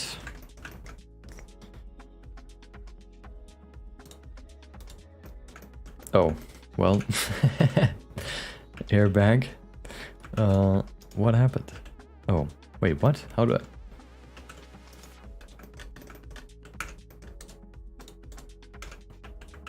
I can't even make it smaller. What happened?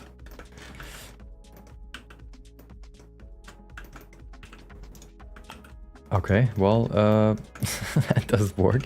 I guess I'll just do it here. Well, that is also annoying.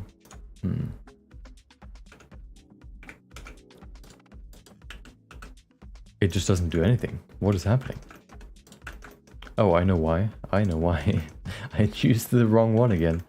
I selected the wrong option. There you go. Oh yeah, that's nice. I think that's nice. Do you like using the shrink wrap modifier? Sometimes, for which topology is useful. It can be kind of tricky to use properly, but it's definitely very, very useful for certain parts.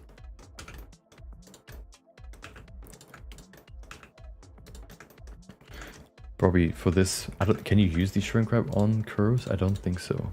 It's actually essential for the animation, for the animation that I'm going to start with next week.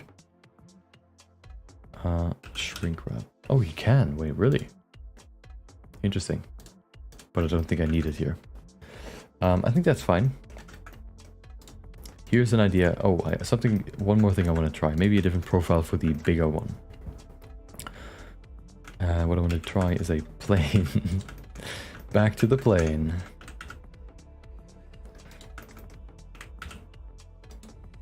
What if...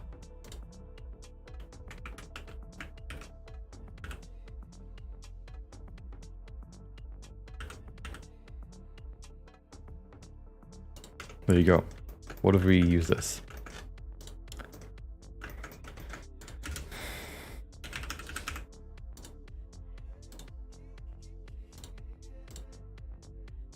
What did I just select? Oh.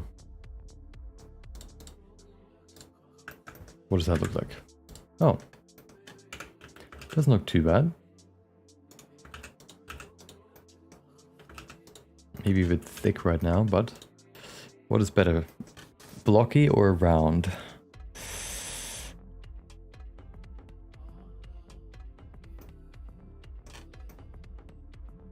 I feel like blocky would be more visible in the print and less visible in the... And yeah, more visible in the print. Blocky? Okay. Yeah, I think so too. I think so too. Yeah, there you go. I think that's good for the neck.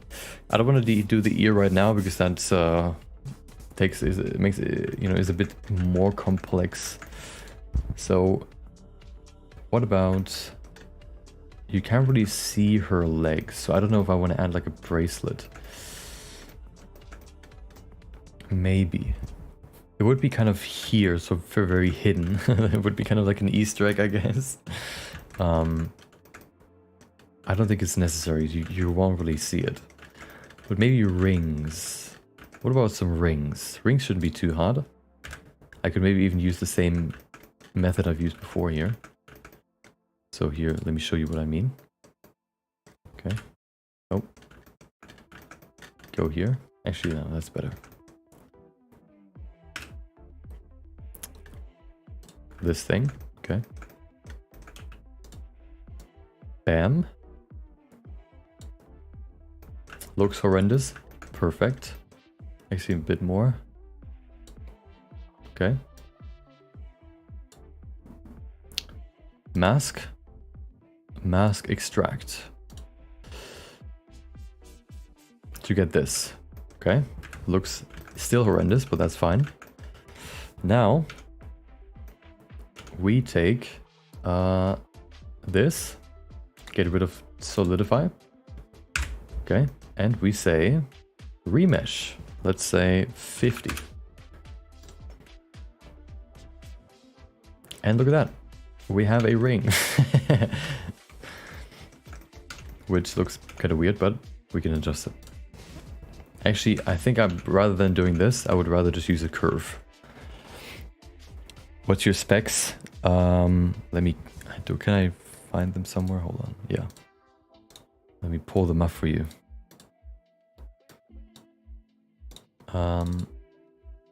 Oh. Here you go. Bam. GeForce RTX 3080 Ti, i9, 32 GB of RAM, and then I might actually have 64 now, I don't remember. But, and then this tablet, both of them, but I usually use this one. Screenshot it if you want to keep it for longer. 3, 2, 1, bam. Okay. Okay, so the ring. Ring shouldn't be too hard.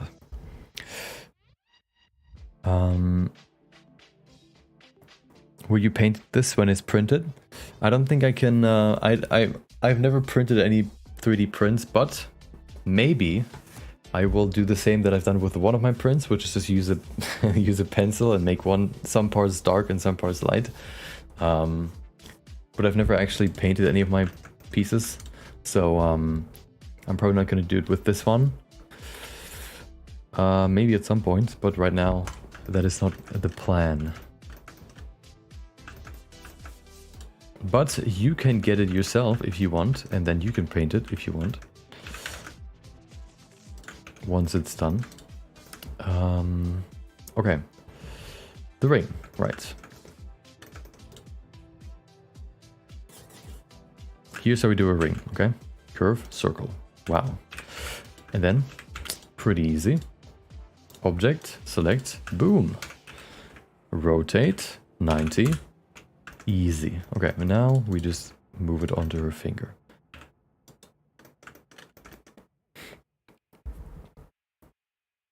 Yeah. Yeah, instead of a cylinder, I'm gonna use a curve because that's easier to adjust. Including the profile. So if I want to have a custom profile, I can use that. Let me first align it though. Quick tip here. I can go in here, for example. Select some edges. Actually, that doesn't work because it's not even. But I can kind of do it. Hold on. So what I can do is select all this, where I kind of want to have the ring to be. And then hit my set, put 3D cursor to selection, bam, which should be roughly in the middle of the finger. And then I can just go here and say snap to 3D cursor, boom. And then it should be roughly in the right position.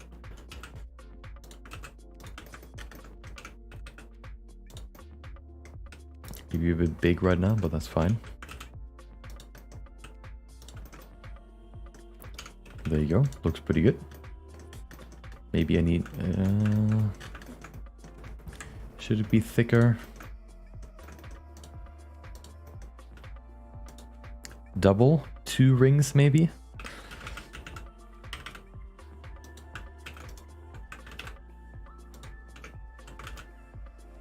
No, that's weird.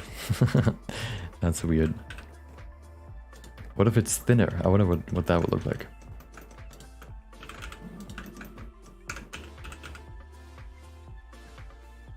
Is that the right one? Yeah.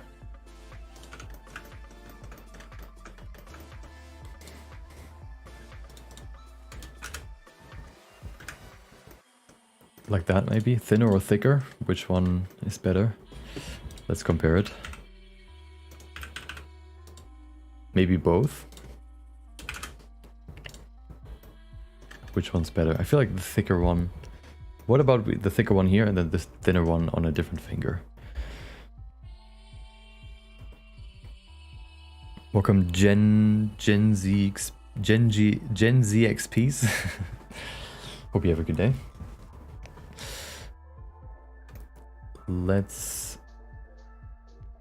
I think that's good. No, well, I think for this finger I like the thicker one more. And the thinner one can be maybe on this one. Maybe on the pinky, hold on. Pinky ring.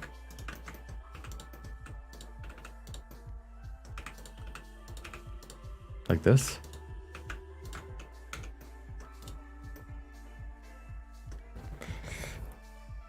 Thicker? Yeah. What about a pinky ring? Or a thumb ring? Thumb ring is kind of weird. Oh.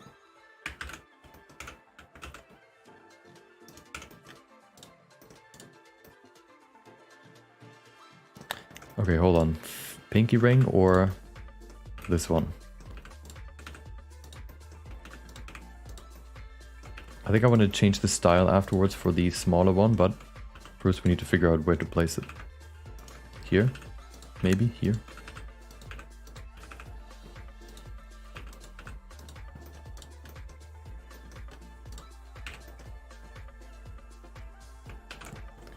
Which one's better? This one or where's the other one? Oh, I missed it.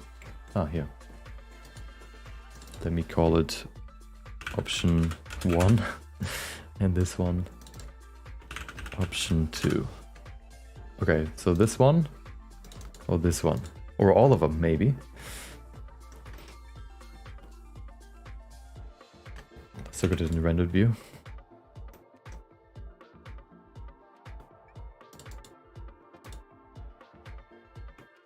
I think I prefer...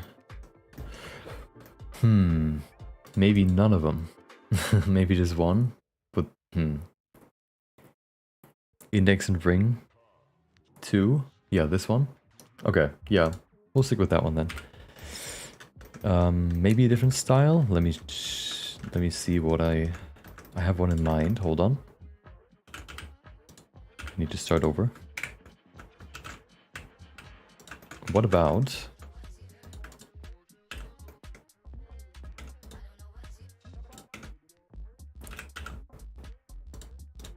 something like this? Could work. Oh.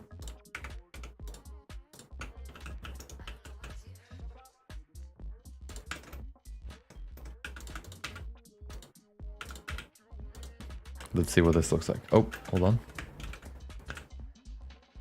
There you go. Oh.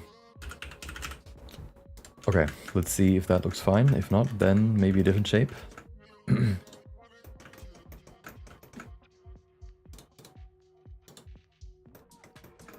Is that applied? Oh, it didn't apply. Wait, is it not a curve yet?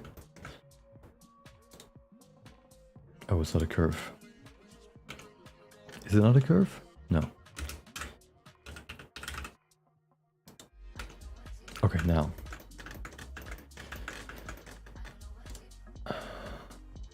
god, I hate moving around so much. There you go. I feel like that could be cool.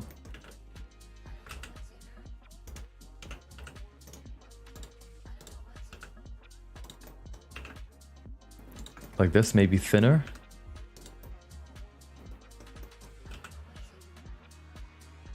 Have you seen the big ring which have 2 holes for 2 fingers? That's kind of weird. How would you move them? That's kind of... I guess you're just meant to keep those fingers together. I guess it's like a... Oh, what do you call those? A...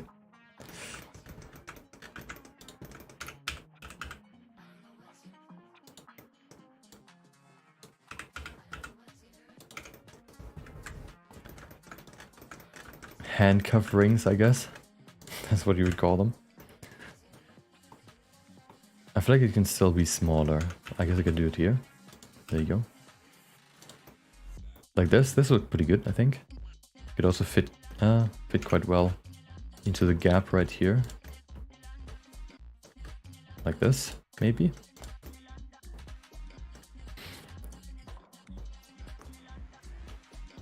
Maybe I need to refine her hand too, or like her body overall. Just to give it a slightly more resolution and make it, you know, a bit more refined, but I can do that offline. Not really that interesting.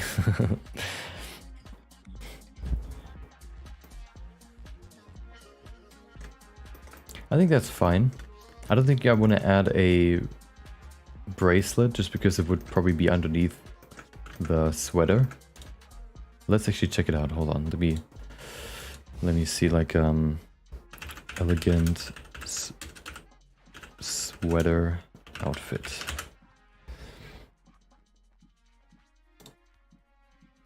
Oh, nice. It would be above looks also kind of weird if it's on the sweater. Oops.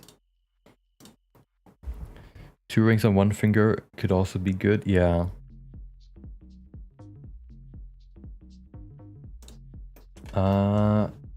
We also have this hand, which could have that. But let me think about the bracelet for a second.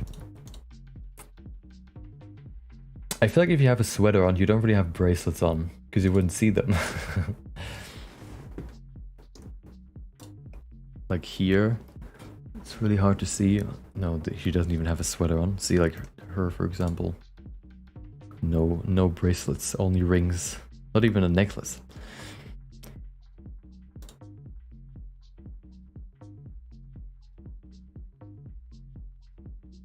Yeah, I feel like no bracelet is better.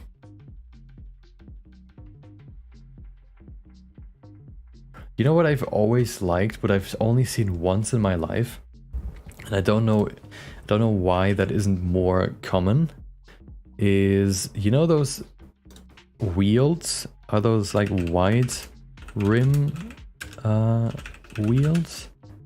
No. What are they called when they have like white wall wheels? That's a tongue twister. These. Okay. Imagine this, but for glasses. So that, let me show you what I mean. Let me just grab some glasses. Why does all of them have to have a black background? So basically,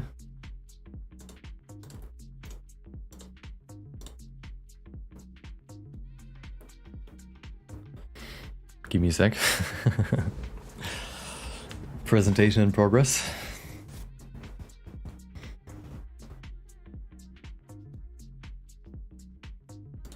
Okay, so let me show you what I mean. This is very important, okay?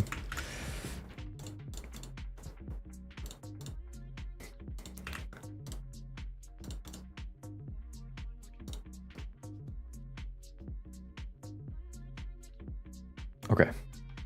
So we have the glasses, okay? But then, let me get rid of the back side. But then looking back at the wide brims, wide walls of the wheels,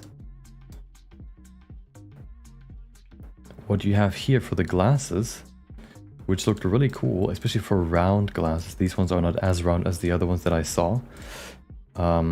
Is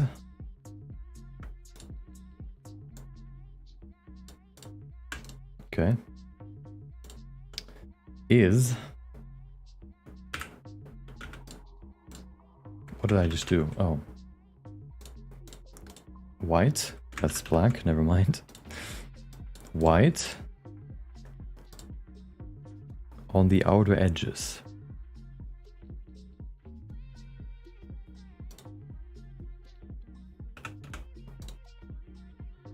Kind of like this.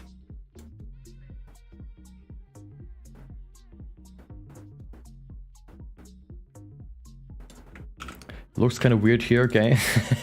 But it looked cool when I saw it, okay? Trust me. And I've never seen that before, and I've never seen it again, and I don't know why. And I wanna see it again, because it looked cool. And maybe it was just an illusion, maybe the photo made it look like there was some weird, like, you know, rims or whatever, but it looked really cool and I just never saw it again. I didn't even know what to look for it. I tried to find it before, but I just can't. Looks like they're glowing. It's, well, a little bit, but that's not really what it was. And I don't really know what I would look for. Like if I look for like white brim glasses, you just get probably like this stuff where you have like, you know, just, it doesn't even give me anything, like these glasses here. But it's not the frame that is white, it's the glass themselves.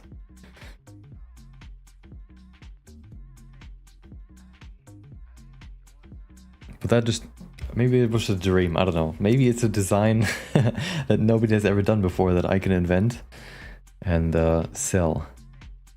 I guess if somebody creates glasses, please create one of those and send it to me. Yeah, I've seen, yeah, so you've seen them before, so white border, let's see.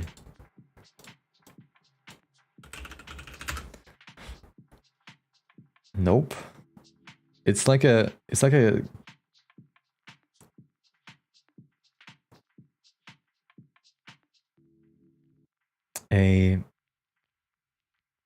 conspiracy. They just don't exist.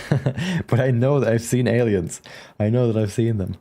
I know that I've seen them, but they just don't exist. Like this. Oh, this comes closer. It's not really that, but kind of in this style, but like with just like a slight white brim, but it just doesn't exist. Do I have glasses models? Maybe I can create some real quick just to see what they look like.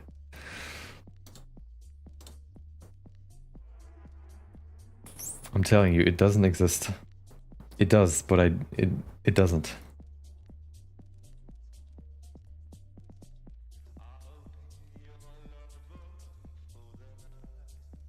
Steampunk? No, it's just like a very clean, like this space, like this one.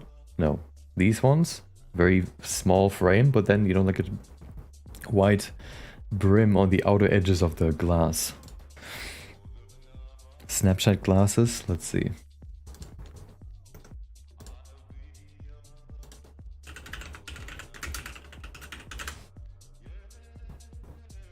Yeah, kind of in that style, but you know, the frame isn't as thick. Yeah, they don't exist, okay? If you find them, please send them to me, because I want to see them again to make sure that I'm not crazy. Twin colored frame. Yeah, that's different. Yeah, I'm telling you, they exist, okay? I'm telling you, I've not seen ghosts. I know they exist. I just have never found them again. And they weren't even like, where I saw them, I think they weren't even in an ad. It was just like a person wearing them. Maybe it was a one of one, maybe. But I feel like stuff like that should exist. Like, if you think about it, why does that not exist? Is that like, yeah, I don't know. It should.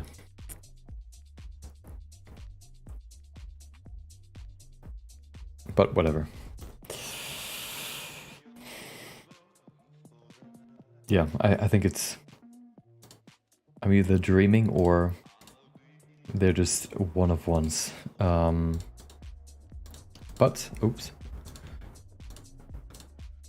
Here you go. What have we done today? I don't even remember. Let me check. Let me compare. Let's compare the version that we have now to what we've done, or what we started with today. Oh, I can't because I saved over it. Well, that's not good. Maybe I can. Maybe we have an autosave. Let's see.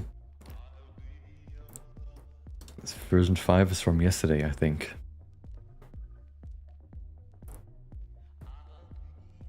I try to save every time. I try to save a new version every time I either work live or I work offline. But I forgot to do it this time. Excuse me. But this is, I think, what we started with. Was it? I think so. So this is what we started with. Now we've done the dragon scales. The boots. Oh, right. That's what we did today. We did the boots, the shoes. And then the small details like this necklace and stuff. It obscures your vision. Well, that doesn't matter. It's about fashion.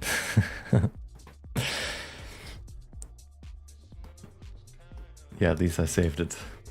Yeah. I'm not that bad at saving now.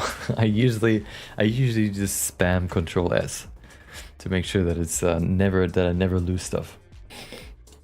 But also usually the autosave doesn't fail me that often. So if I ever fail to save, usually I can recover it, except if it's textures, because that for some reason doesn't get saved in the internal cache. If Blender crashes while you're texture painting, it's just gone, and you can't do anything about it. And the even funnier thing is that if you hit save, only the blend file saves, but not the texture, because of course there's a different button to save the texture.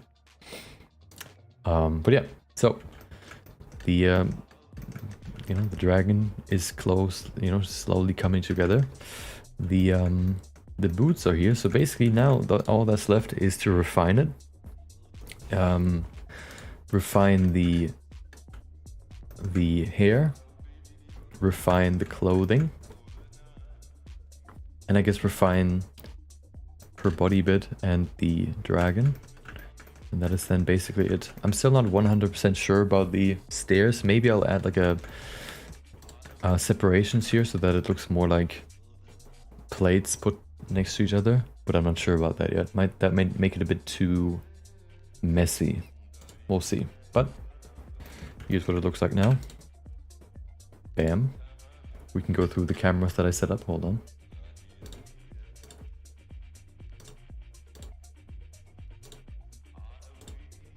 Shot one. Boom. Okay, there you go. Full body frame. I like the scales in the light now. Looks really nice. Shot two. There you go. With the necklace now, looking pretty good. Of course, depth of field obscures the rings, but that's fine. You can see the scales a bit better, I guess. Looks pretty good. Shot three. Boots now here, perfect. Feet unexposed. Also, yeah, I haven't changed any of this. And then number 4, the dragon, which hasn't really changed, so there's nothing to see here. Nothing new, at least. I guess, yeah, maybe refining the dragon needs some refinement too. You can pack textures into the file, but do they get saved then, or do they just, if you hit Control S, do they then get saved, or do they not? I haven't really tried that yet. Blur makes it really nice. Yeah, it's I like this one the most, just because it creates a nice depth effect. Oh, there you go. Yeah, so tomorrow, I don't know how far I'm gonna get today, but the plan is to finish it tomorrow. So if you want to see the final result, well, as far as we can get live, I guess, We can maybe if I can actually finish this offline, which is probably not going to be the case, but maybe we'll actually start painting this tomorrow. But that so here's the thing, okay? To be able to paint this, we would have to merge everything together into one piece, which is a lot of work for my PC. And if I do that on stream, that will probably crash it. So yeah, it's probably not going to happen, but maybe if you want to do like a fun stream on the side, we can paint this at some point. But I don't want to get your hopes up that we're going to paint this tomorrow, okay? No hopes. Hopes erased, okay? Don't believe in it, but we're going to continue this tomorrow and get to as finished as possible. And then to next week, we're going to do something else. Do you want to keep the chat in English, or can I write also German? Mainly English, but if you, I don't know, have something you don't know in English, then you can write it in German, I guess. Now she can step on Lego with impunity, exactly. Except there's no Lego because this is an elegant piece, okay? So Lego is inelegant, so there's no Lego to step on, okay? When they're packed, it keeps them whenever you save. Okay, interesting. Yeah, it makes the file bigger, but I don't know. It feels like that should be an automatic feature, but I guess whatever. I guess once losing a texture teaches you that you should pack it. I don't know. Lego is very elegant. I don't know. Let's look at some. The only elegant one that I can remember are like Lego flowers. Oh, cool. My keyboard doesn't work anymore. Hello?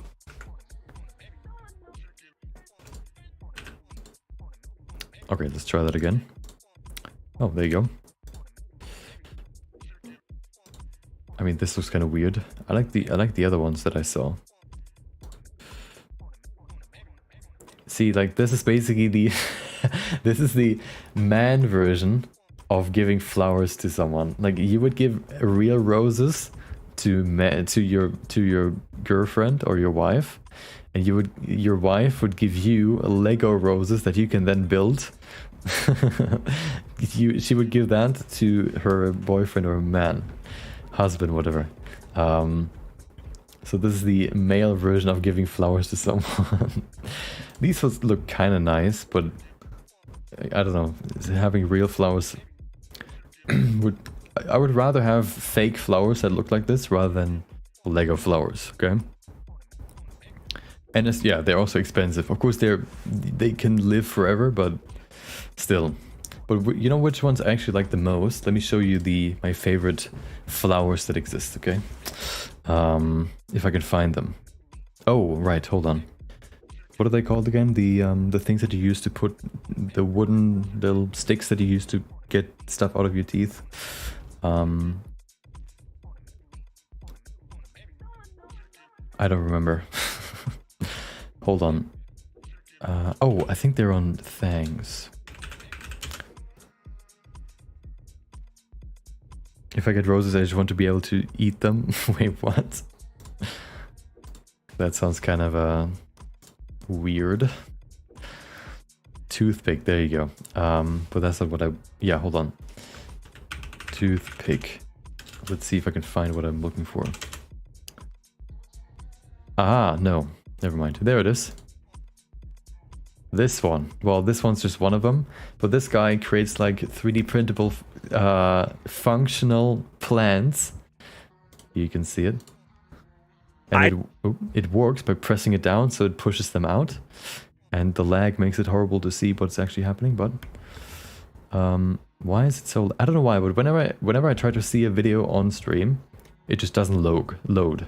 Here you go, you can see some examples. Jesus, what is happening? Yeah, if you press it down, the things come out, and then you can take it out. The other one is this one, which is basically these bigger leaves, which are connected to the stems with magnets, and you can take them off to use them as the thing that you put underneath your cup, so that the table doesn't get dirty. And then also Oh yeah, thank you. Cool lag. Appreciate it. I think the other ones are more... What is this one? Does this one do anything? No, I don't think so. But if I wanted to have plants, I would get these, okay? Because those are actually useful. You never had proper Turkish delight flavored with roses? No, I don't. I tried rose flavored water once, and that's not smelled. That tasted like soap, okay? So I don't wanna have any more roses in my mouth, okay? It just tasted like like soap, and that soap is not something you want to have in your mouth, okay? Actually, fun fact: do you know what Play-Doh tastes like? Do you know what Play-Doh tastes like? Let's see if one of you knows it. Rose lemonade, rose tea, can't get enough. I don't know. I guess you're just... Do you like sipping... do you like sipping soap too? Because then I can believe it. I can imagine, I think. Well, it's maybe different than you think. Coasters? Is that what you... I think you said coasters? My younger me would have known. Unfortunately, I can't test it right now. Well, not really unfortunate, but they basically, because you know, kids just put everything in their mouth, so they don't eat the Play-Doh. They actually taste like salt, like super salty. So they just immediately get it out of their mouth again. It was actually pretty interesting how they, I guess, solved that issue. Yeah, they just make it super salty. I think they do the same with kids. Either I think they. I don't know exactly how it works, but either they make kid soap very salty too, or very, disgusting, or they make it actually edible. I don't remember which one. It's probably the first one, rather than the second one. So, but if you wanted to, I guess you could also use Play-Doh in your soup or whatever, since it's very salty. But I haven't tested that yet, but maybe, if it's very salty, then I guess it's also you can use it as spice too. Roses taste nothing like soap. I don't know about that. Maybe just that water tasted like that. No, it wasn't soap. It was wax. No, wax doesn't really taste like anything. It was kind of like soapy wax. That's what it was. Coriander tastes like soap. I think that's what I've heard before. Yeah. I think you either that or the other. I think you either think it tastes like soap or it doesn't. But here it is. Here you can see it. Ta-da! The problem with these ones right now is that these ones, of course, require... This one maybe not necessarily, because depending on the mechanism. But the other ones, with these bigger leaves... Garden graveyard... require extra stuff. So these ones here, for example... Oh yeah, coasters, there you go. They require magnets that you then have to put into the little groove. So they actually connect, right? There you go, so you have this. And they of course connect by having a little magnet in it. Of course you can't print a magnet. So you would have to get them beforehand. But I feel like this looks pretty nice. Especially if you refine it a bit so that the print grooves or the print layers aren't visible, which should be pretty simple here for these. I guess you could also print them upright so that they're definitely not visible. What is this? Oh, are these other people posting them?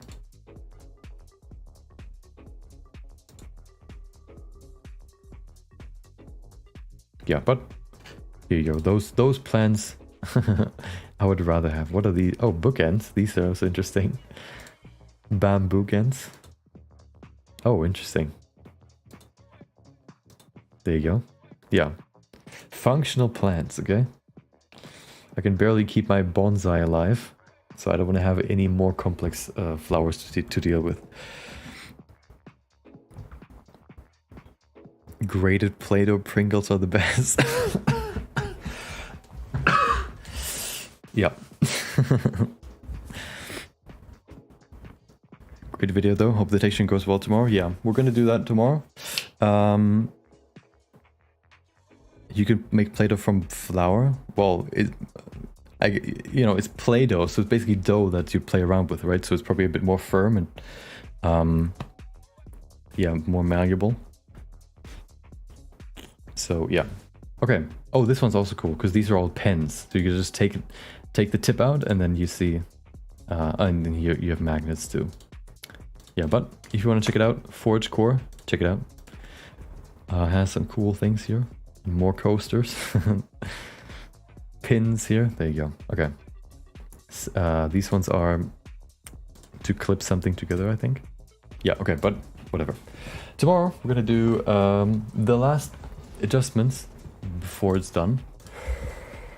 And then we have the final result. So, if you want to check it out tomorrow, if you want to join once I go live, you can join the Discord, where I have a channel where it announces when I go live. There you go. Here's the link. And then, yeah, I'll be live tomorrow. If you want to know the time, it's 12 a.m. UST. Put that in Google and you'll see your time zone. I guess I can just, whatever. Hold on, let me do it for you.